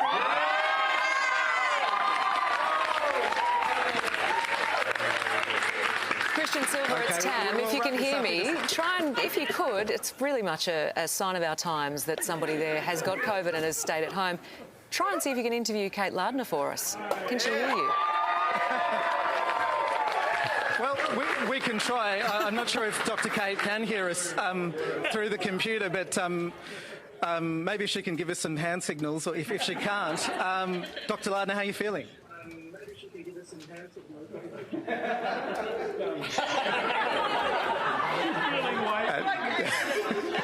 Tam, I'm not quite sure if that's going to work. 10 points for trying, Christian.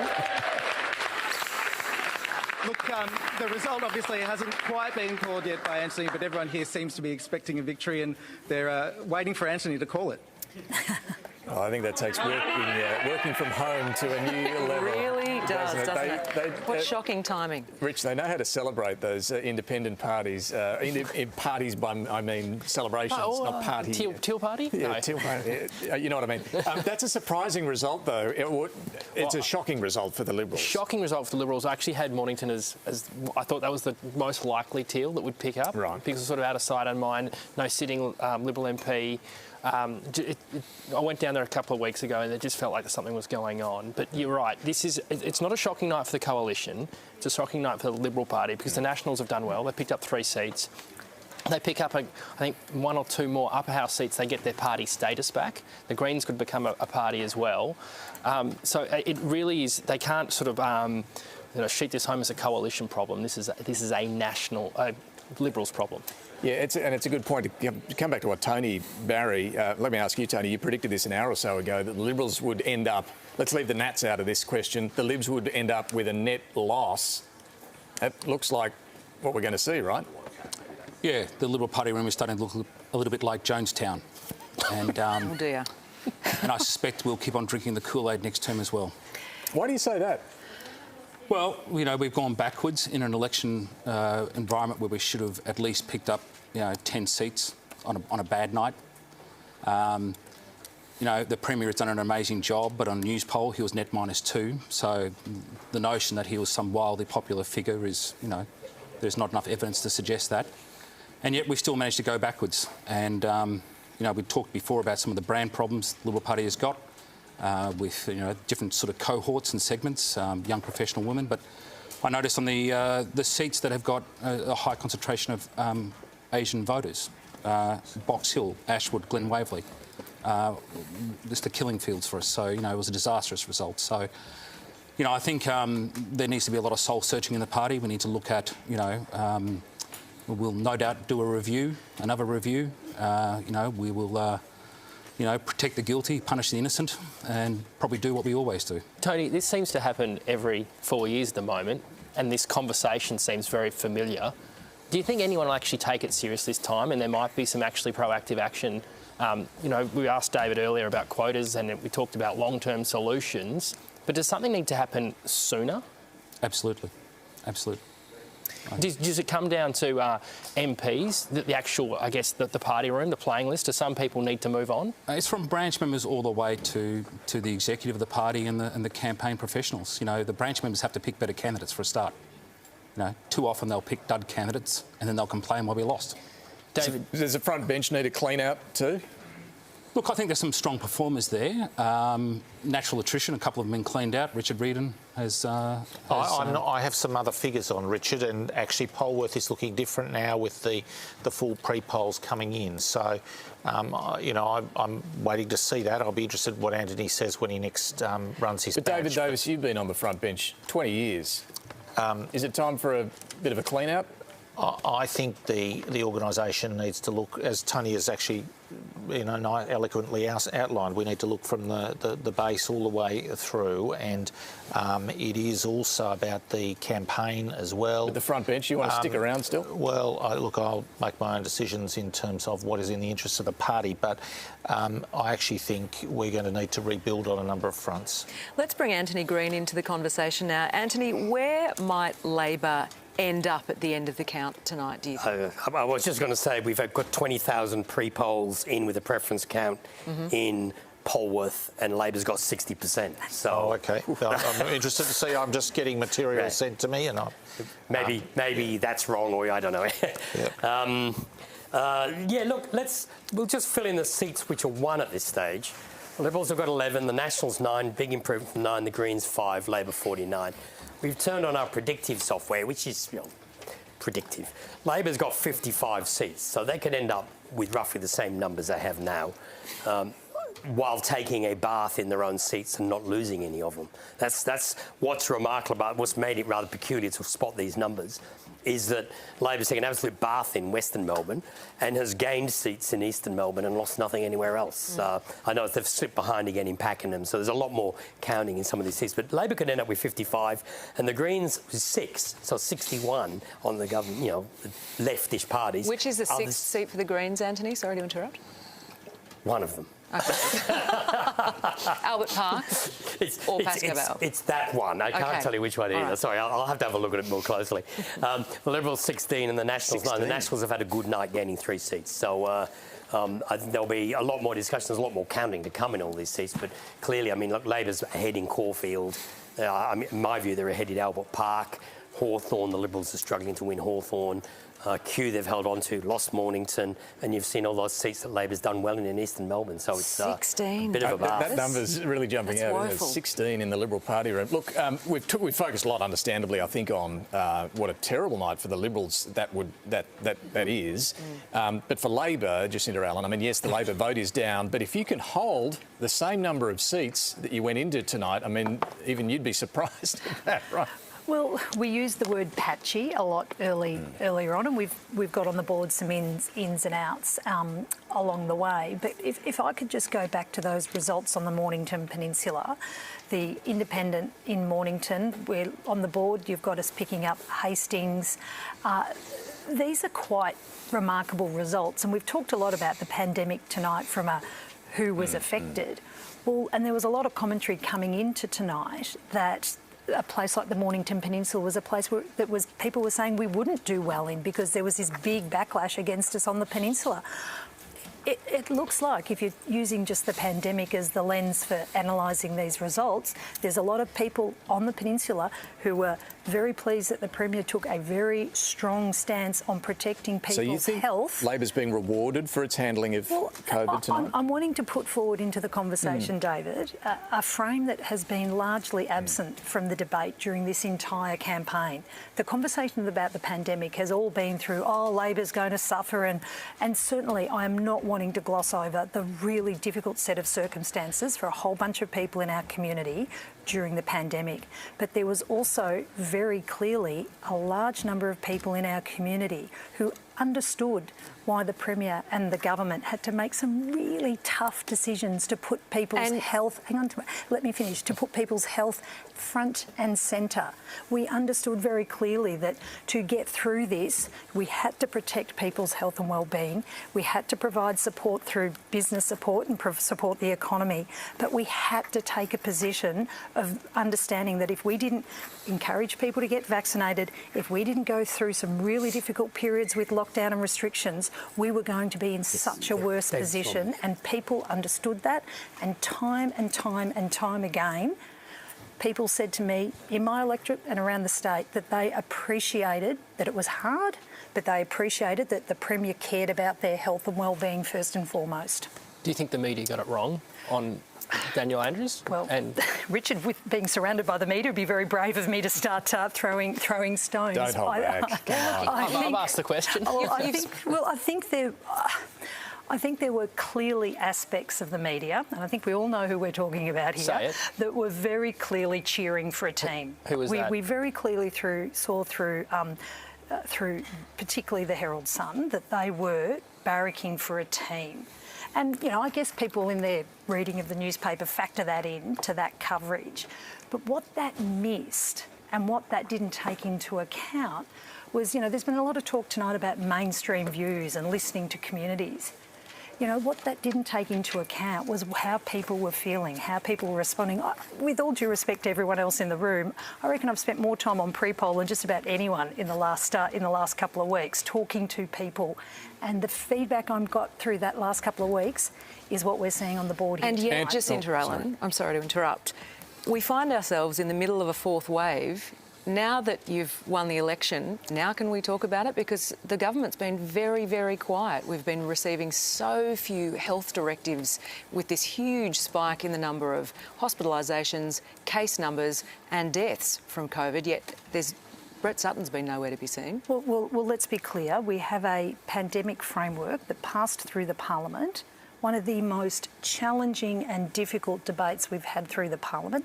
Nothing but just scandalous misinformation from, and that's the kind thing I could say about the position of the opposition through the pandemic and through the passage of the Parliament. No, I accept that. But we now have a pandemic framework in place. Would you answer it, though? I am, Tamara, if you'd let me finish.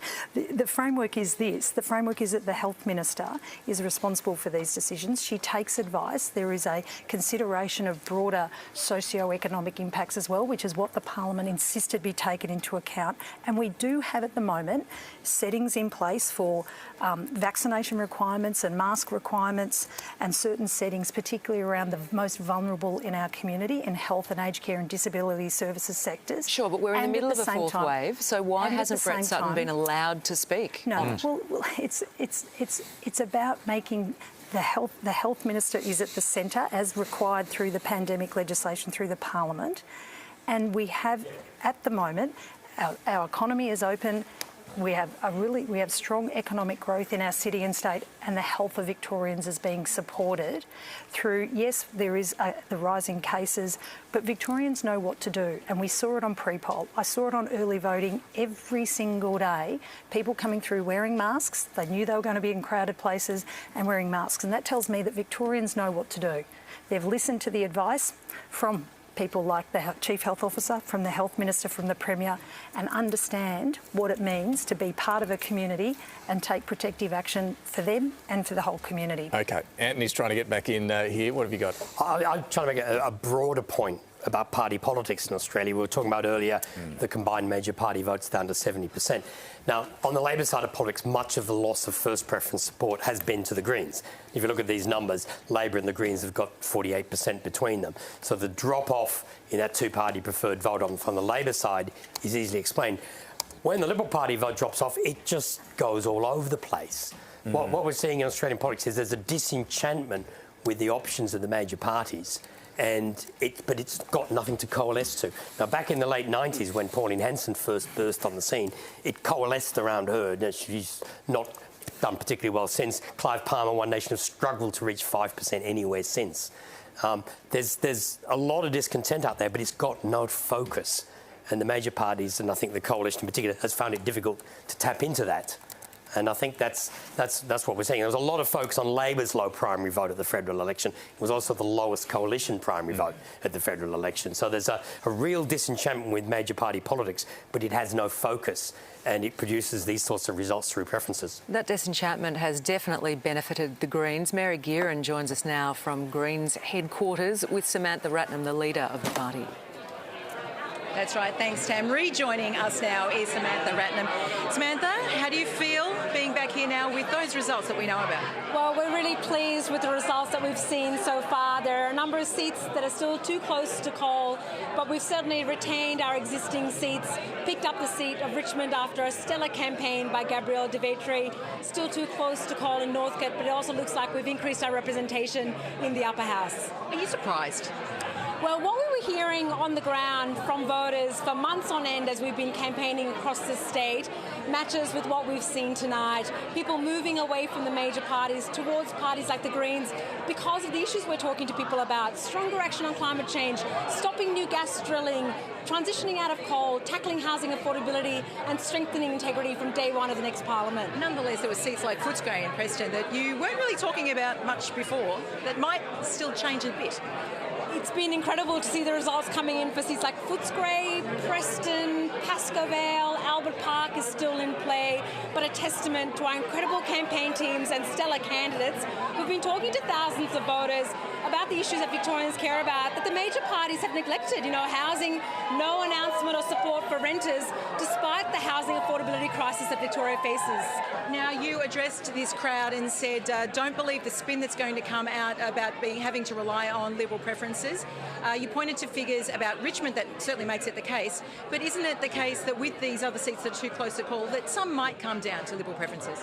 We always aim to win these seats in our own right, and the numbers bear that out. In places like Richmond, you look at our primary vote, where we've increased our vote. We've got progressive minor parties whose preferences might be coming to us, and that's delivered a Greens victory. That was our aim, and that's what we've delivered on tonight. There was a big focus on the list of reforms that you would like to see in place if you held the balance of power, when everyone was talking about a minority government possibility. Now with a Labor government with a majority, where does that leave the Greens and your ability to press forward with those reforms? Well, we'll actually be in a stronger position in the next parliament to push that next Labor government to go further and faster on climate action, housing affordability, integrity and so much more. In the upper house, we still don't know what that's going to look like, but it's on track for a big crossbench once again, increased Greens representation, and you've got to get things through both houses. But our Greens representatives, no matter what number we're in, we push governments to go further and faster. And a lot of the reform we've seen in Victoria, whether it's climate, whether it's inequality, is because Greens put the idea on the table first. We've got parliamentary inquiries up, we ask questions of ministers and governments, and that's how you get change. Thanks, man. Back to you.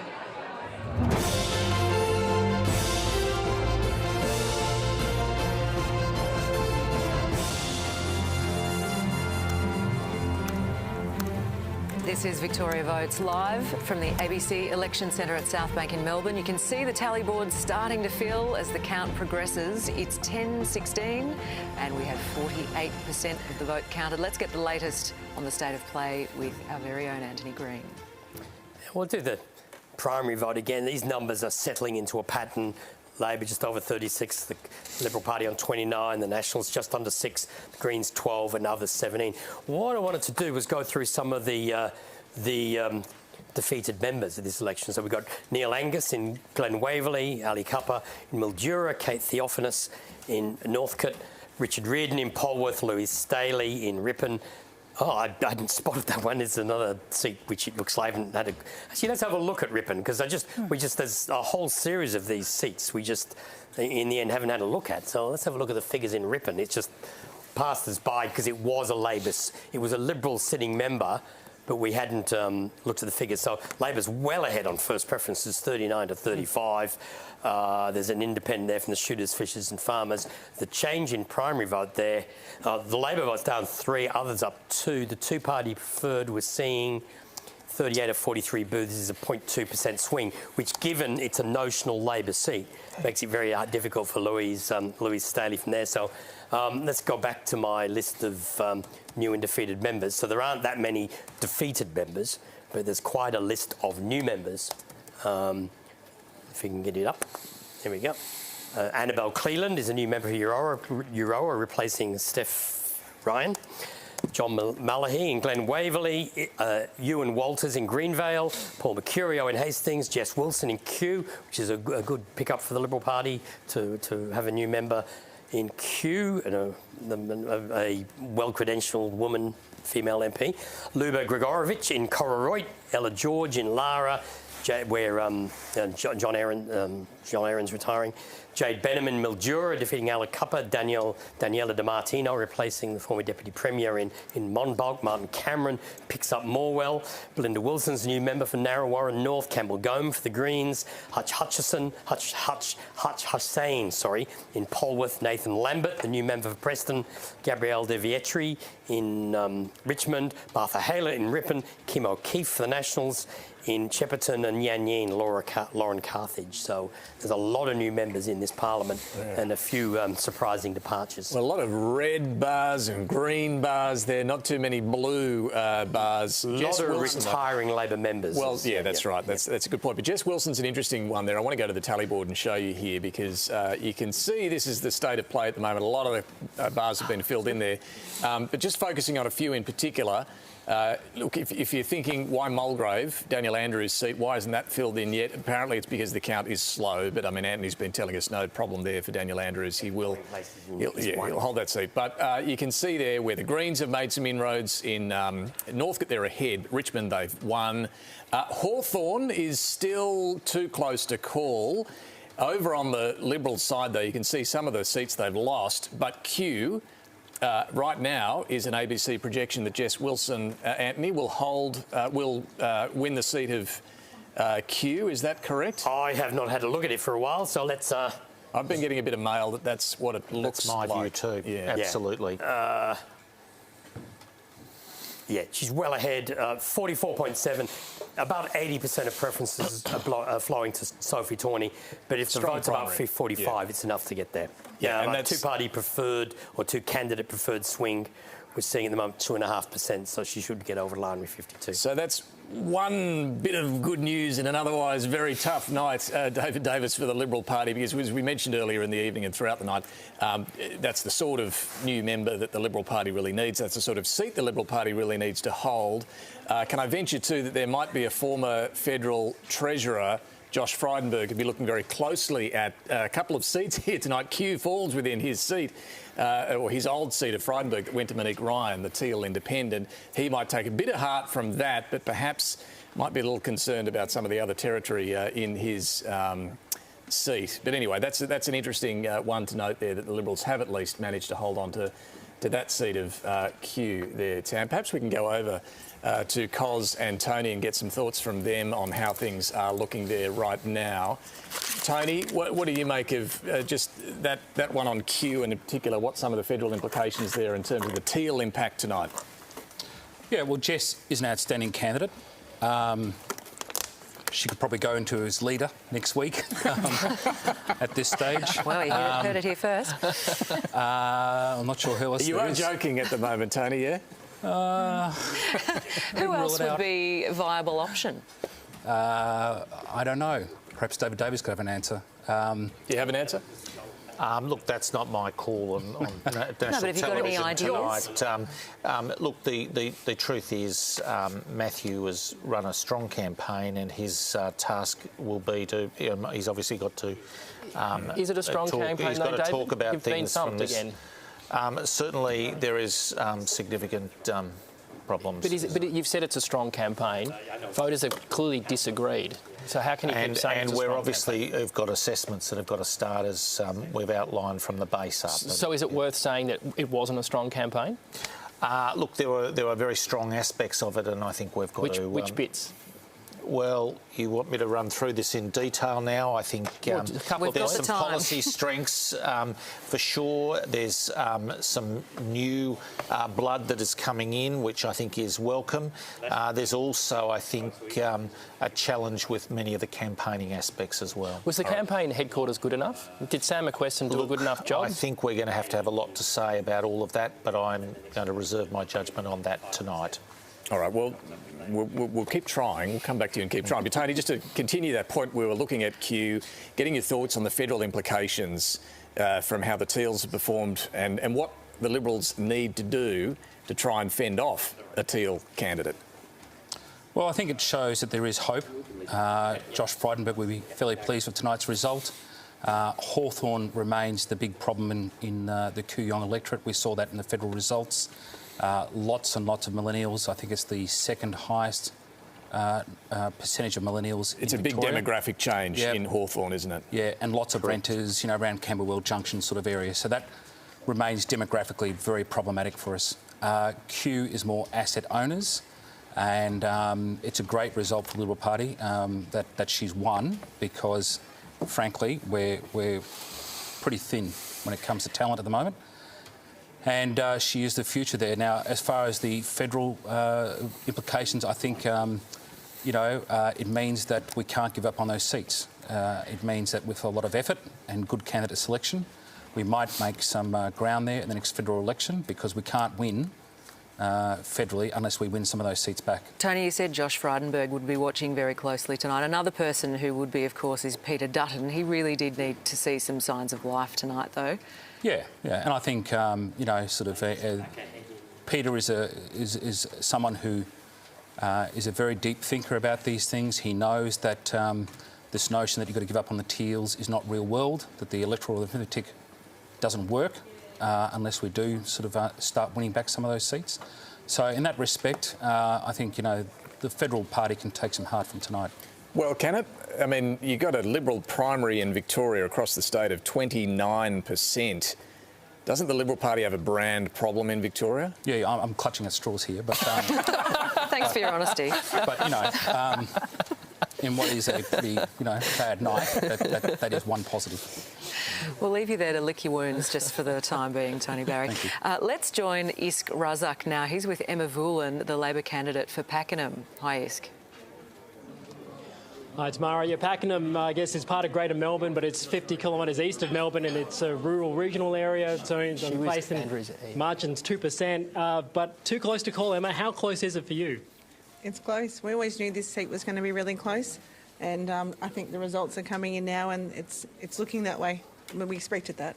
Yeah. So you told me before that you had no breakfast, a hot dog, and that's what you've eaten today. What kind of night is this going to be in the next few days?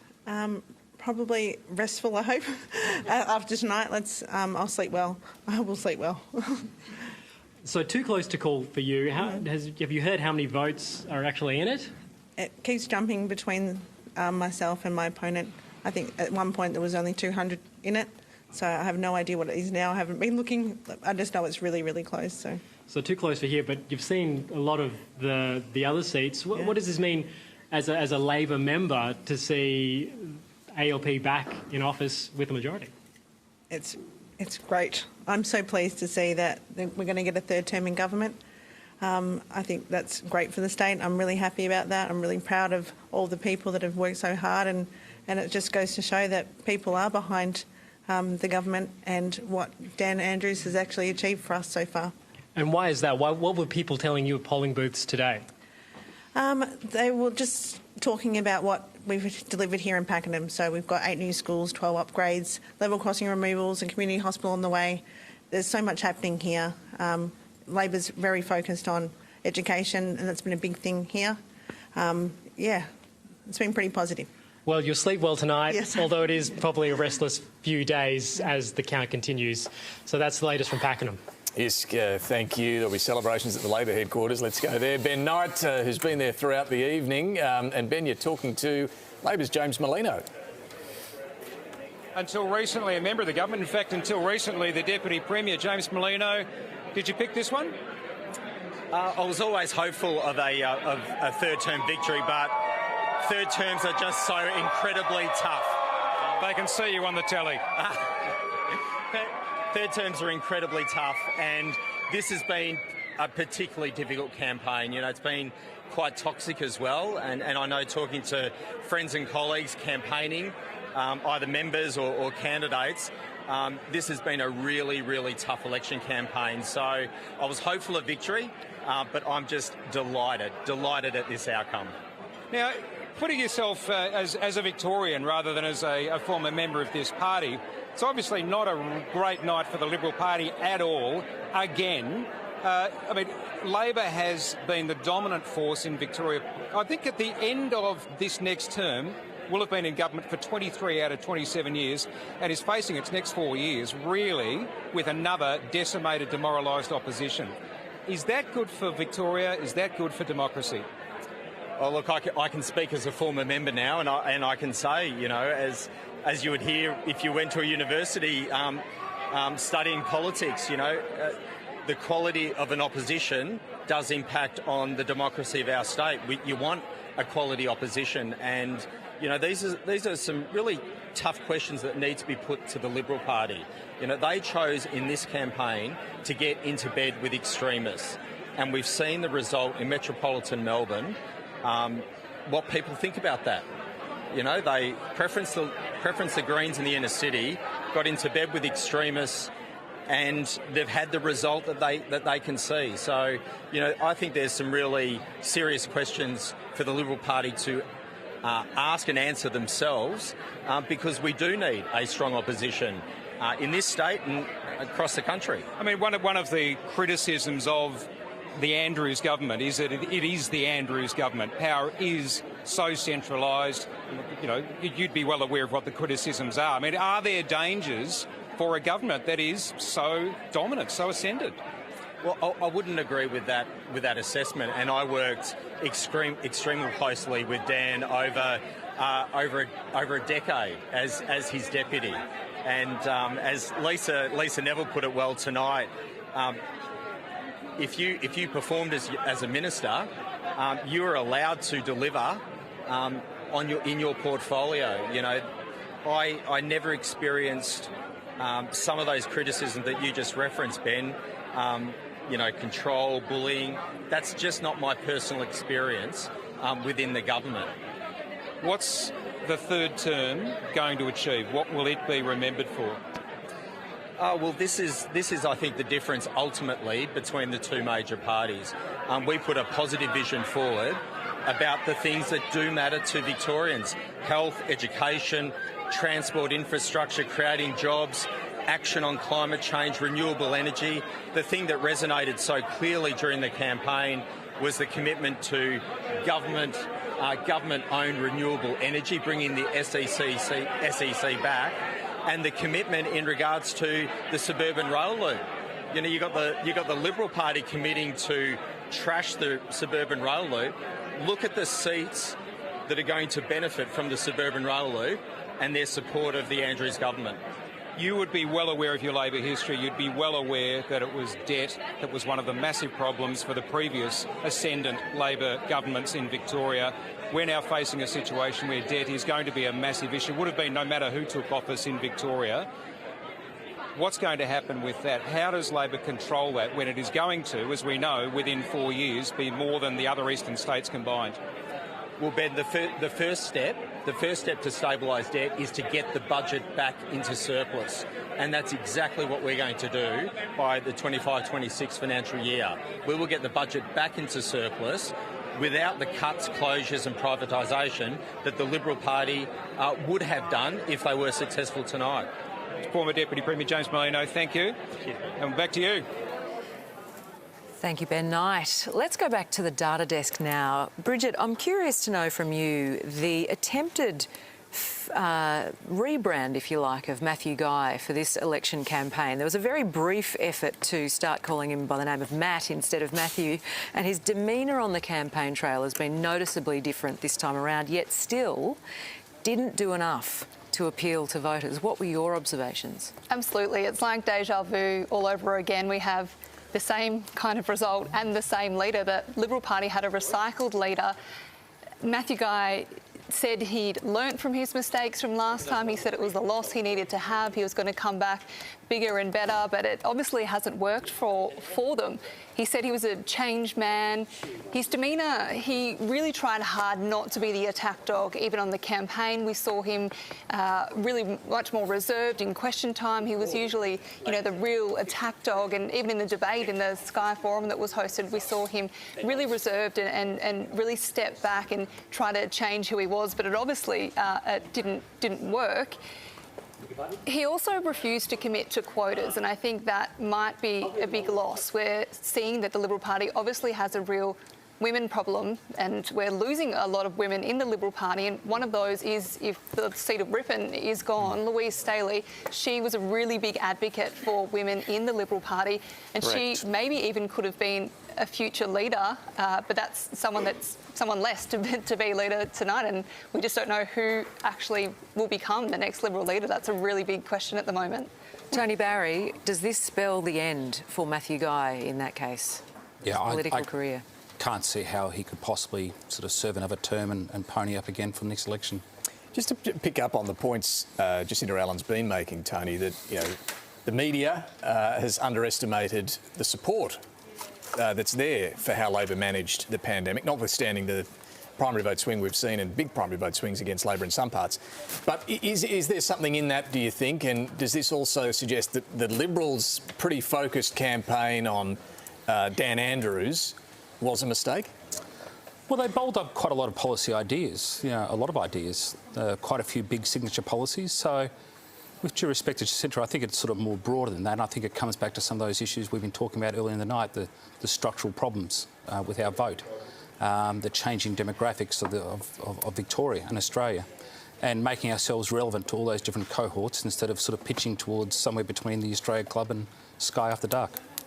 Let's go back to Antony Green now on the big screen. Anthony, let's take a look at some of the other seats that you're finding interesting there. Caught me with a jelly snake. Oh, sorry. the last couple of elections... I can talk a bit longer while you chew if you like. No, I've got through. I avoid the red ones on election night. The last three elections were really... Everyone was talking about the Frankston line from Bentley down to Frankston and then also Cranbourne on the other line. I thought it'd be worthwhile having a look at those seats, seeing we've barely mentioned them. Nick Stakos easily re-elected in Bentley. Look at the swing here, 2.5% swing, so he still holds it with a 9% margin. This is the sort of seat the Liberal Party needs to be picking up to win election, those seats along this line. It's these 4 seats on the Frankston line, plus Paran, that elected the Baillieu government, and it was the loss of them in 2014 that made Dan Andrews Premier. So that's why I've just thought I'd run through these seats. Mordy Alec, the next one outwards. Come on, click. Tim Richardson, he's on 44, to the Liberal Party 32, and you look at the two-party preferred swing here, 6.1%, slightly larger, but still Labor's left with a 7% margin there. Karam, moving down the line, Sonia Kilkenny, 51%, 50% of the first preference vote, and the swing, 2%, so she still holds it with a 10% margin. Frankston at the end of the line, Paul Edbrook, 41%, 30% for the Liberal Party. You look at the two-party preferred swing there, 1.1%. So they still hold Frankston with a 9% margin. And then Cranbourne, which was a seat which a lot of people were very concerned about in the Labor Party. Porting Richards, 47%, Liberals, 26%. Look at the two-party preferred swing there, 2.5%. They still hold it with a 6.8% margin. So there's that run of seats. And for the Liberal Party to get back into government, that run of seats are some of the ones they need to win. And that's what the last election did. It put all those seats out of reach for the Liberal Party. And as we've seen tonight, I mean, they're not even close to coming back, and they've gone backwards in their own heartland. Anthony, thanks very much. Let's bring Rich Willingham back in. Rich, Daniel Andrews dominated in 2018, and the size of that result essentially ensured a Labor victory this year too. What does this result this year mean for the Liberals in 2026, looking forward? A lot of Liberals heading into this election, I guess the more pessimistic ones, or what turns out to be the more realistic ones, saw this election as trying to take as much ground back as possible, knowing that winning 18 seats was going to be an Everest. That's the word that Matthew Guy used. Now, they haven't even got to base camp tonight. And so they're going to have to start this in 4 years' time. They're going to have to start facing the same challenges. I mean, Labor's got a big buffer. The Greens are in the middle too. So there's just less and less seats for the Liberals to make up ground. And they've got teal challenges. So they've set themselves back another 4 years. There's been people who have been critical of one of the reasons that Matthew Guy shouldn't have come back was he got them in this position in 2018. They got absolutely belted then. And if maybe... Clearly, the electorate has already made its decision on Matthew Guy, or Matt Guy, and this has put them in this position that, again, they're staring down the same challenge in 4 years' time. They haven't made any ground up. It's got worse. And, you know, I think, as Ben was asking James Molino there about, the state or a federal system needs an effective opposition, and we're not necessarily going to get it when it's only 23 out of 88 right now. Richard, it's 10:38 p.m. Eastern Daylight Time. We've known for, what, an hour or two that... Yep, 8:20 we knew. That the Libs have lost. Do we know what's going on, why we haven't seen Matthew Guy yet? Is he weighing up, do you think? What is he going to announce that he's stepping down as leader? Well, his position is clearly untenable. Yeah. Well, anyway. David, probably worth asking David. Have you heard anything? I haven't heard anything. Okay. I've put in text, but look, it's not my place to make calls. What about the wider points that Rich was making? Do you agree with what he was saying? Well, it's true, I think, from the outcome here that we have got enormous rebuilding to do. We haven't got far enough down that road, as Richard's painted an image there. And that's a truism. So we've got a huge amount of work to do. We've just heard Matthew Guy's only 10 minutes away, so that was prescient. Where in fact, I think we've got a shot on the screen there of where he will be. So in about 10 minutes, we're going to see Matthew Guy conceding defeat. We assume. Barring a great surprise. Pretty quiet. So looking forward, Davis, looking forward to 2026, is it possible to rebuild in that period of time? Yes, it is. Of course it is. Of course it's possible in 4 years to put yourself as a party in a much stronger position.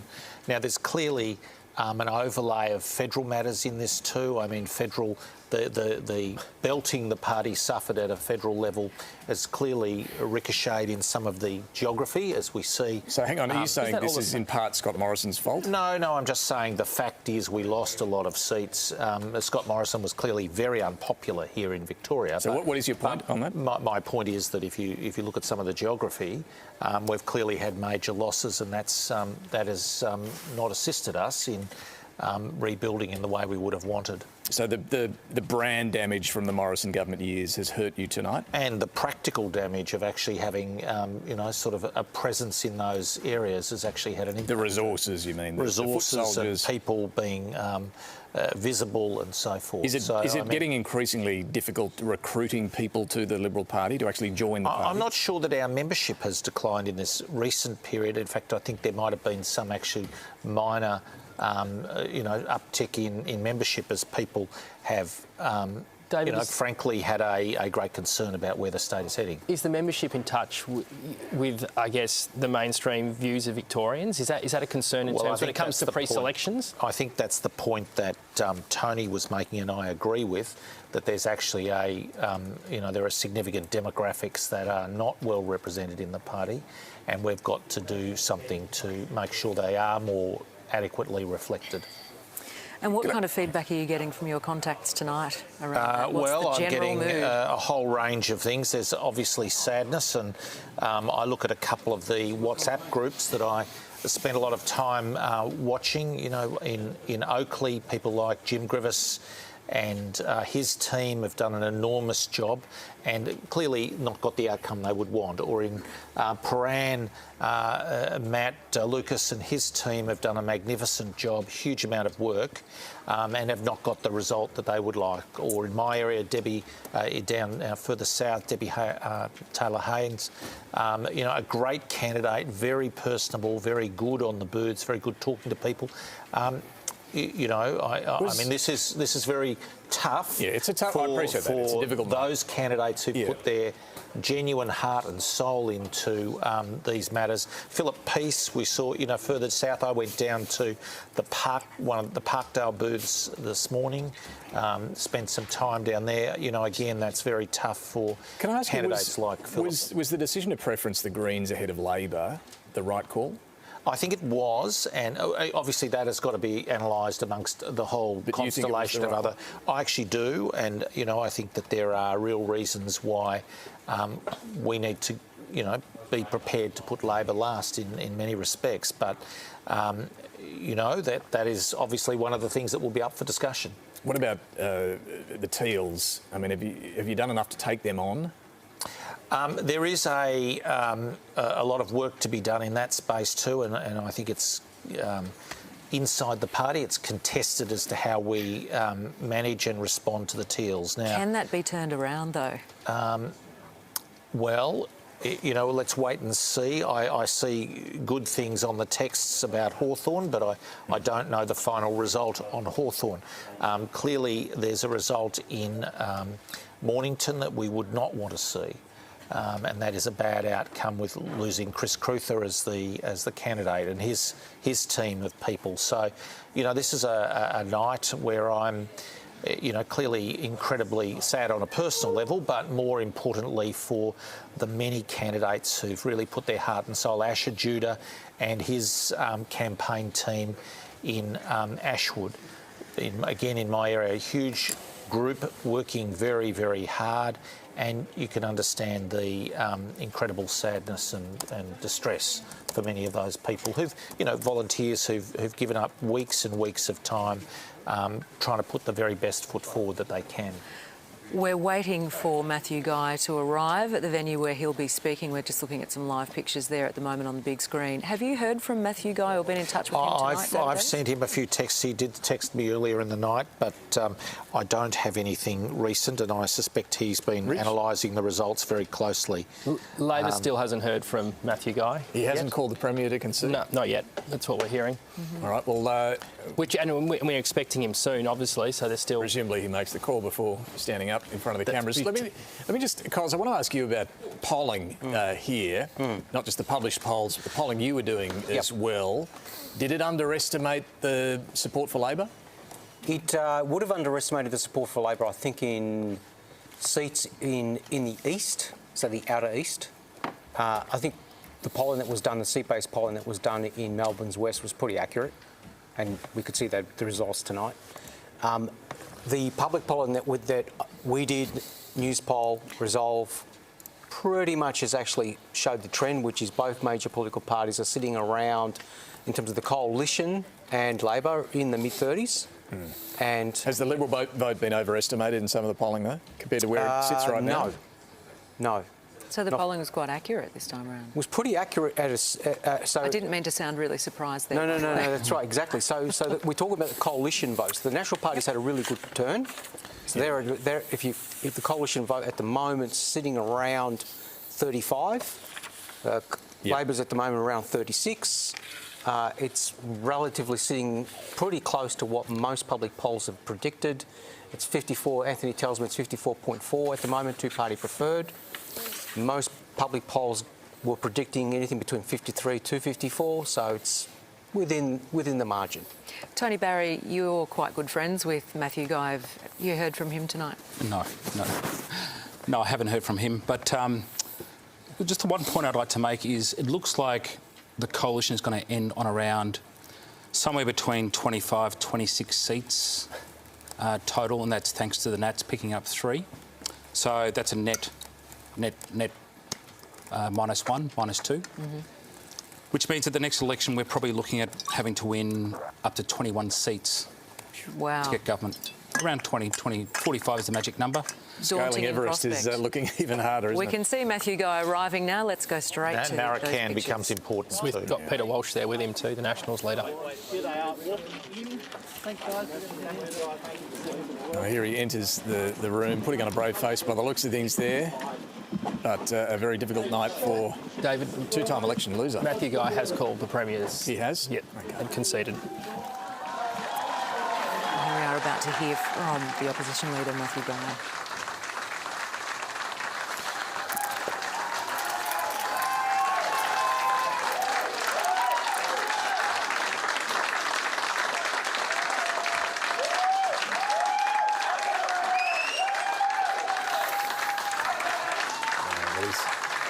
Smile on his face. He's so interesting to see if he comes back again. To be introduced. Will we hear Matthew Guy stand down as leader, or will he defer that decision for another day? Thanks, guys. It's my very great pleasure to welcome Matthew and Renee here.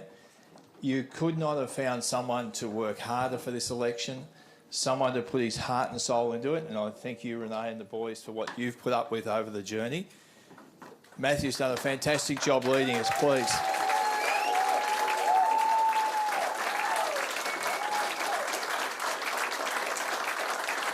It hasn't been the result we all had hoped for, but please welcome Matthew to the podium.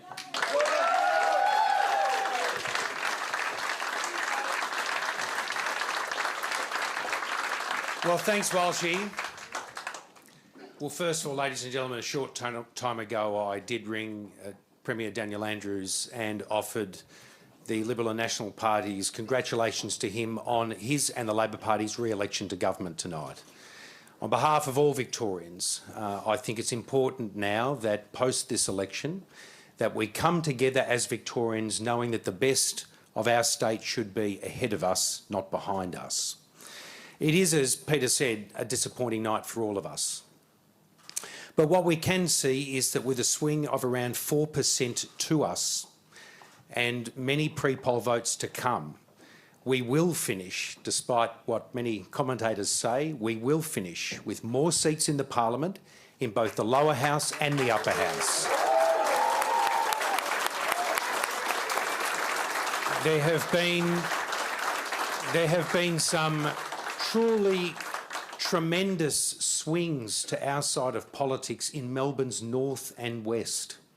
Swings above 15, approaching 20% in Melbourne's northern and western suburbs. And that alone, I just say, is a message that in this term of government, I hope that the Labor Party, who will form the government, will heed that message and will have a change in style, a change in attitude, a more approach focused more on uniting Victorians, not just dividing them, as has been the case. I hope and trust that the next term of office for the government will be a different one, because Victorians need to hear that. Folks, we do not shy away from the important messages we've raised in this last term around health and the state of our health system. And I want to particularly acknowledge here tonight the immense work of our Shadow Health Minister, Georgie Crozier.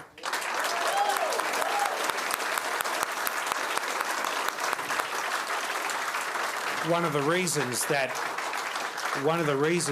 we have obtained a swing which is more than halfway to government on paper is because of the work Georgie has done. And Georgie, can I put on behalf of the entire Liberal and National parties our appreciation for the work you have done over the last 4 years. Can I also just say, ladies and gentlemen, we respect the right of every Victorian to choose their government.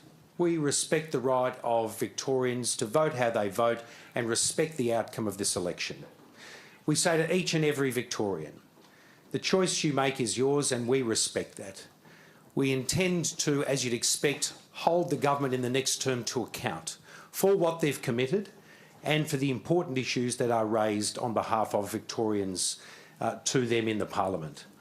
But I just say this, I'm immensely proud of all of the Liberal and National Party candidates around the state. They've put in a tremendous effort. And where we've been around the state, whether it's in Shepparton, new seat for the Nats, Mildura, new seat for the Nats, there are a few there for the Nats, Morwell as well. But also places like Nepean with Sam Groth, and right around the state where we've been. We can feel with Victorians those issues that they want us to raise. And I just want to say again, on behalf of the Liberal and National parties, thank you to all our candidates, to their volunteers, to their families for the work they've put in over the last, not just month, but the work they've put in before that as well.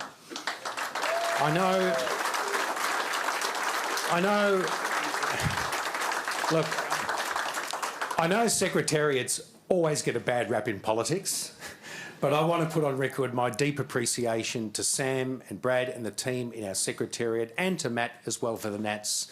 They've worked incredibly efficiently, particularly over the last month, and they deserve to have all thanks put on to them on record. So thank you guys, and thank you to our entire secretariat team and the work they have done.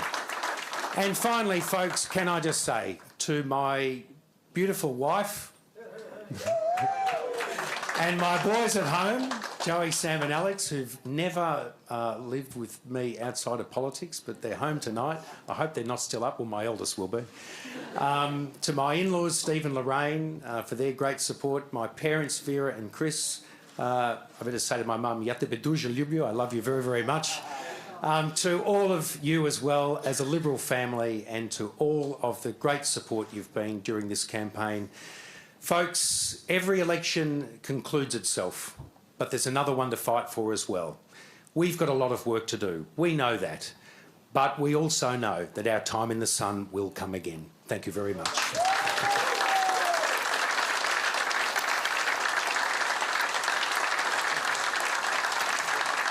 Matthew Guy there, taking a rather glass-half-full approach on this pretty terrible result for the Liberals. No regrets expressed there by the Liberal leader, no concession of any campaign or policy failures, and no suggestions that he's going to stand down even, but presumably that pressure will come to bear, and no acknowledgement of why he thinks Labor's now been re-elected for an historic third term. He did concede, though, that the Liberal Party does have a lot of work to do. So it would be interesting to see how that plays out in terms of the fresh ideas that the Liberal Party might bring. Yeah, but Rich, what did you make of that? It felt like it from a man who is pretty bruised. This is his second loss. He's taken it pretty personally, I would imagine. There was a story in The Age a couple of weeks ago about Matthew Guy, and he described the call he had to make to Daniel Andrews 4 years ago, and he basically read in between the lines. It was an extremely unpleasant experience. Clearly it was again tonight. They thought they were in with a chance, and they've got nowhere near it. So that must be hard. And maybe it hasn't sunk in yet about the gravity of the loss and the fact that whatever they tried did not work. And, you know, some people would describe that as an ungracious concession speech, but this, as, you know, it's a raw moment. Politics is tough. The reality is his political career is all but over. And the question now does turn to who does become the leader. Was it also a little, look, the line about swing halfway to government on paper? On paper means nothing. Is it a little diluted about what's actually happened? Well, exactly, because you only get a goal if you kick it between the big sticks. It doesn't matter if you get it, you know, to the top of the square. And, you know, basically he's saying, well, the numbers are good, but the victory's not there. Aren't there. Yeah. Were you surprised at all, Rich, that there was no word whatsoever on his political future? No, not really. Not really. I think it goes back to the point I just made about him being, you know, 'cause this is a raw emotion. Politicians are people, believe it or not. Most of them. But there's a raw, and I think he knows. He would know, as we all know, that he's no longer going to be the leader. And if he is, well, that would be remarkable. I mean, David could probably shed more light on that. But does he know that? I should just say Richard is absolutely right. The truth is these are very raw political moments, and I want to put on record the party's thanks to Matthew and Renee and their family for the enormous work that they've put in. This is actually something that people do and put their, you know, enormous. It's not just it's a vocation more than a 9-to-5 job, if I can be honest. And clearly, this is not the result that any of us would have wanted. I do feel incredibly sad that Matthew and Renee have put so much in without the return that we would have all wanted. The loss 4 years ago was a devastating blow to Matthew Guy. What impact is this going to have on him, do you think? Well, I'm sure he will be feeling that incredibly, and who wouldn't? We all are, and the truth is it's a very sad outcome for the state. I think a strong opposition from a position where the numbers are able to be in a position where you can more directly hold the government to account is important for democracy too. I just note that we're a few minutes away from hearing from Daniel Andrews with the victory speech, but would it have helped to have... I appreciate this is personally very tough, and I appreciate, you know, there are friendships here and all of that is stressful, but would it have helped for Matthew Guy to say, I accept responsibility, of course I'm going to stand aside? Look, you know, we will all as a collective group have discussions about where we go forward. But, you know, Matthew, you know, still has a lot to give in my view. He may well, you know, continue in a range of positions, and whether he's leader, I don't. It's not for me to call that at this point. But he's a person who is a young person, in fact, still. He did give a shout out to the Nationals who've done very well in 3 seats. He says the coalition will end up with more seats in the lower house. Shouldn't they be thanking the Nats for that, though? Well, this was a collective effort in each of those seats. I think the Nationals can't claim credit on their own. In each case, there's a Liberal candidate who has directed preferences to them, and a campaign that's been run, you know, in important synergy. So, you know, there may be some minor differences, and obviously there's personalities and individuals who campaign differently, but our policies have been the same. So in that sense, it is a matter for the coalition as a whole. What happens, David Davis, in the immediate aftermath of a loss like this? Well, there are the general party meetings and decisions are made on a whole range of matters. But, I mean, in this case, we will want to see some of the votes counted. There's still a big tranche of postal votes, so a number of seats still do hang in the balance, in fact. They do, but it's a pretty clear message from the electorate. Oh, yes, by but this I mean, point. there's individuals involved there and individuals who should have a role in shaping the party's future. So you can't make decisions on leadership and so on until you know the full makeup of the party? Well, you want to be in a position where there's reasonable clarity, and in this case we know that there's big tranches of postals that are coming through, and to expect that they'll soften the blow somewhat. Well, there's a number of seats still up on your board, not now, literally, but until very recently, that were actually shaded to indicate that there's no decision as yet. Right, we are at the moment on our board. We're standing by to see the re-elected Premier Daniel Andrews appear. And I should say, you know, for the very clear record, congratulations to Daniel Andrews and Labor on the fact that they have won. Thank you, David. Indeed, congratulations to Labor, Jacinta Allan, and we'll see Daniel Andrews appear there shortly. You can see the room warming up. But Tony Barry, I'm sure you're not chewing on a snake there as I cross to you. But what did you make of the speech from Matthew Guy? I'm just eating some emotions. Sorry. Yeah, I mean, well, he's got a bit of practice in doing them, so that went well. Yeah, look, I think, you know, it's always tough for any politician, you know, when they lose, whether you're Labor or Liberal. So, you know, you always, your heart goes out to them because it's tough. And, you know, if I lose my job, no one reads about it. But of course, it's on the front page of every newspaper tomorrow, and that's tough. So, you know, I think he did a good job under the circumstances. Bridget, you've watched him day in, day out for a long time now. What's your sense of how tough that moment would have been there for Matthew Guy? I think it would definitely be really tough for them because the Liberal MPs I was speaking to really thought that they were in with a chance of winning, not just gaining ground. But the ones I was speaking to, including Matthew Guy when we spoke to him in press conferences, were actually confident that they were going to win government. So for him to come out and barely gain any seats, I think would just be absolutely gut-wrenching for them. And they probably need to, I can hear Cos saying they need a new pollster, and I think that's exactly right. They were talking about winning safe seats in Ballarat and Geelong and down on the Ballerine Peninsula, and that was never going to happen, but they were convinced that this was going to happen. So they were really built up, I think, that anti-Dan hate that we just really haven't seen in those kind of areas. What else I think will be interesting is looking at the Liberal Party in Australia as a whole. We saw at the federal election the Liberal Party went backwards. In WA this year, there was an absolute annihilation of the Liberal Party. And I think it'll be interesting to see what happens in the New South Wales election in March next year. I think the Liberal Party there will be watching this election quite closely. Well, yeah, they will. I mean, it's sometimes put to me by various people that the Liberal Party in Victoria is actually more conservative than the Liberal Party in New South Wales, and yet the electorate in Victoria This is why they keep getting punished, because the electorate is more to the left than in New South Wales. But we shall see. We're just looking on the screen at the where Daniel Andrews is going to speak. Sometimes you do hear the criticism that Labor's too command and control. You can see a fair bit of command and control going there, lining everybody up, Rich.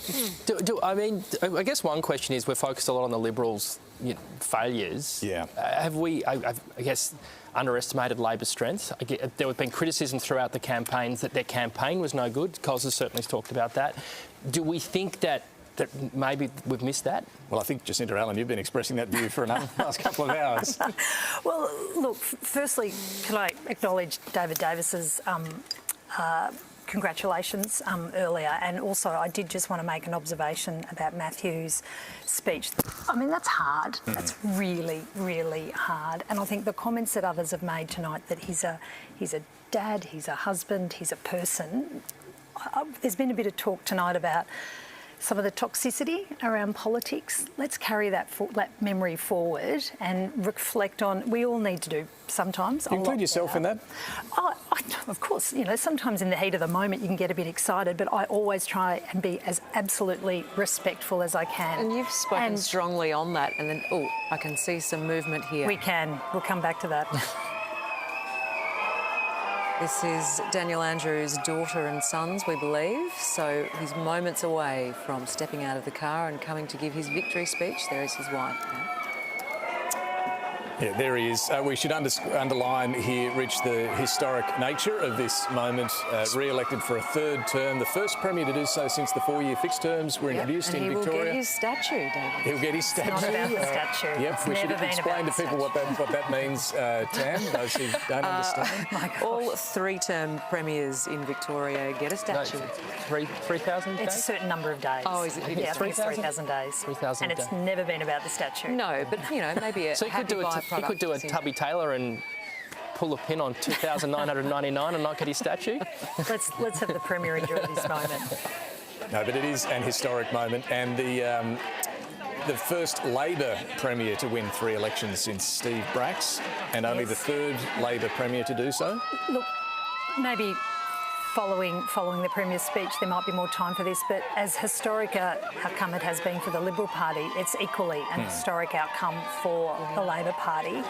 Winning a third term is tough, and this is the first time it's been done with a 4-year fixed term election cycle, and so that's been tough. And not to ignore too the point that you've been raising, that we've been discussing, COVID as well, and the difficulty that posed for the state, but for the government as well, to win an election after all that's happened in Victoria over the last few years. We all experienced that COVID years were like dog years. They seem to go forever, and in politics that felt like that as well. But and maybe again we come back to this following the Premier's speech. We put a very strong plan to the Victorian community, a very strong positive agenda. Others were wanting to present an agenda that was from a negative, tearing down approach. The Premier's drive and policy and passion came through clearly during the campaign. Look at that emotion there from Premier Andrews. You don't see that very often. Both fists in the air, a moment of sheer celebration. Somebody in the crowd there, perhaps speaking what's on the mind of many in that room.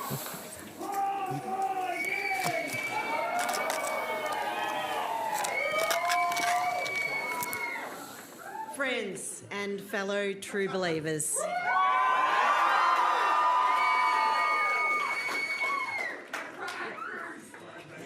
What an incredible moment. What a historic moment.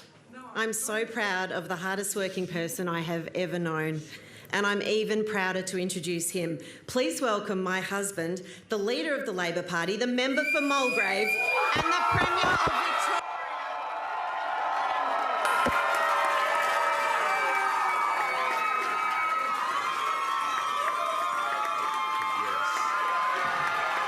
Yes.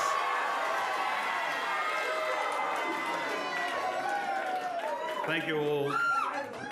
Thank you all very much. Reforming giant and Labor icon Paul Keating once said to me, "Son, leadership isn't about doing what's popular. Leadership is about doing what's right.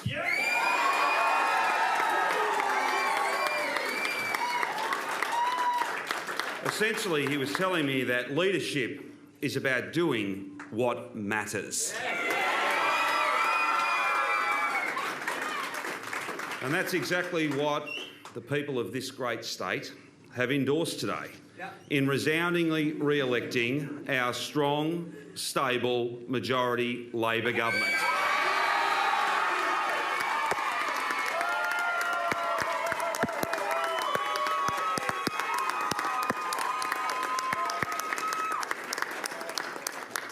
Friends, these last few years have been incredibly challenging.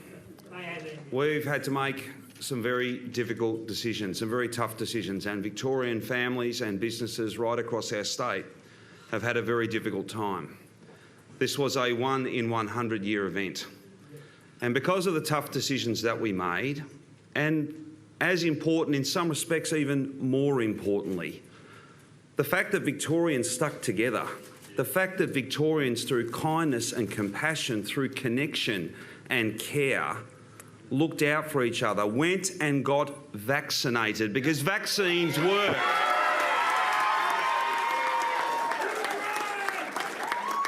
Because as a community, we were not, as some would say, divided. We were instead united in our faith in science and in our faith and care for and in each other. Yes.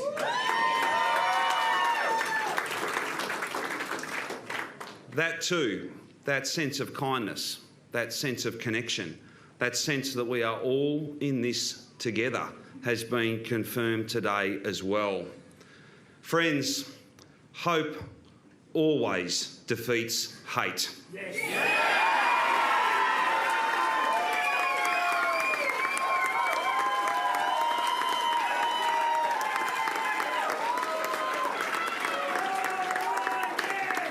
And part of leadership, doing what's right, not being dominated and fixated into doing the popular thing. The other part of leadership is to move the state forward. And that's why it was so important that we put to the Victorian community a positive and optimistic plan for things like free kinder.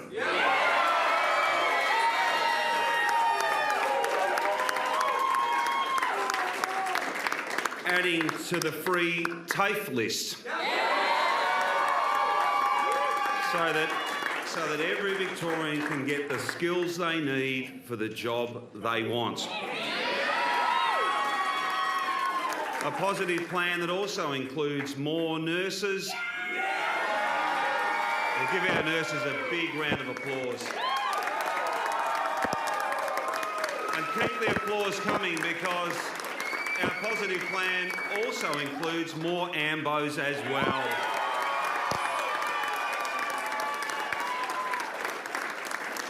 Our positive plan, so comprehensively endorsed by the Victorian community, also includes more schools, more hospitals. It includes many different elements, but perhaps most importantly, ladies and gentlemen, it includes, and we will now deliver, bringing back the SEC.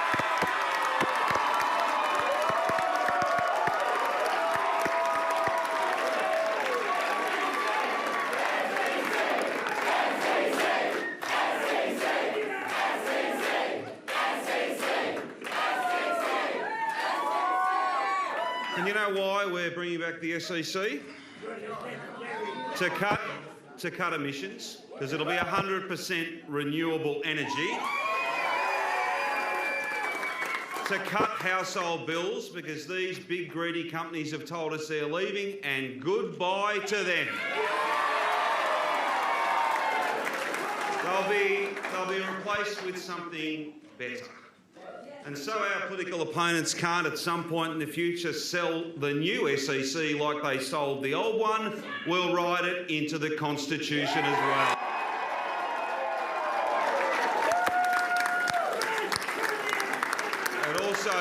It also creates 59,000 jobs, and at a personal level, perhaps the most important part, 6,000 of those 59,000 jobs will be apprentices.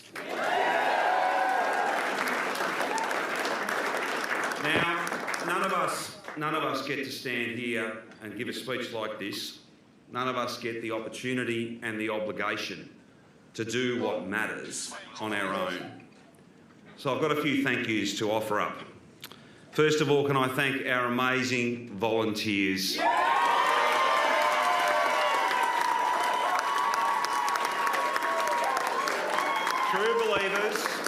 True believers and a true inspiration. Can I thank each and every member of the mighty trade union movement.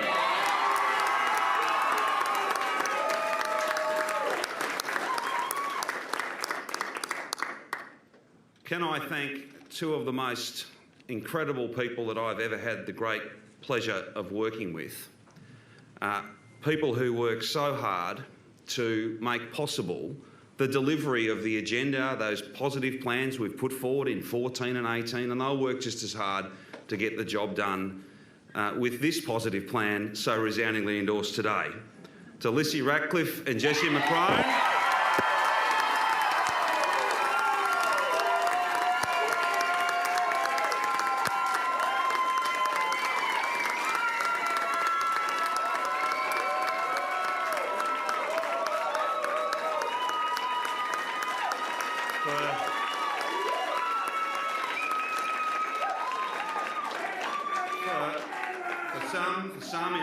For some in the media who like to write things about them, let me say it again. Lissy Ratcliffe and Jessie McCrone.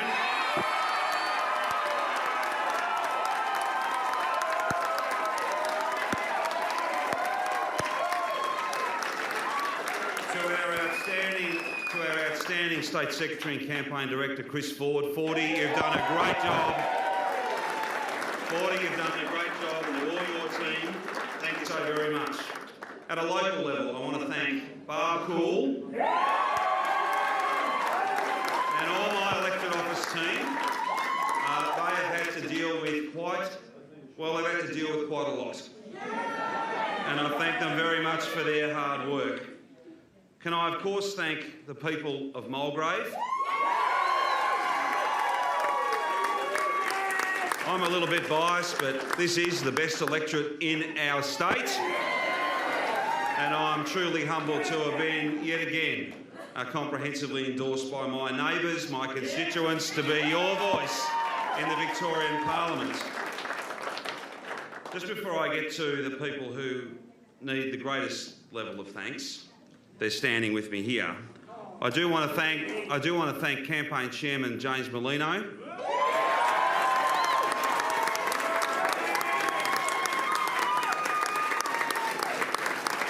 He was of course, before becoming the campaign chairman, an outstanding Deputy Premier and Education and Mental Health Minister, and I thank you, James, for your friendship and for your leadership and your work.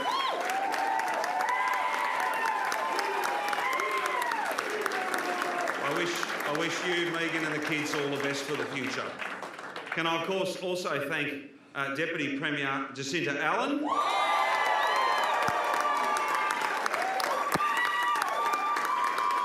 And so as not to have forgotten anyone, can I thank all of my staff?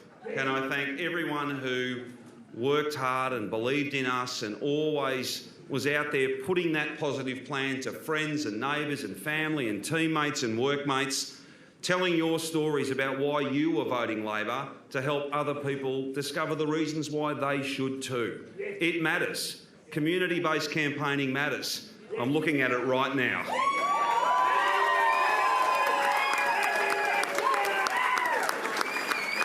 At a very personal level, I want to thank the strongest person that I know, my wife and my best friend, Catherine.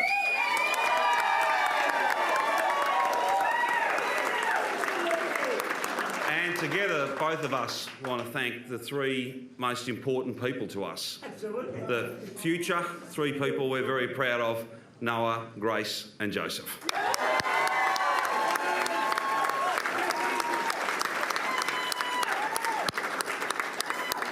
Victorians today have re-elected, in comprehensive terms, a strong, stable majority Labor government.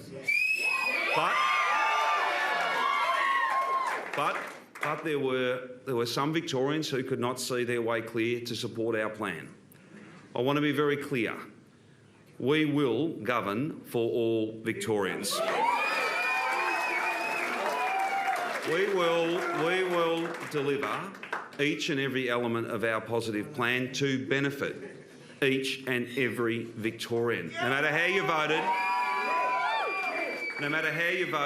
no matter what your views or opinions, that's what our job is. We take our responsibility seriously because Labor does what matters. Thank you. Premier Daniel Andrews there on his historic election win, delivering him a third term as Premier of Victoria, claiming victory in the election. A stable majority Labor government. He had been adamant that he would not be drawn into any deals with the Greens, and now he will not have to be. In the 4 years since the last election was won by the Labor Party and what became known as the Dan slide, the world really has shifted on its axis, and Daniel Andrews referenced the hard decisions that were taken during the pandemic and what that meant for Victorians, and he spoke of kindness and a connection that was witnessed during that time to, I guess, put some distance between the at times nasty election campaign and the result for Labor tonight. What did you make of this speech? Yeah, I thought it was interesting that he went back to those COVID years, perhaps in a way that we haven't seen him to that degree during the course of the campaign. Well, it's been too triggering, I guess, to talk about. It's been a really difficult one, in a way, for both sides to speak so explicitly about it. But I thought that was notable. A clear sense of celebration, relief, and a little edge of satisfaction coming there too. You saw him really pumping those fists before he started speaking and making a bit of a reference to some in the media along the way as well. All of that's been tough for Labor during this campaign. Daniel Andrews' authority within the Labor Party and the re-elected government is now cemented, no doubt about that. As confirmed by Jacinta Allan this evening. Yeah, well, a little earlier this evening, and a shout-out for the Deputy Premier as well. But it cements your policy platform as well, like the suburban rail loop, which was on the ballot, in a sense, here as well in this election. But before I do hear from you, Rich, let's get your take on the Premier's victory speech. I thought it was pretty interesting. He opening up, talking about vaccines. They work. I think there was a bit of a backhander there too. People who have been campaigning against him directly who may have the anti-vax slant, and I think there's probably also a bit of a backhander there too. I think the coalition, in Labor's view, probably cozied up to some of those anti-vaxxers. Not everyone in the Liberal Party, but some people, and I think there was probably a bit of a backhander there. He sort of stressed he stressed community a lot. We did this, we did that. It was about community, and I think that was probably a signal to the fact that they've got another thumping win. I might have missed it, but did he pay tribute at all or thank Matthew Guy? No, he didn't. I didn't hear it. No, I didn't hear it. Did you hear it? Jacinta Allan, is that in the spirit of harmony and unity after an election and governing for all, do you at least thank your opponent or at least give some tribute? Look, I could also follow you down this path and say we didn't hear the opposition leader congratulate the Premier. David graciously did earlier, but we didn't hear that from the opposition leader. I thought he did, but I'm just going to check. I'm happy to stand corrected. He said a short time ago I rang Daniel Andrews. Sorry, my offered apologies. Congratulations. I thought he did. That was the first thing he said. I think what we saw in the Premier's speech just now was perhaps the Premier in one of his more letting his emotions come to the front more than what we've normally seen over the past 8 years. And I think it reflects that the past 4 years have been so incredibly difficult. And we've spent a lot of time tonight talking about the pandemic and talking about some of the failings of the Liberal Party and where the Liberal Party's going. What we haven't talked about tonight a lot, it has been the really strong focus we've had on delivery and putting forward new policies, new ideas. There's been some criticism of this campaign that there hasn't been big policy ideas. Well, I say nonsense to that. There has been bringing back the SEC and an investment in renewables and taking climate action. There's been the discussion we had earlier about the investment in early childhood education. There's been the work we're doing on the suburban rail loop and broader transport infrastructure agenda. There's the work on treaty. There's the work on implementing the Mental Health Royal Commission. I could go on and on and on about the policy agenda, the program agenda we've driven for the past 8 years. And that's what was on the ballot. As much as some of the negative aspects of the pandemic and the negative aspects that some wanted to put about the Premier and his personality, that has quite frankly been appallingly toxic in its presentation, what was also on the ballot was that really strong forward positive look about what's the state going to look like in the next 4, 10, 15, 20 years' time. How are we going to move around the state? Is everyone going to have an opportunity to have a job, access to a good public education, access to a good public hospital? That's what Labor was putting forward to the Victorian community. And we're seeing that is what the Victorian community have responded to very, very strongly, that strong positive agenda. Yes, we've had a tough time, but gee, we've got so much more that brings us together and unites us, and we can march forward off the back of that than going down rabbit holes of toxicity.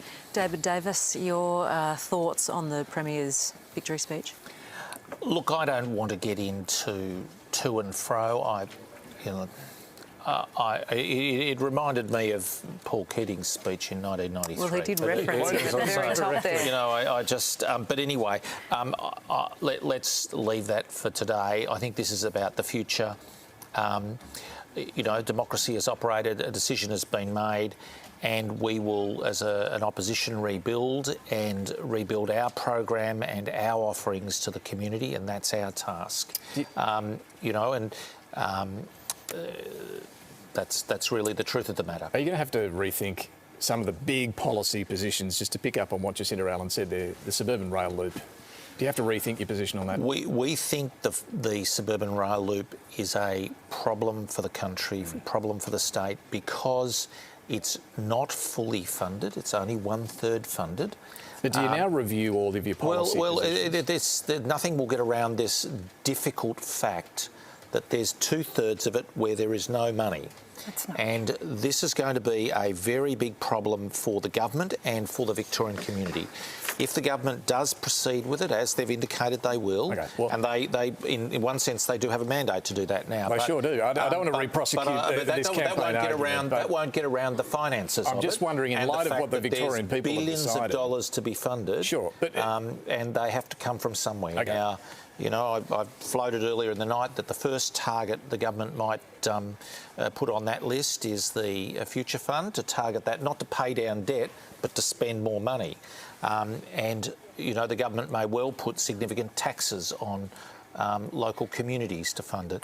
They will certainly go to the federal government, and I note that this project has still not been... We've publicly said we have, and they're funding it. No, I'm agreeing with that. I'm not disputing David, that. the Victorian community have voted for this project twice now, at the last two elections, and we are a government that will deliver what the Victorian community has voted for. But you've still got to fund it. You still got a $20+ billion hole that is not funded. And that is the problem for the state, and that is the problem. And we still have the problem in the health system. You know, actually, the election win doesn't fix the problems in the health system. It doesn't fix the ambulance crisis, and it doesn't fix the fact that there's an enormous waiting list of people who are not getting the service and support they deserve. Let's check in with our data desk now for final thoughts. Cos Samaras. Yeah, look, I would sum up the Liberal Party's problem is more than just having a review. It's more than just going back to the drawing board and working out what went wrong with their campaign. They are possibly a political movement that no longer talks to a significant number of Victorians. Full stop. So political parties come and go. It's a historical fact. And I think the Liberal Party has been pitching to a particular constituency that doesn't really live in Victoria all that much. Because what about Labor? What's Daniel Andrews done right? Well, basically, we'll go back to the point I think that Jacinta was making around making the right decisions during the pandemic, for example. So Polwarth is in play right now because of a township called Torquay. If you look at Torquay, 35% of residents have got, are high-educated professionals. Most of them work in the health sector. So if you think about what happened to Polwarth is after redistribution, that township was moved into Polwarth, and lo and behold, the Liberals are again in trouble. Every time a bit of Liberal real estate is pushed into either a growth corridor where there are young people that live or young professionals who are highly educated that get in trouble. And that's a lot of people in Victoria. Tony Barry. I think, you know, there's been a lot of discussion tonight about policies and which policies need to go and so forth. Values are more important than policies. Policies are a reflection of those values, and they should be interlinked so that your campaign is a reflection of those values and the policies speak to those values.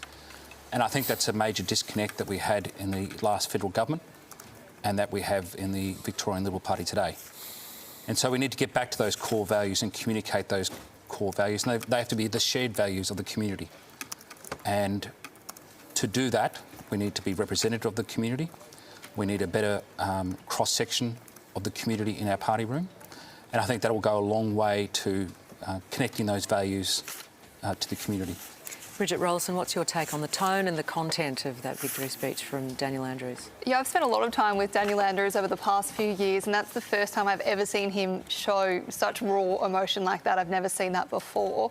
I think it was a really sweet victory for Daniel Andrews because it has been a tumultuous 4 years for him. He is a popular premier, but at times he's also the pandemic premier. At times he wasn't popular during the pandemic, and he also had the life-changing experience of his accident.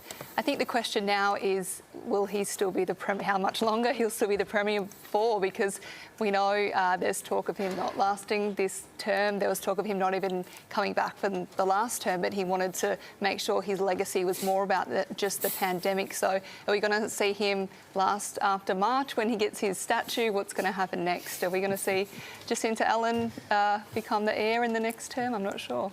Jacinta Allan. Oh, we answered this hours ago.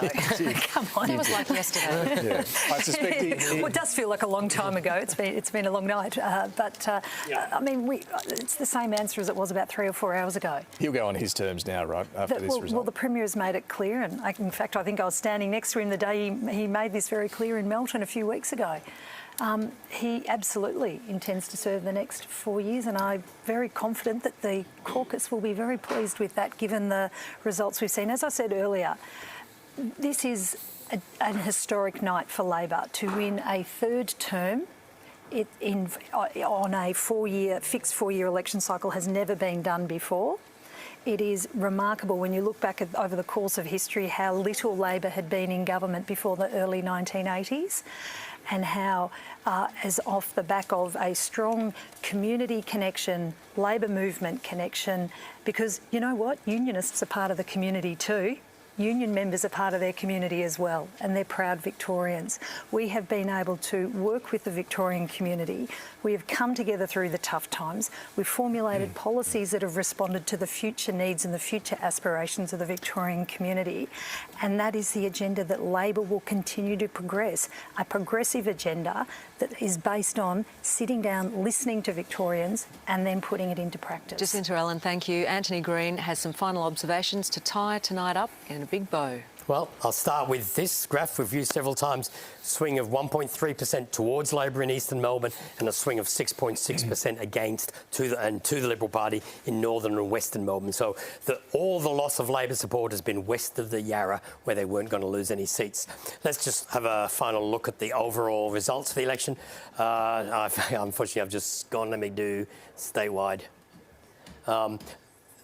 36.8% for Labor, Liberals just under 30, Nationals 5, Greens 11.5, others 16.9. The change in vote that occurred is the Labor votes down 6, Liberal votes also down, Nationals slightly up, Greens slightly up, and others 5.7. That's all translated into a two-party preferred swing. Come on up. There we go. 3.4% swing overall, and Labor's on about 54%. Just wanted to, last thing I wanted to do was to look at some of the seats that remain in doubt at the end of the night, because I'll do the chamber as well afterwards. I forgot to do that. We think Albert Park will fall to Labor. We're getting a Labor-Green count tonight, but I think the Greens are clearly third, so Albert Park's likely to stay with Labor. Bass Labor's ahead. Caulfield, the Liberals are ahead. A lot more counting to go, and I think David Southwick will be happy to be ahead in a seat like Caulfield. Huge numbers of postals. With postals to come, yeah. Mega. Footscray's Labor's ahead. Hawthorn, the Independent, is ahead, though the Independent will not do well with absence and postals. The Labor Party's ahead in Melton. It's a very slowly progressed count. Mornington, the Independent is ahead. Again, postals and absence may not work in their favour. And Pakenham, the Labor's ahead. A lot more counting to come. And we'll have one last look at the chamber, and then I might have a quick word about the upper house as well. What we're looking at, these are the likely numbers. Labor's 53, Greens 5, one other, 9 Nationals, 15 Liberals, 24, 25, 30, 80, 5 seats remaining in doubt, including the likelies. Just a quick comment on the upper house. There seems to have been a changing of the crossbench. I think we might have 2 legalised cannabis candidates. Last time I had a look, One Nation were getting up as well. The Liberals, Nationals have increased their numbers. Labor's numbers are down. But to be honest, the count's not very well progressed, and it'll take we'll have to look at how many above and below the line votes are. But I think it'll be a long time before we know the full result of the Legislative Council. But overall, in the lower house, government's back easily. Antony Green, thank you very much for all of your work at that touchscreen tonight.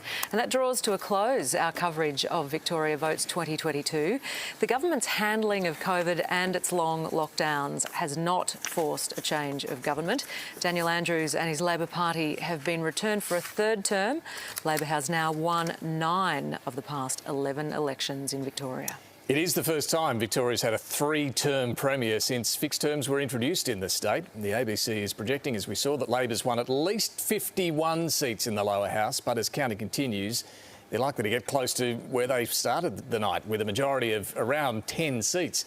But the result was patchy, with wildly different swings across Melbourne, as we've seen. Labor's primary vote down 9% in Melbourne's west and north.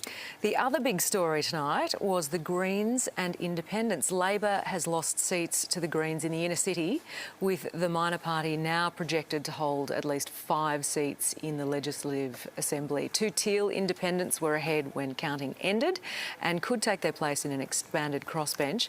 Liberal leader Matthew Guy has lost to Dan Andrews for a 2nd time now, unable to convince enough people in enough seats to vote for him and the coalition. He did not stand down as leader tonight, but pressure will surely mount on him to stand down in the days to come.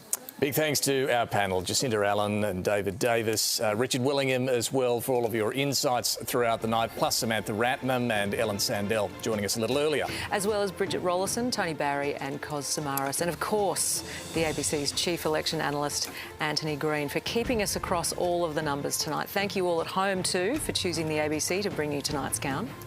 For ongoing analysis of tonight's result, head to abc.net.au/elections, and I'll be hosting a special post-election episode of Insiders tomorrow morning at 9 a.m. For now, from the ABC's Election Centre, it's good night. Good night.